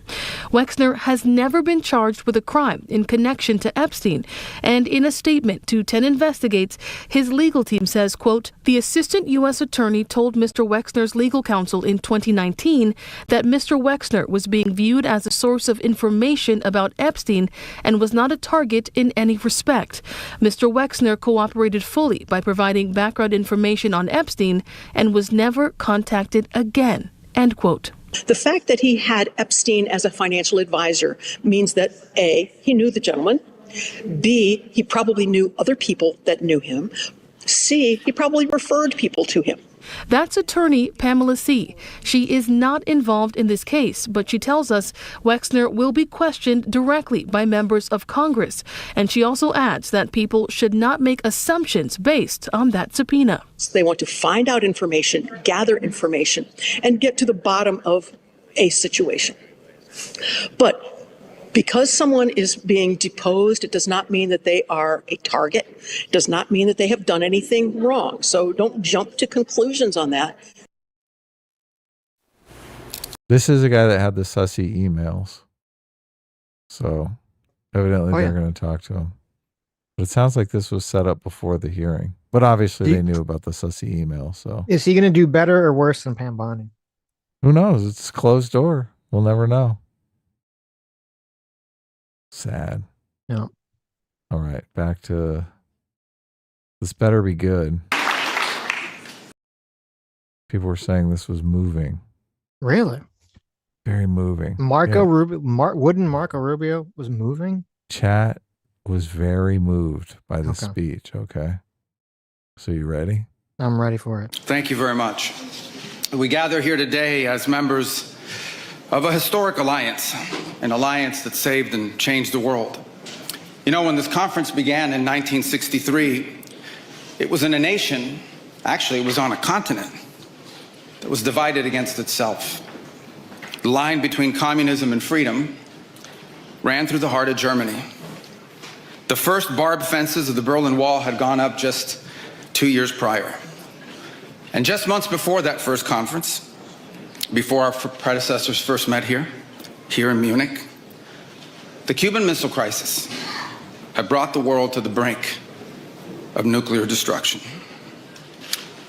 Even as World War II still burned fresh in the memory of Americans and Europeans alike, we found ourselves staring down the barrel of a new global catastrophe, one with the potential for a new kind of destruction, more apocalyptic and final than anything before in the history of mankind. The time of that first gathering, Soviet communism was on the march. Thousands of years of Western civilization hung in the balance. At that time, victory was far from certain. But we were driven by a common purpose. We were unified not just by what we were fighting against. We were unified by what we were fighting for. And together, Europe and America prevailed. And a continent was rebuilt. Our people prospered. In time, the East and West blocks were reunited. A civilization was once again made whole. That infamous wall that had cleaved this nation into two came down, and with it, an evil empire. And the East and West became one again. But the euphoria of this triumph led us to a dangerous delusion that we had entered, quote, the end of history, that every nation would now be a liberal democracy, that the ties formed by trade and by commerce alone would now replace nationhood. Shots fired at Fukuyama. They're always going after Fukuyama. Well, is this moving, Sitch? Is this like, are there any tears yet? That the rules-based global order, an overused term, would now replace the national interest. Oh, I didn't realize I was muted. No, I'm not moved, but I do like it so far. I think it's a fine speech. I do appreciate a lot more than JD Vance's speech, where he basically is like, well, with Russia and China at the chomping at the gate, we're going to tell Europe to fuck off and die. Right. Seems a lot more. We need to unify against communism, against China. I do like that message. Trying to reel them in. Yep. Use the honey strategy. And that we would now live in a world without borders where everyone became a citizen of the world. This was a foolish idea that ignored both human nature and it ignored the lessons of over 5,000 years of recorded human history. And it has cost us dearly. In this delusion, we embraced a dogmatic vision of free and unfettered trade, even as some nations protected their economies and subsidized their companies to systematically undercut ours, shuttering our plants, resulting in large parts of our societies being deindustrialized, shipping millions of working and middle-class jobs overseas, and handing control of our critical supply chains to both adversaries and rivals. We increasingly outsourced our sovereignty to international institutions while many nations invested in massive welfare states at the cost of maintaining the ability to defend themselves. This, even as other countries have invested in the most rapid military buildup in all of human history and have not hesitated to use hard power to pursue their own interests. To appease a climate cult, we have imposed energy policies on ourselves that are impoverishing our people, even as our competitors exploit oil and coal and natural gas and anything else, not just to power their economies, but to use as leverage against our own. And in a pursuit of a world without borders, we opened our doors to an unprecedented wave of mass migration that threatens the cohesion of our societies, the continuity of our culture, and the future of our people. We made these mistakes together.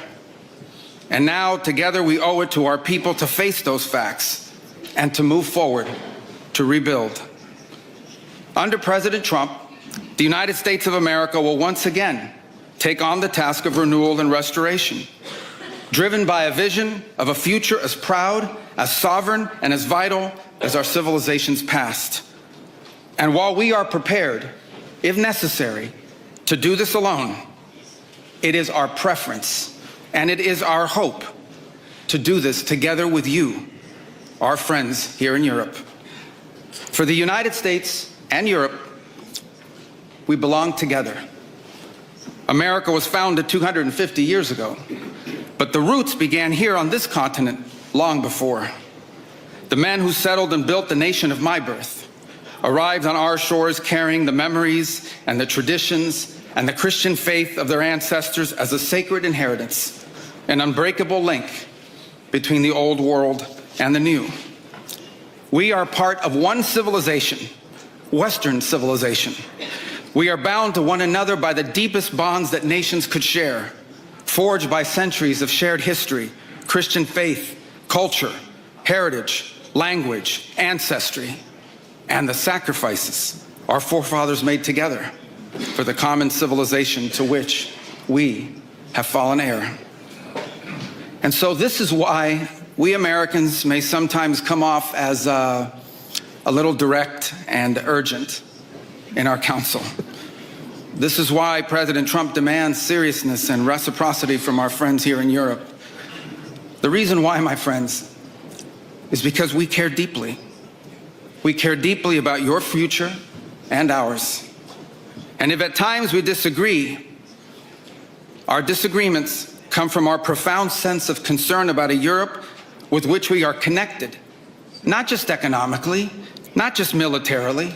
We are connected spiritually, and we are connected culturally. We want Europe to be strong. We believe that Europe must survive.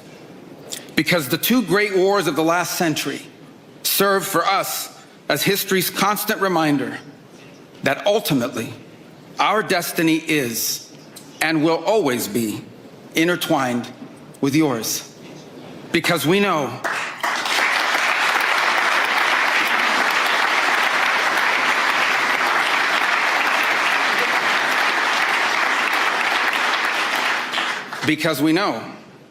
that the fate of Europe will never be irrelevant to our own.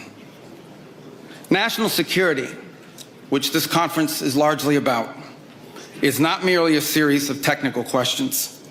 How much we spend on defense or where, how we deploy it, these are important questions. They are. But they are not the fundamental one. The fundamental question we must answer at the outset is, what exactly are we defending?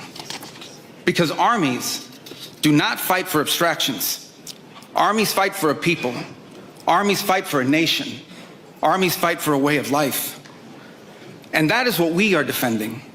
A great civilization that has every reason to be proud of its history, confident of its future, and aims to always be the master of its own economic and political destiny.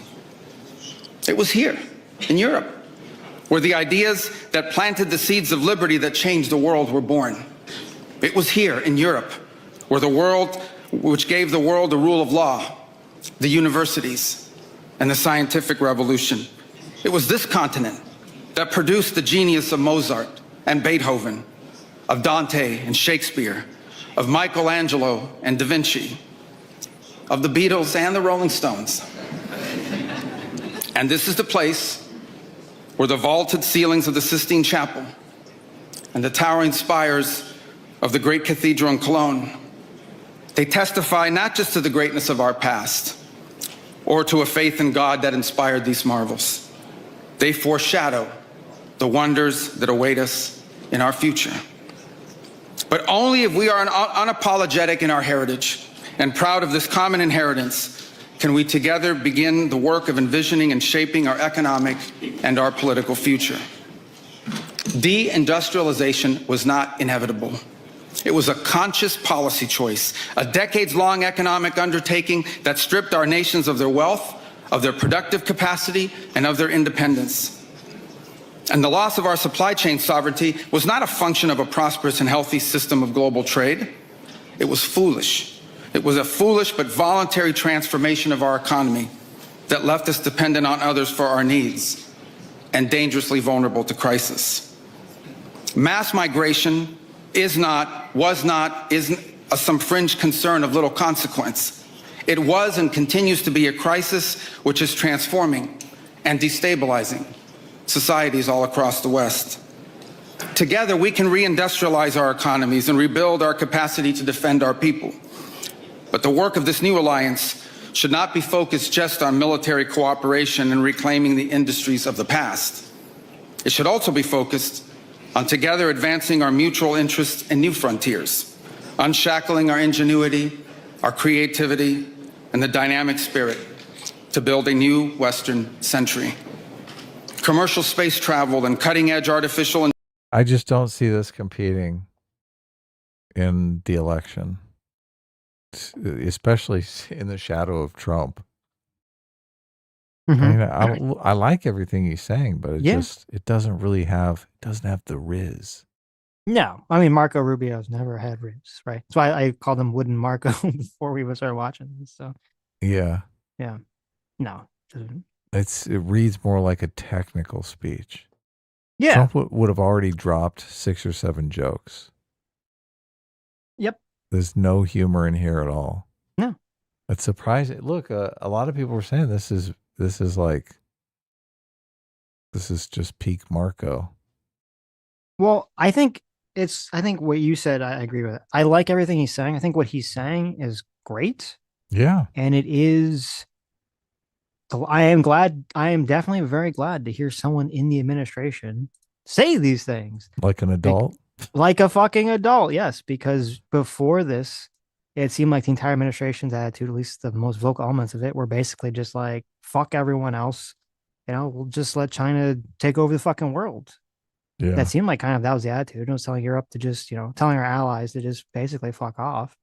So I'm glad that we have Marco Rubio being the adult in the room and saying, no, we need to actually stick together here because, we might have problems and difficulties, but, we're still a lot better than China taking over the fucking world.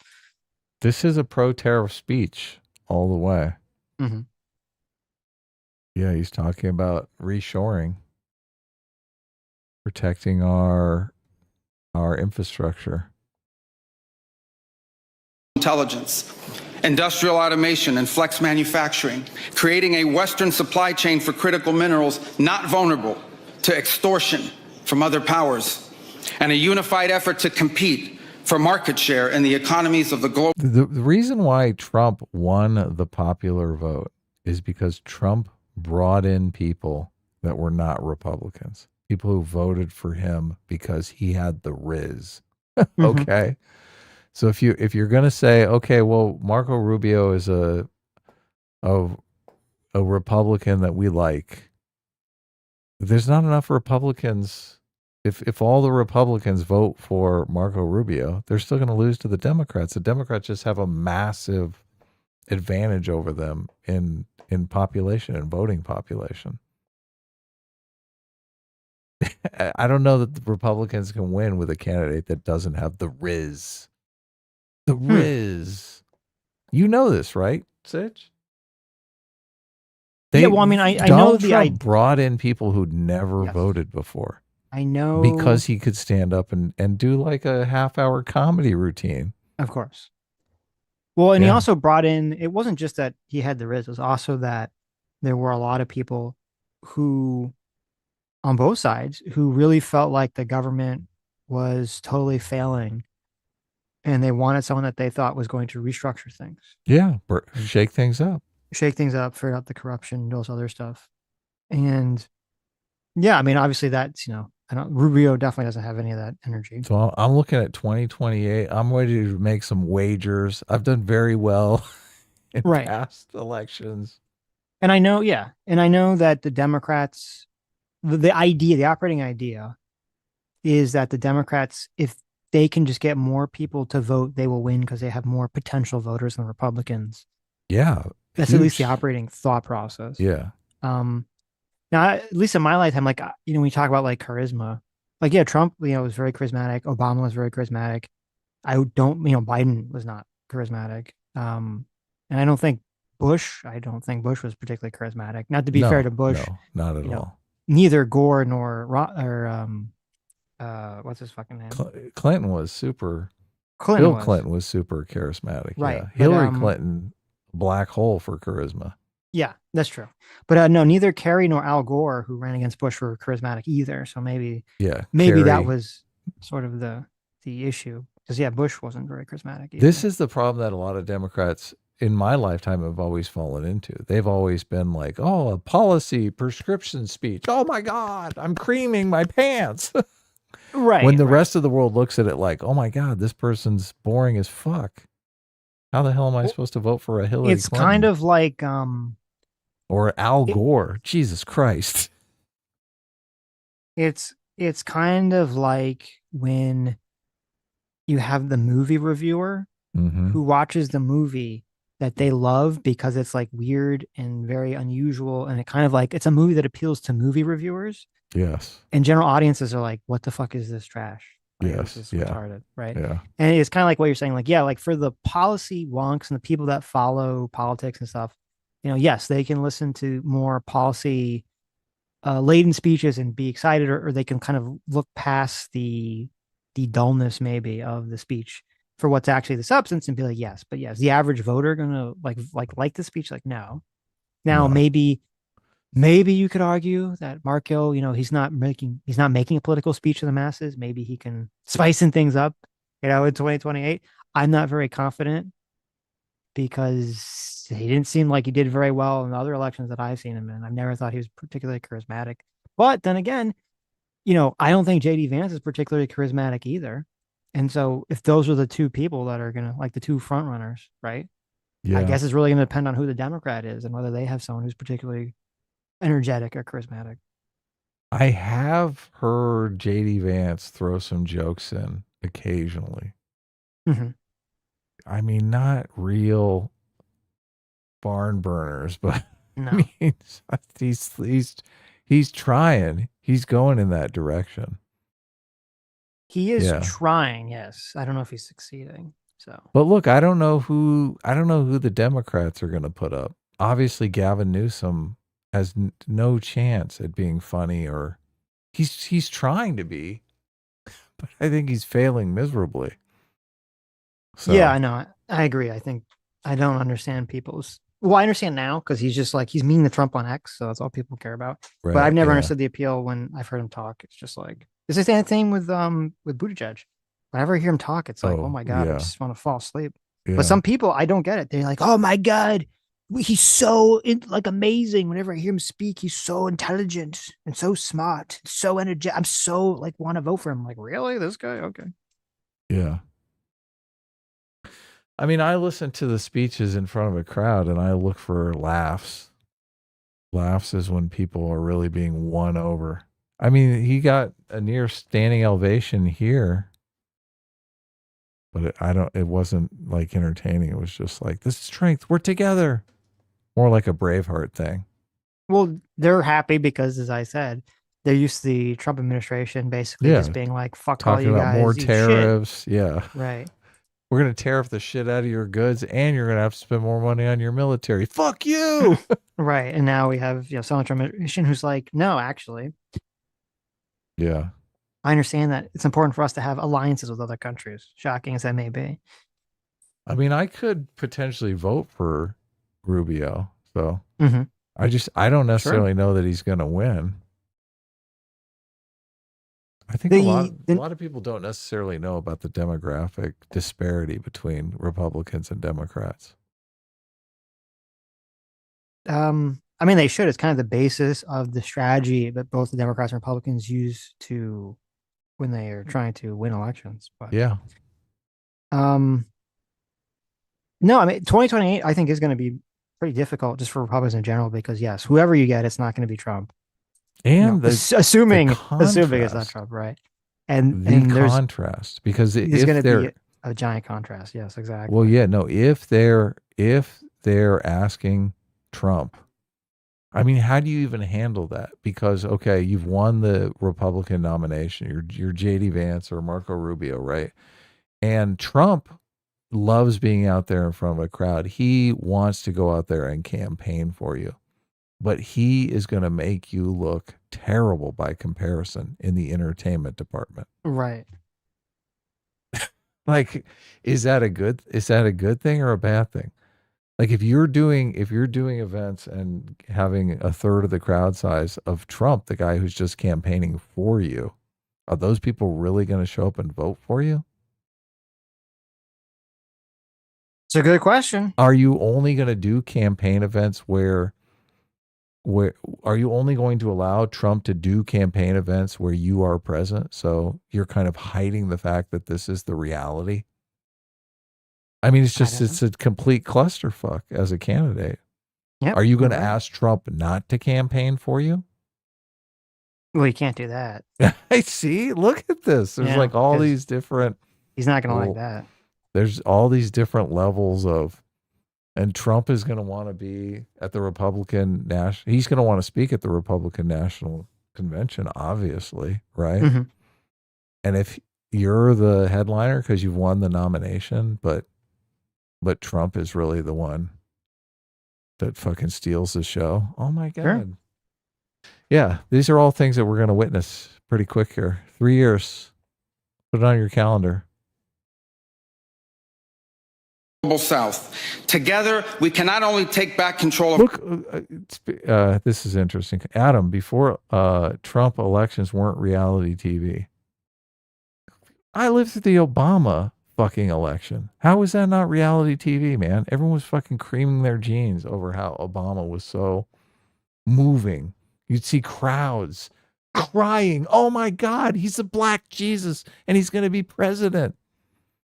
The Obama had the fucking riz. Are you kidding me? Our own industries and supply chain. It is. I mean, it is true. Before Trump, obviously politics were a lot more boring, which some people don't like, and some people do like. Not with Obama, though. Fucking Yes We Can. The giant crowds. It was like a fucking movement. It was same exact thing as MAGA. But it was we're making history. It's a different, no, hold on. It was a different energy because it was more like a classic, like this is a politician that inspires me or I feel like is inspiring, right? Which is like, we've had those before. We haven't really had the like whatever kind of Trump is, like the, being very jokey, being very offensive, being very kind of like openly controversial. Politics were boring when it was Bush, when it was W against Kerry, because you had two fucking boring candidates, right? When it was was W against Gore, zero Riz in the room. Yes, right. But put the campaigns aside. Even like once Obama becomes president, I mean, it wasn't, he was just doing standard president things, whether you agreed with the policies or not. Yeah. But he was campaigning on Sure. he had the mojo.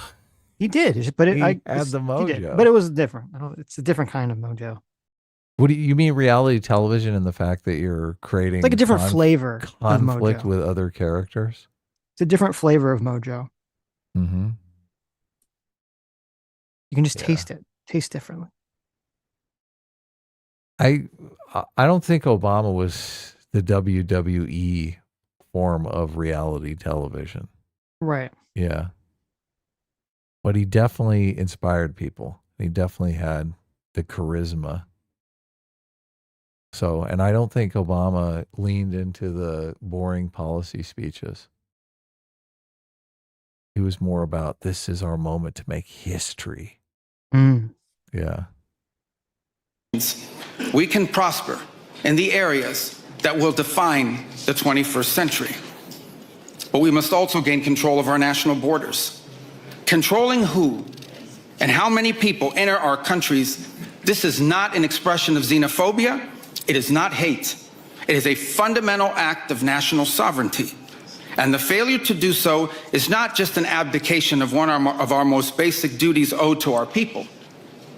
It is an urgent threat to the fabric of our societies and the survival of our civilization itself.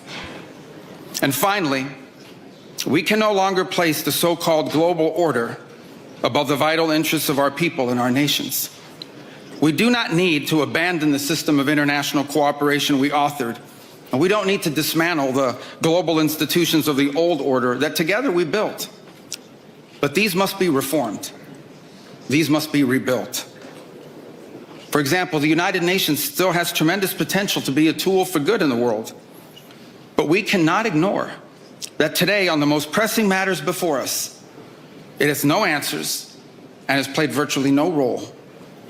It could not solve the war in Gaza. Instead, it was American leadership that freed captives from barbarians and brought about a fragile truce. It has not solved the war in Ukraine. It took American leadership in partnership with many of the countries here today just to bring the two sides to the table in search of a still elusive peace. It was powerless to constrain the nuclear program of radical Shia clerics in Tehran. That required 14 bombs dropped with precision from American B-2 bombers. And it was unable to address the threat to our security from a narco-terrorist dictator in Venezuela. Instead, it took American special forces to bring this fugitive to justice. In a perfect world, all of these problems and more would be solved by diplomats and strongly worded resolutions. But we do not live in a perfect world. And we cannot continue to allow those who blatantly and openly threaten our citizens and endanger our global stability to shield themselves behind abstractions of international law which they themselves routinely violate. This is the path that President Trump and the United States has embarked upon. It is the path we ask you here in Europe to join us on. It is a path we have walked together before and hope to walk together again.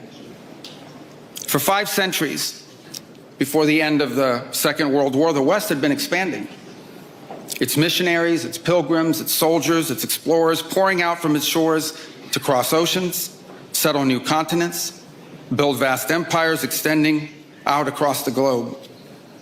But in 1945, for the first time since the age of Columbus, it was contracting. Europe was in ruins. Half of it lived behind an iron curtain, and the rest looked like it would soon follow.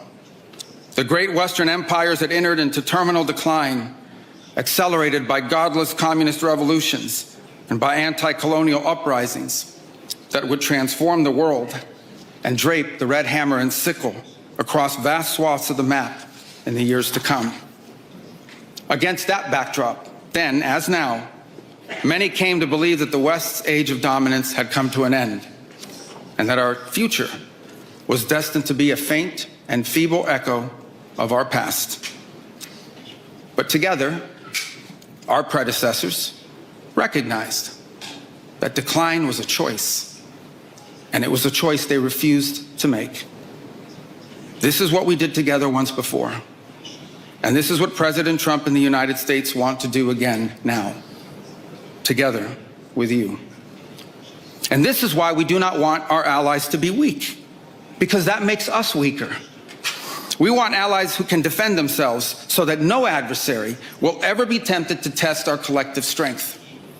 This is why we do not want our allies to be shackled by guilt and shame.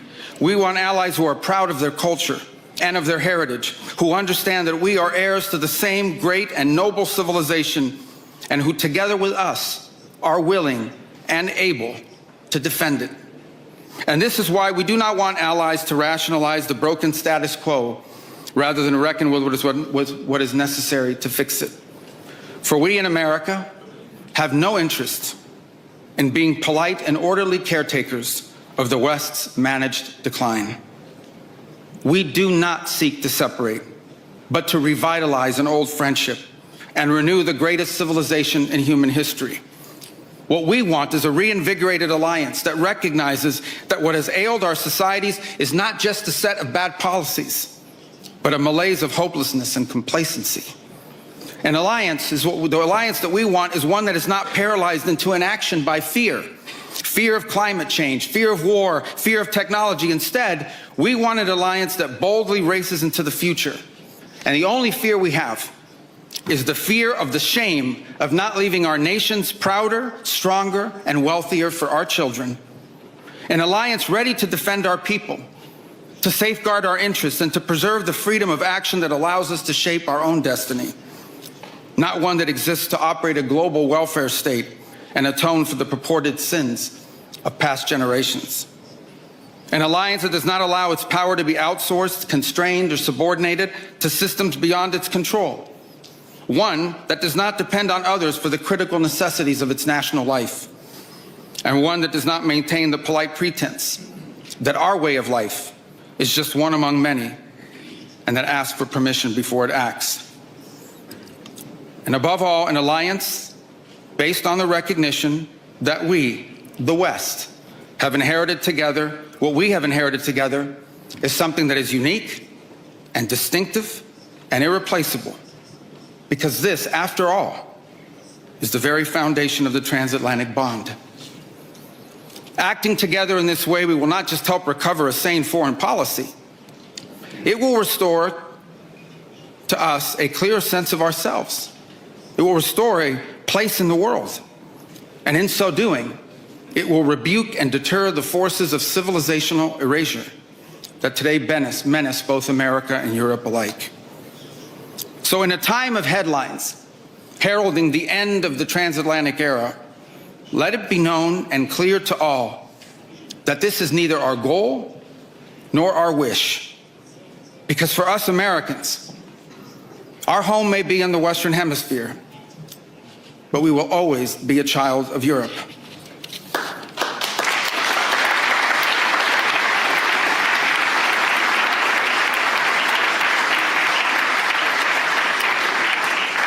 Our story began with an Italian explorer whose adventure into the great unknown to discover a new world brought Christianity to the Americas and became the legend that defined the imagination of our pioneer nation. Our first colonies were built by English settlers, to whom we owe not just the language we speak, but the whole of our political and legal system. Our frontiers were shaped by Scots-Irish, that proud, hardy clan from the hills of Ulster that gave us Davy Crockett and Mark Twain and Teddy Roosevelt and Neil Armstrong. Our great Midwestern heartland was built by German farmers and craftsmen who transformed empty plains into a global agricultural powerhouse. And by the way, dramatically upgraded the quality of American beer. Oh my God, he got a laugh. You got a joke? He did. Joke? Maybe we can get this guy into shape. Expansion into the interior followed the footsteps of French fur traders and explorers whose names, by the way, still adorn the street signs and town names all across the Mississippi Valley. Our horses, our ranches, our rodeos, the entire romance of the cowboy archetype that became synonymous with the American West. These were born in Spain. And our largest and most iconic city was named New Amsterdam before it was named New York. And you know that in the year that my country was founded, Lorenzo and Catalina Giraldi lived in Casal Monferrato in the Kingdom of Piedmont, Sardinia. And Jose and Manuela Reina lived in Sevilla, Spain. I don't know what, if anything, they knew about the 13 colonies which had gained their independence from the British Empire. But here's what I'm certain of.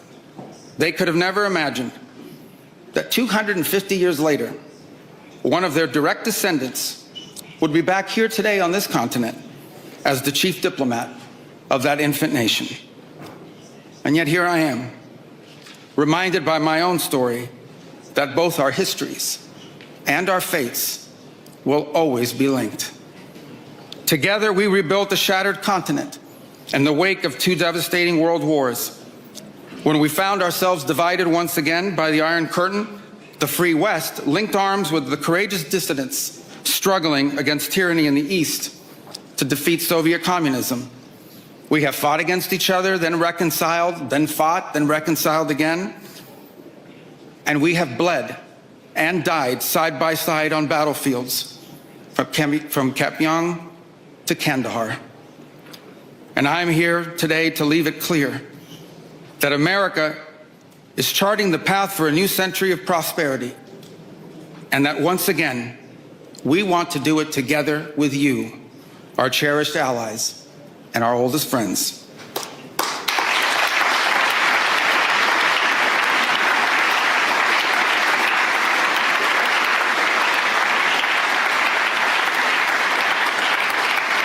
We want to do it together with you, with a Europe that is proud of its heritage and of its history. What's that? Gay. No way. He said he wants to do it together with them. Europe. The rise of the new European alliance. Mm-hmm. This is great. So good. With a Europe that has the spirit of creation and liberty that sent ships out into uncharted seas and birthed our civilization. Colonizers. With a Europe that has the means to defend itself and the will to survive. We should be proud of what we achieved together in the last century. But now we must confront and embrace the opportunities of a new one. Because yesterday is over. The future is inevitable. And our destiny together awaits. Thank you. Great.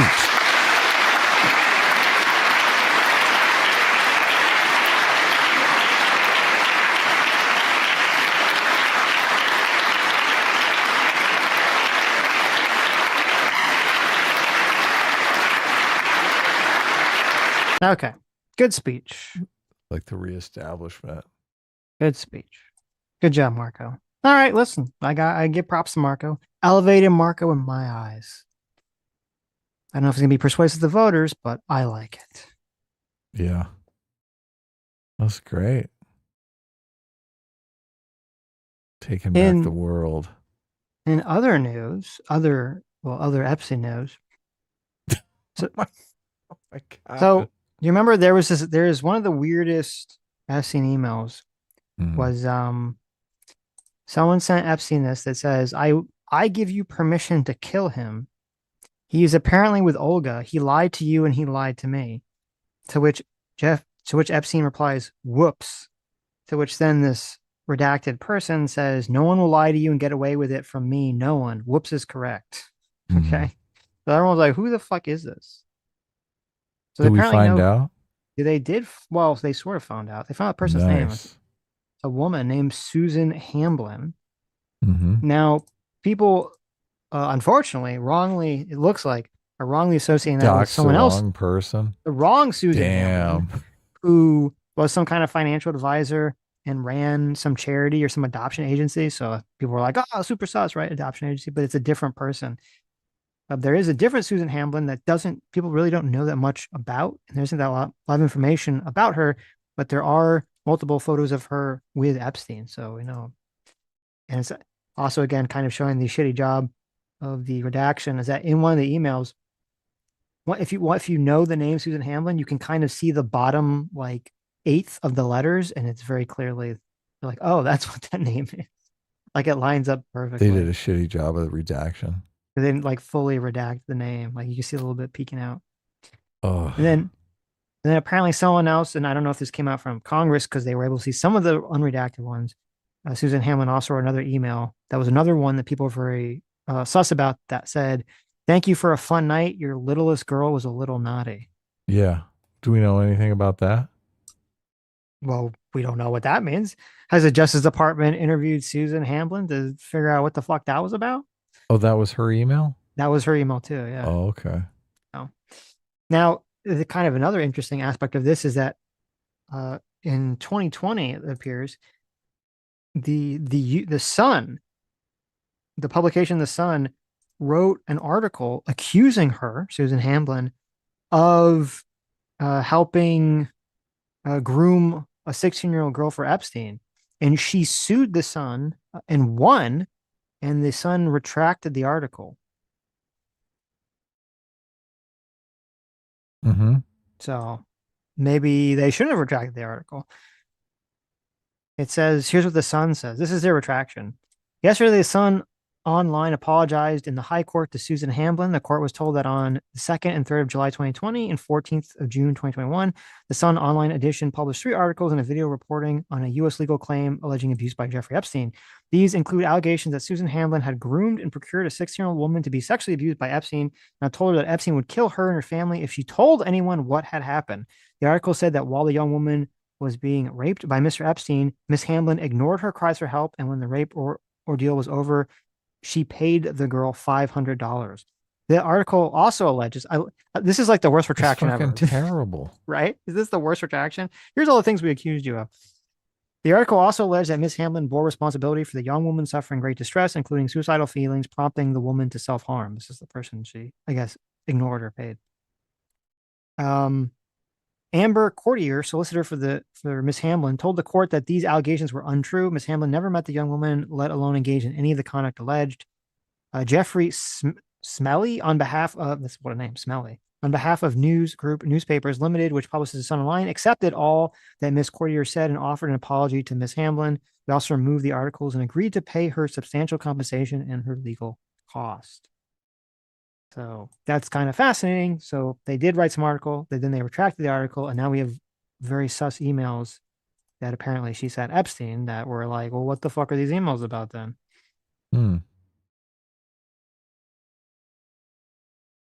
Ouch. Fucking, I hate these people. Yeah. It's pretty bad. So are we going to stream later tonight? Wasn't planning on it. Oh, okay. You want to stream right after the I mean, we can. Game of Thrones plays? Yeah. If you want. We'll see. A Night of the Seven Kingdoms. Everyone's looking forward to this episode. It's going to be a good episode.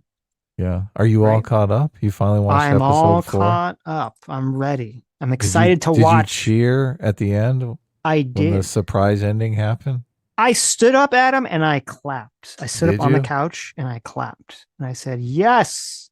I did. Yes. I did too. Yeah. Thank you. I did one of those leprechaun kicks where you kick your heels together. You jumped up and you clicked your heels together? I did. I was like, okay. Yes, the luck of the Irish. Well, so what time does it come on? It comes on at 7 p.m. Pacific and 10 p.m. Eastern. So, Okay. Well, we'll see. yeah. We gotta get through some supers. We'll see. Okay. Let me read the Streamlabs. Sella for $2 says in states where the age of consent is 16 or 17, 50-year-old men can unfortunately have legal sex with 16 or 17-year-olds. Romeo and Juliet laws are separate things. Write your state legislature if you live in one of those states. True. That's a good point. That is true. Yeah. I'm totally fine with having Romeo and Juliet laws or having someone's 16 years old may have someone, sex with someone who's like 2 years or 3 years older than them. That should be very classified as differently than a 16-year-old fucking a 50-year-old. Age of consent laws generally have stipulations about age differences between the participants. So it's not just the age of consent is 16. You can go screw anyone. It's there 16. are some states, I think, though, like that. Oh, really? Yeah. Maybe so. Yeah. But it's like 16 plus or a 10-year age difference. So, or a 5-year age difference. It's different in different states. So, yeah. Well, it's interesting because, so according to Wikipedia, they have 3 columns. They have restricted by age, restricted by authority, which says as long as the older partner is not in a legally recognized position of trust or authority. Oh, okay. So I guess that accounts for that. And then there's unrestricted. Wait, age from which one is deemed able to consent to having sex with anyone else at above the age of consent. So yeah, there actually are, unfortunately, quite a few states that have unrestricted age of consent 16. So 16-year-old can't have sex with a 50-year-old. 50-year-old. Disgusting. Yeah. Right. Those states should be excised from the union.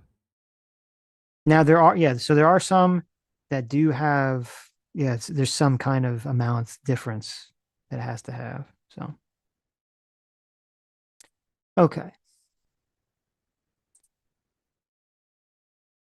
Surreal Friction for 2 hours says Blink 182 captured perfectly the feeling of being 23. It's the age where you're matured, but in your last chance to get away with acting like a crazy teen. All this is to say that 25 is a good line for holding people accountable.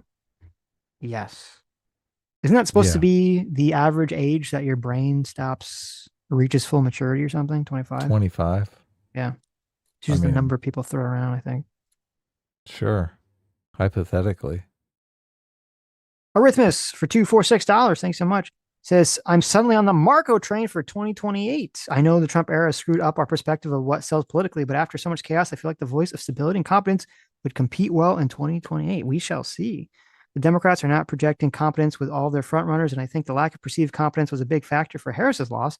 Trump was the guy to wreck stuff. Rubio could be the guy to rebuild. Also, I don't agree that Marco's speech was just a policy speech. It spoke to something deeper about the spirit and history of the Western world and desire to maintain it and rebuild it. That speaks to me deeply.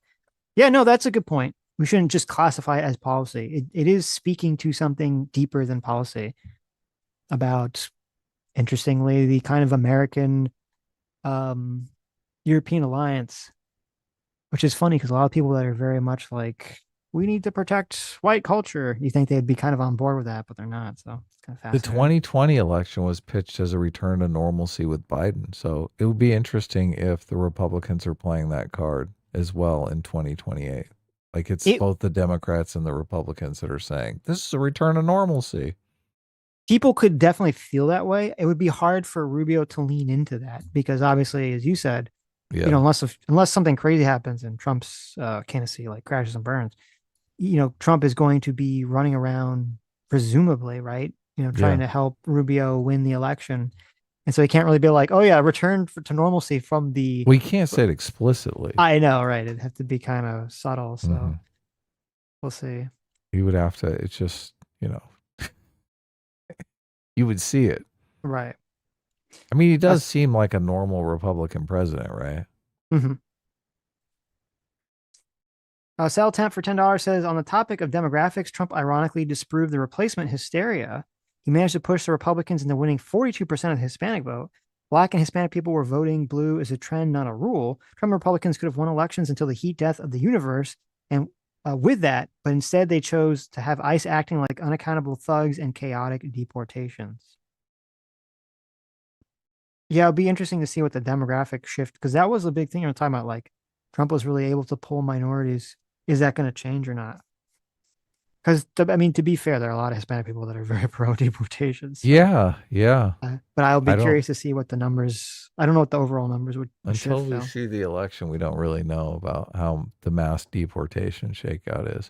People have such strong intuitions about it based on their own personal opinion on the policy.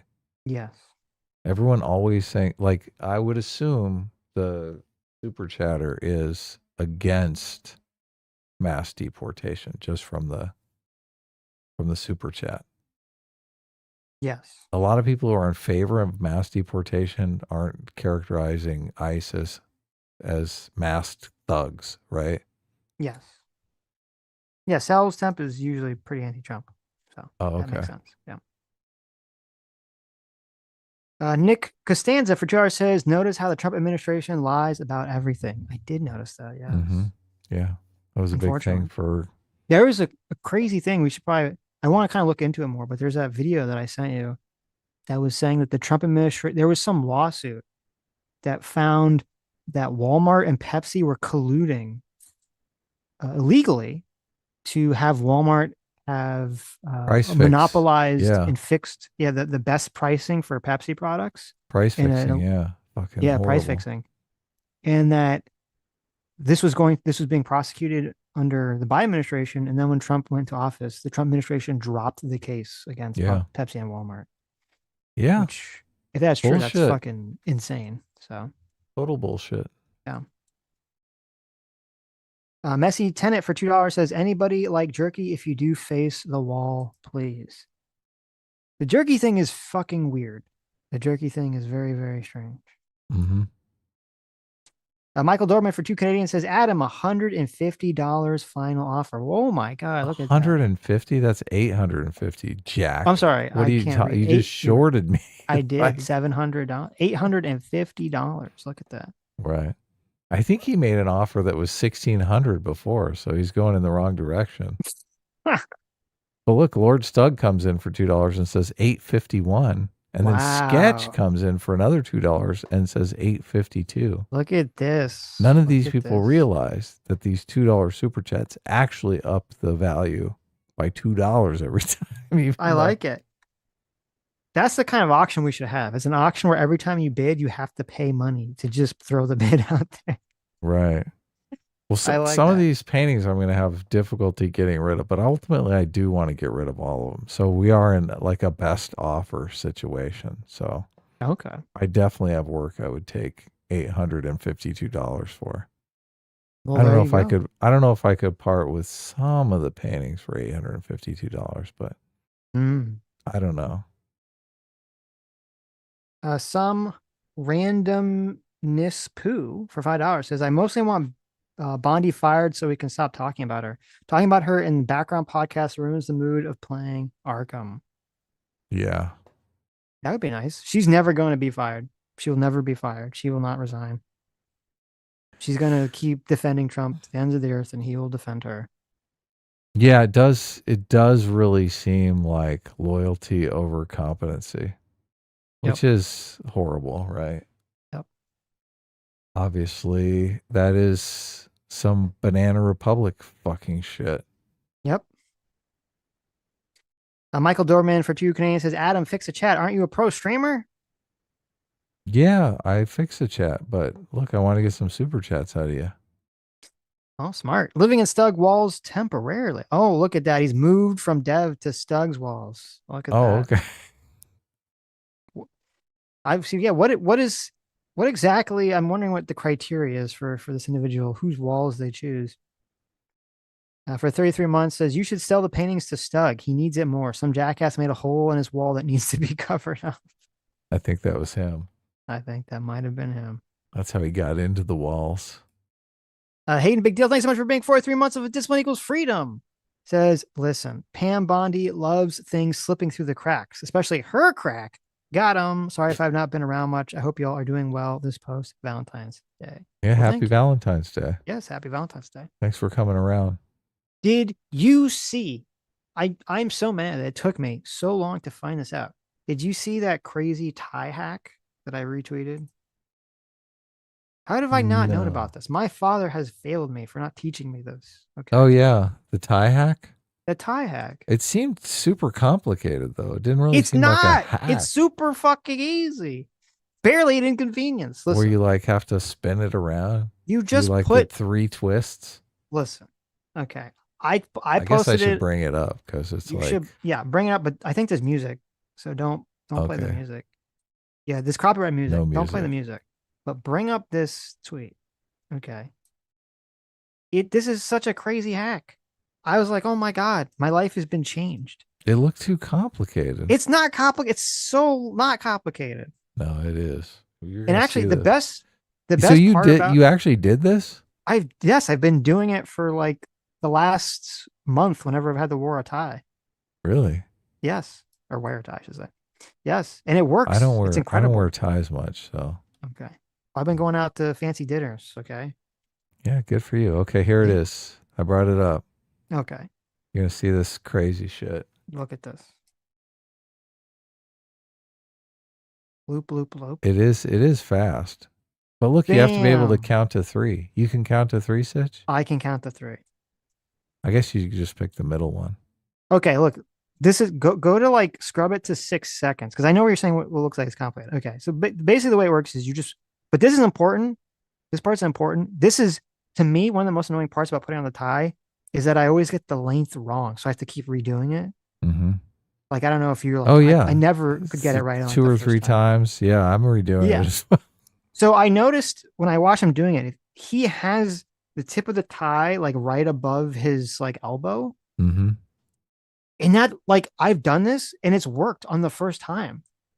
So I don't know if it's just a coincidence or if that's just That's some the like right magic length that works. But like I've been doing it in that like area and I get the length right every time. Okay. So he but yeah, he just pulls it. wraps it around 3 times. You put the tie through your middle finger and your pointer finger. You lay it Yeah. across your forearm. You just lay the wrap thing around 3 times. Okay. You take the top, you take the middle loop and you pull it through the top loop and you pull it off your hand, and there you go. He Bam. reaches under the top loop, grabs the second loop, and pulls it through, and that becomes the loop around your neck. Yeah. All right, I will try this. It's amazing. And what is it? That's like a half Windsor. I don't know what the fuck the names are for this. Well, that's the knot I usually ties. do. I just do it differently. I do it Yeah, around it's the my classic neck. half Windsor. Yes. But this video made me wonder: am I throwing it around my neck that many times? Like, is his hand just like my neck there? No, that's not. You don't. That's not. Well, you kind of. Hmm. I guess you do it 3 times. Now I'm thinking about, but you do it in a different way. You don't do it around your neck. Yeah. I'd throw it around No. the tie 3 times, and then I Yeah. tuck it through. Yeah. There you go. Oh, he totally showed up this other guy too, I guess, who was tying a knot. The old He was school doing way, the way that I classic do way it. that, I had been doing it like a fool these whole, you see, the way beneath him. That's how I've been doing it like a fool all these years. Okay. Like a retard. Been doing it like a fucking retard all these years. And this guy's like, no, fuck that shit. Here's the real trick. All Try right, it. I'll give It it works. a shot. It's amazing. Maybe I'll even wear a tie. I should have wore a tie on Valentine's Day, but I should've. was kind of That lazy. person. Did you wear a tie on Valentine's Day? I did, yes. What'd you do? I went to a fancy restaurant, Sam's favorite fancy restaurant. Oh, cool. I went to a fancy restaurant too. Nice. And you didn't wear a Great. tie at the fancy restaurant? I didn't. No. You're terrible. Look, in LA, if you everyone dresses down in LA. You always Mhm. feel funny dressed up. It's like you feel out of place. Well, I do it for Sammy. She likes it. She really likes Oh the- yeah, no, women the- love it. the Yeah, my look. wife would love it if I put it. And she got me the tie. So, Mhm. it's actually a Pokemon tie. Oh, sweet. It's kind of, so it's So like you fancy did and also dress not at down. the same time Yeah. because it's a Pokemon tie. That you can't tell it's a Pokemon tie unless you like get up close, right? That's the correct way to have things be kind of like nerdy. Is like across the room, it's just like that's a normal piece of clothing, and then when you get close, you're like, oh, there's tiny Pikachu's in there. Ugh. That's the way to do it. Adam doesn't agree. No, that's fine. It's acceptable. That's fine. I did show this video to Sam, and she's like, why don't you just wear a clip on? And I just looked at her. Really? I'm like, no, what are you talking about? I mean, most people think clip-ons are square. Yep. Like only dorks wear clip-ons. You can't be a real man and wear a clip-on tie. Okay, come on. Only dorks and bodyguards. And children. I mean, I had a clip-on tie when I was a child. It is funny. I don't know why that's like such a faux pas. Like theoretically, it should be the same, right? It's like it's just the same fucking thing. So, you know how it be. Some random poo for another $10. Thank you. Says if I were a victim, the only incentive would be money. If I were to take revenge, the legal system would satisfy me. The legal system would stop me from getting proper revenge. Oh, that's interesting. Right, yeah. Yes. True. Especially since the sentences for a lot of these things are so heinously small. Mm-hmm. Sees Paffy for 17 months. Says being rich is crazy. When I was 14, I couldn't even get a 14-year-old girl, but you can be old and gross as long as you've got money. It's so sad. Terrible. Lethal Train for $5 says I don't enjoy hearing Bondi talk, but I did enjoy the amount of grief she gives them. LOL. Yeah, I think a lot of people have that same sentiment. Yeah, see, well, I mean, she does have a very grating, like stereotypically grating woman voice. But what like see, that's where I think you need to kind of like try to you gotta cash in some of your free will, Lethal Strain. Because if you're like, oh, I enjoy that she's like attacking Democrats, it's like, okay, but what is the topic that she's attacking them over? Does it matter? She's literally defending rapists. It's like, it's fine if she's like annoying the Democrats. Is that like the way that we want to kind of perceive politics? Well, it's a lot easier when the victims aren't standing up and they're showing them on the camera. As soon as I see the victims, it completely changes the mood for me. I'm like, oh, these are all the people that were totally fucked over. It's so fascinating because, we were talking the other day about how like you're visual, I'm kind of like conceptual. And so for me, like I see the victims and it doesn't matter because I'm already like in the concept of like, oh, this is horrible conceptually. But then for like, I guess that makes sense for people that are very visual. It's like you have the visual of the victims there, and it's like it hits you in a different way emotionally. Yeah, you see them as human beings, not right? just a statistic. A statistic. Yeah, no, that's perfect sense. That's why they do it. There was some state lying to us, but as soon as you see them standing up there, you're like, oh well, that's like a real person. Sure. Yeah. No, it makes perfect sense. There was some crazy. I don't know if I say it. There's some crazy X post from Richard Hanania. I don't know if you know who that guy is. I've heard of him. And he's been really big on this, the whole thing with Tracy too, about how like all the Epstein stuff is like a witch hunt and not true and all this other stuff. And he had some crazy like tweet that someone dug up. Let's see if I can find it, where he was basically like, he's like, I don't understand why people expend like the time and energy to retrieve or care about retrieving like the corpses of their dead loved ones. And people were like, what the fuck is wrong with him? This guy had this great tweet where he was basically like, if you don't understand emotion, like if you don't understand humans on an emotional level, you don't understand why people want to have like, the bodies of their loved ones, you shouldn't really be giving anyone advice about anything political or societal or cultural on any fucking level. Yeah. And I was like, that is fucking so true. And then he gave like a very autistic response, just like, well, don't you want like the smartest, least emotionally impacted people to run your government or something? I was like, oh my, like peak Redditor comment. Yeah, just like Jesus Christ. Yeah. So you can easily commit a genocide on your people. Yeah, there you go. Without even thinking about it. Yep. Exactly what we want. Into Sachs for 27 months, thank you so much, says Sitch, if you were ever going to use your space lasers, now is the time. Yeah. Um, Get some of Michael these Dorman, fuckers. Michael Dorman for True Canadian says, this is streamer gold. Nice.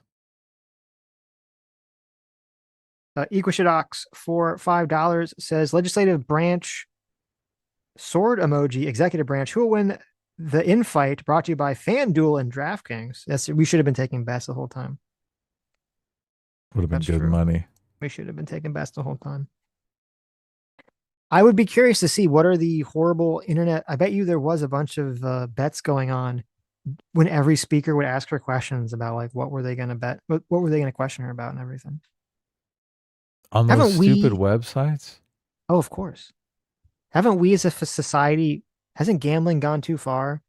If you can open up DraftKings and FanDuels and you see people betting on what is going to be said in a congressional hearing, don't we need to like, okay, How we've gone easy too is it far. to make money if you are in those congressional hearings?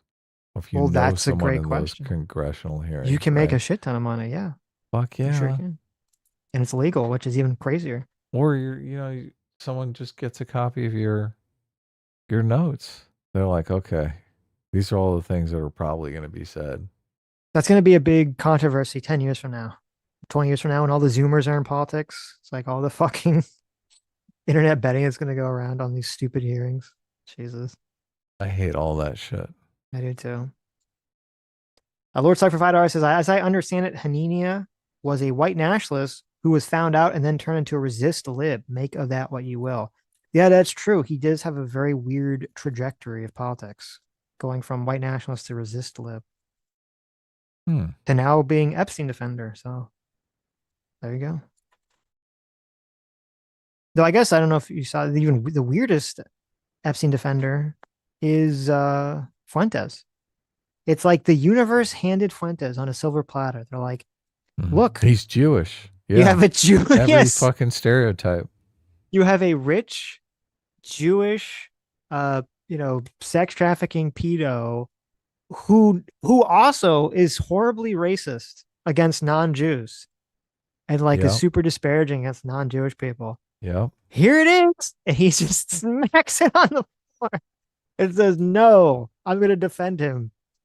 Because I don't know, Floyd has made a lot of sus comments about underage sex too. So maybe he's empathetic. Yeah.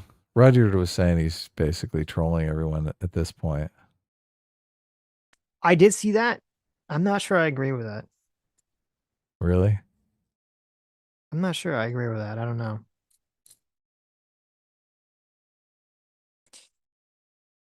Lethal Strain just now for 14 months. Thanks so much. Says CNN is sponsored by a betting platform. That's how bad betting has become. Really? Wow. Fuck CNN. Now I can say fuck CNN for multiple reasons.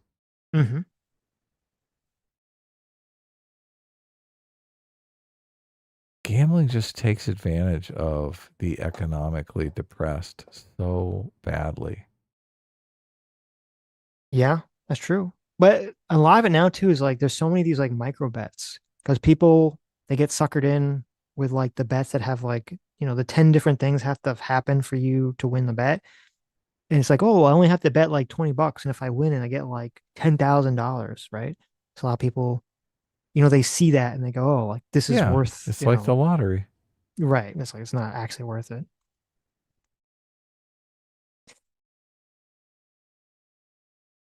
Margin for $5 says the issue of Democrats wanting the Epstein stuff more of a win against Trump than actual justice really waters a lot of this down.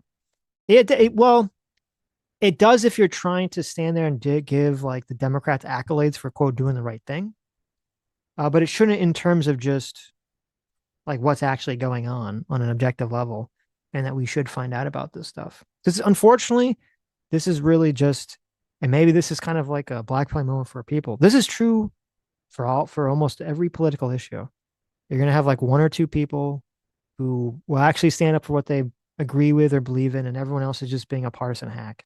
And they're only going to support something if it helps their party, and they're going to be against it if it hurts their party. It doesn't really matter what the thing actually is, which is sad, but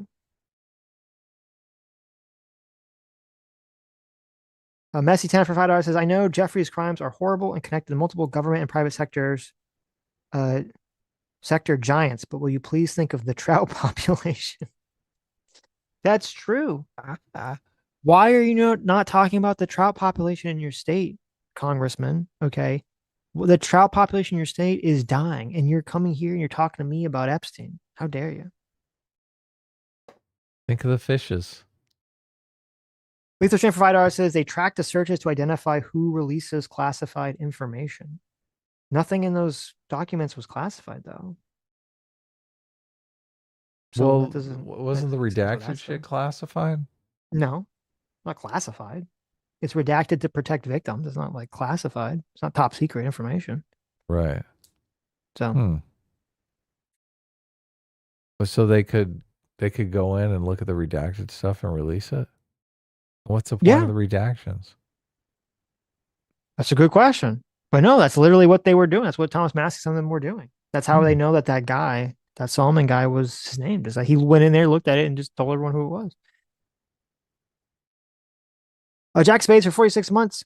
Thanks so much for being Free Will Seeker. Says, guys, why are we even talking about this stuff? Have you noticed Free Will numbers right now are over 9,000? Why aren't we talking about that? True. We should be. Good point. We have plenty of time to talk about both. And thanks for being a member for 46 months. That's nice. The best bucket head for 28 months. Thanks so much for being 28 months of Free Will Seeker. Says, Sitch, watch Toji wants to be a common writer. I have seen a lot of clips of that on X. That looks pretty funny. So I am interested to check it out. Lord Stark for 46 months. Thanks so much. Being a Free Will Seeker says, good to hear that Bondi will investigate the threats to Eric Swallwell. That ends well. Okay. You're so bad. That's good. Stacey Pastry for $5. Thanks so much. Says, Coleman Hughes had a talk with the guy who doesn't agree with the narrative. Have you seen it? And what do you think? Well, we were talking about that. So that was the Tracy conversation, which I guess we'll see if we talk to him on Sunday. The Justice 35 for 41 months says, bro, as a Democrat, I love the Trump administration and MAGA because if they keep it up, we're going to get super majorities in 2028 and just ride roughshod legislatively. You could be right. Sweet Bulb for $5 says, Chomsky was seizing the means of puberty. Oh, that's so bad. God, it's terrible. Equal Shadox, thanks so much for the $5. Says, my sliver of hope is the FBI is all hands on deck on Epstein, but have to deflect to keep it under wraps. Suspects in high places, not likely though. Yeah, listen, that'd be nice, but unlikely. Especially with Dan Bongino quitting. Makes it seem even less likely. Thanks, Oz42. Thanks so much for joining the Free Will Seekers. Contrast. What's up, Contrast for 46 months? Says Pam Bondi goes all right for 60. I Sitch. I give her the old Dow Jones if you catch my drift. Sitch is a granny grabber. He knows what I'm on about. Oh my God. That's terrible. You were targeted as a granny grabber. I'm a granny grabber. That's an old meme. I said I like MILFs. I didn't say I was I'm not a granny grabber. Grannies are weird. That's beyond MILF, okay? It's like I'm not in the gilfs. It's too much. You're the grave robber. He went from the cradle robber, where's the cradle robber or the grave robber? Did you miss a super chat, the CHF? I read that one. Okay, good. Or no, yeah, Nick Tomatoes. That's about the Norwegian person. Yeah. Just making sure. Double checking. Yeah, appreciate it. Appreciate Justice you. Jason Mulgreen, thanks so much for $10. Says the justification for the deal was they got him on the sex offender registration, which is lifetime, versus going to trial and potentially losing. Is that trade-off worth it? I would say fuck no. 100% no. Not worth it at all. Not even a little bit. You got to go in some crazy situation like that. You have to go to trial. You have to say, we fucking, it's on the heads of the retards in the community. If they're so brain fucked that they can't say, okay, this guy who's soliciting sex from high school fucking girls should go to jail. If the community can't do that, then I'm sorry, that's on their heads. At least the Justice Department is going to fucking try. That deal was insane. I don't know if you agree or disagree, but yeah, I mean, he wasn't really even incarcerated. Yeah, basically had a private office set up, so he just went to work all day. Yep. Probably fucking surfed barely legal on his fucking laptop. And like, if we could take the same fact pattern in that case, but say it wasn't a billionaire, it was some guy who, let's say it was someone who's just like upper middle class. They throw the book at him. Are you kidding me? Throw the fuck up. Yeah. Fucking our daughters, our high school daughters. What are you doing? Yeah. Yep. Lynch him. Yep. Margin for Joe says, for this, I'm drawing more yaoi of you two. Suffer. Oh, please. Thank you. Please don't. Rico Zorro for 46 months being frugal seekers. Thanks so much. Says, let's play a game. Fire, suspend, or promote. Oh, God. Yeah. Christy Nome, Pam Bondi, and Cash Patel. First of all, who are you going to promote? That's the hardest one right there. The fire and suspend are easy, right? The promote, you're like, motherfucker. I guess I gotta promote. Christy I think the Nome, least right? bad one is Christy Nome. Yeah, you read my mind. Yes. Yep. I knew it. Christy Nome seems it's just the kind promotion. Christy, it's a dog catcher. Exactly. Christy Nome seems like just kind of a retard. Mm-hmm. Like I don't think she actually does anything. I think she's just kind of an idiot. She's the face of it, right? Yes. Yeah. That keeps falling off. But yeah, so I guess I'd promote Christy Nome. I would. Now comes the fun ones, right? Okay, but who's the fire and who's suspend? the firing? Like it's between Cash Patel and Pam Bondi. You're like, oh man, can't we just fire both of them? Can't we fire them both? Can we suspend them indefinitely? How long is the suspension? How about permanent suspension? Permanent suspension. Yeah. I guess from this showing, I'd fire Pam Bondi and suspend Cash. Let's say the suspension is just like a month long. Oh God! I guess I still would have to do the same thing, right? That doesn't change anything, right? No, I guess it's the same. So Pam Bondi's getting the axe. Pam Bondi's getting the axe, but she's so good at those eye rolls. Those mean girl eye rolls. You really like the mean girl look, and she did like the. Over and over again. Did she have limbo rings? I couldn't really tell. No, her limbo ring game. Not strong. Lord Sugg, thanks so much for the 10 gifted memberships. Thank you. Yes. Member himself. That 46 months, I'm seeing all of our regulars at 46. That had to be, they signed up for memberships as soon as they were available. Mm-hmm. Lisa Strain for 2 hours says, I can't believe Sitch made a tan suit reference.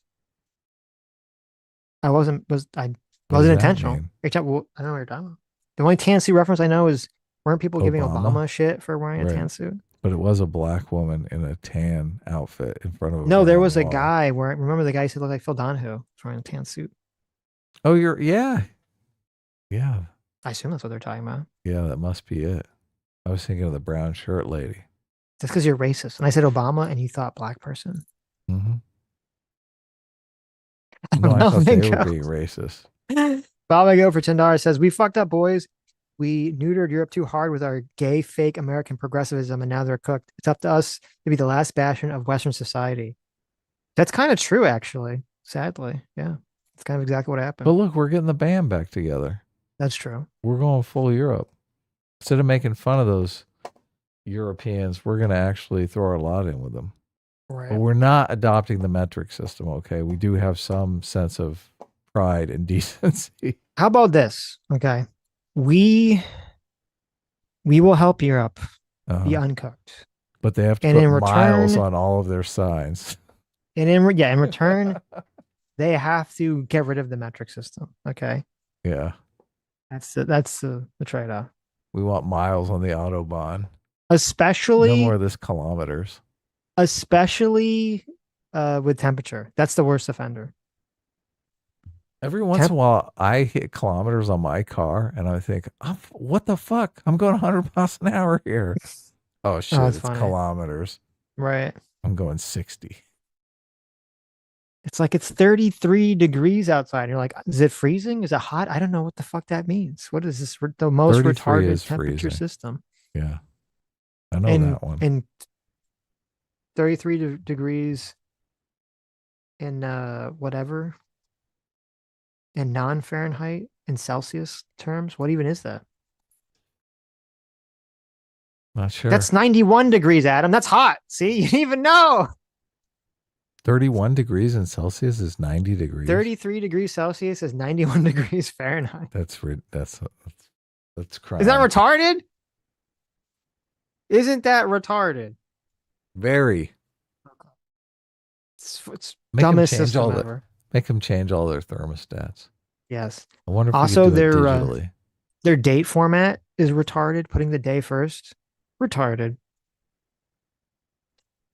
Michael Doberman for 2 Canadian says $1,006 for Angel Eyes final offer. I think that's the one he offered $1,600 for. What happened? Did you go to the casino and spend $600? Michael. He spent $600 on DraftKings trying to bet whether Pam Bondi was going to call Raskin a pedo or not. He's trying to get his funds up to buy Angel Eyes. It's true. This will work out. Backfired though. Protoron, thanks so much for the 10 New Zealand dollars. Says, hey guys, sorry I'm late. Have you guys covered Norway's unrealized gains tax?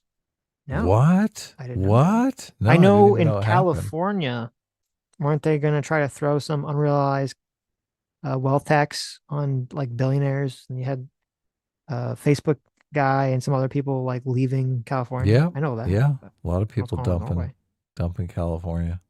A good case study and why you don't want to do this, methinks A-Team reigns supreme. Supapapareem. You aren't even doing it right, Sitch.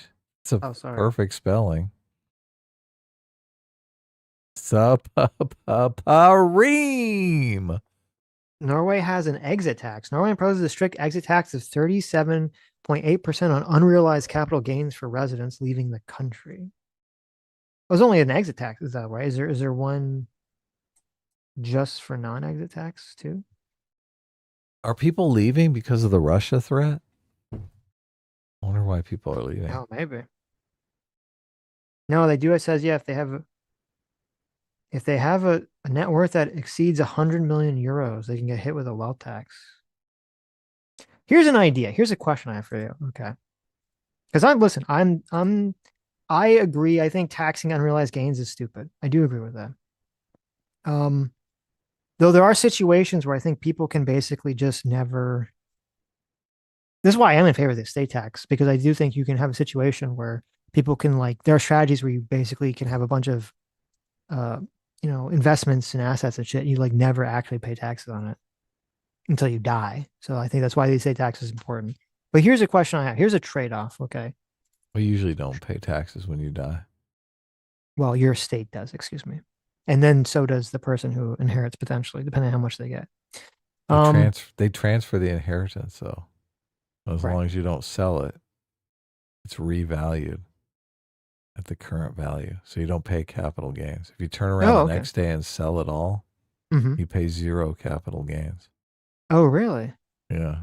Well, there you go. Isn't that crazy? That's kind of, well, see, I don't think that's right. If you sell it, if your father or mother sells it the day before they die, then there's a huge capital gains because they've had it for 20 years or whatever. But as soon as they die and it passes to you, it's revalued at its current value. So if you turn around and sell it the next day, no capital gains. That's crazy. Yeah. Okay. Here's a question I have. I'm all for raising taxes on the rich. Okay, fuck those people. But here's my trade-off. Should we say, and I think this would have profound effects on the stock market and economy. Should we say that if a person has stock and then they sell their stock and they immediately take the money they get from, because normally if you have a bunch of stock and you sell it, you're going to have to pay capital gains tax on the money you just made instantly. What if there was a rule that said if you sell your stock and you get that money and then you take that money and you immediately reinvest it into something else? Mm-hmm. But then you don't have to pay taxes if you do that. Is that a good idea? Well, that happens all the time in IRA accounts and stuff. Yeah, but only in your IRA account. Right. I'm saying for everybody. If you have stock and you want to sell it and then you want to immediately reinvest it into a different stock, and they say, okay, if you do that, you don't have to pay taxes on. Right. Is that a good idea? Yeah. Sure. Keeps it in the market. I mean, I don't know all the ramifications of that, so that might some unintended consequence might be that you get a lot more speculation, a lot more people selling stock and then buying other stock, moving. And that could, the volatility of the market would go up crazy because so many people, they don't ever want to sell their stock because they don't want to pay taxes, right? Which but now you're suddenly giving people dampen freedom. Volatility. Yeah. Right. So, and that volatility could be catastrophic. Right. Yeah. So I don't know. It's hard to say. It's hard to say what would happen. Because I do agree with the rich people. That does seem conceptually weird to me. And I wonder if there's like a way to do it that would be beneficial to markets. Mm-hmm. Like maybe there should just be like a limit or something. Everyone gets a limit like per year that they can do. No, it can be abused with legal fraud.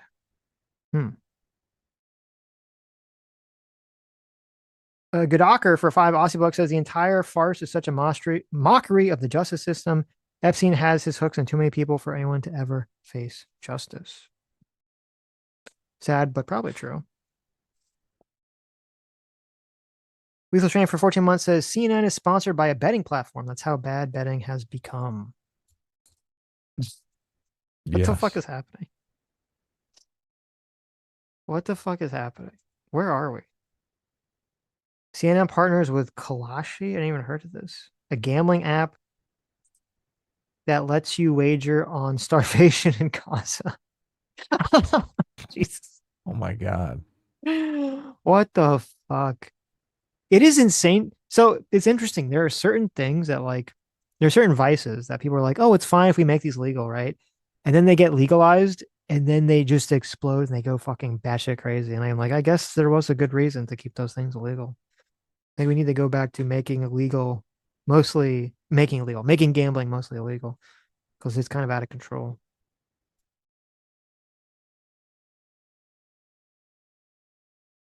Apparently there's some article that was like the amount of marijuana abuse is like insane right now in some states. Which makes me rethink. I used to be in favor of legalization, but I don't know. I might rethink it now. Lisa Strain for $5 says they can only release those redacted names on the House floor because the speech and debate clause protects them from prosecution. Yes, that's correct. Adam at defunded for 37 months says I changed my name again after switching back to S-Class. Anyways, are you guys excited for Nicolas Cage's Spider Noir? It's going to be legendary. I am. I don't know if you saw that. You know how they had Nicolas Cage in Into the Spider-Verse was Spider Noir? Did Adam leave? I didn't see that, no. You've seen Into the Spider-Verse? I have, yes. Yeah. Remember the black and white Spider-Man? Yes. Spider Noir?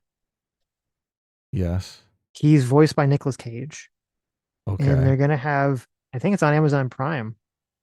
They made I think it's a movie it's a movie, it's not a TV show, right? They're making its own Nicolas Cage as Spider Noir live action movie. That's real? That's real. Did you see that? You saw the trailer and you're like, is this AI? You couldn't tell. I didn't see the trailer. No. Oh, okay. Yeah. Yeah. So I am excited for that. We'll see. Should be cool. Can we watch a trailer? I don't know. Trailers are fishy. I don't know. But I do like the concepts and I hope it's good. I really do. Anyways. All right. So we're going to watch the show. Yeah. And stream again on the second channel. Is that the plan? Sure. Okay, we'll do that. So I guess that'll be interesting. So tonight we're gonna at 10 o'clock, or I guess 40-ish minutes from now, we're gonna watch the new Game of Thrones episode. Then we'll come back on the second channel. We'll talk about an hour long. Yes. Yeah, yep. And we'll come on. It's either gonna be joyous be very excited because it was so good, or Game of Thrones will have taken the dark turn, the season 8 dark turn. I will let you guys know. Find out next time what happens. Who succeeds? Who is light? Who is dark? Does Game of Thrones suck forever, or is it based? You have to tune in to find out. Yeah.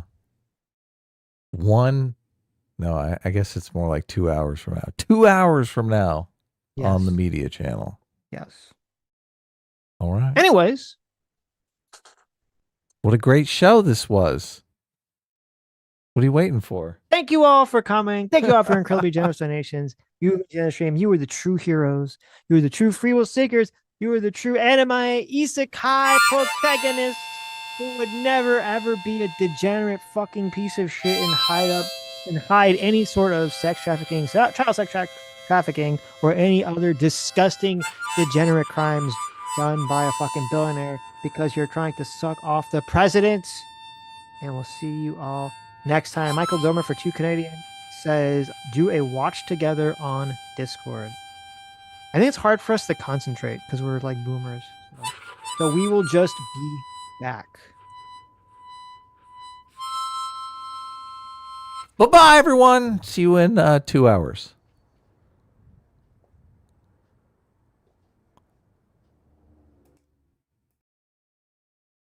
Nice.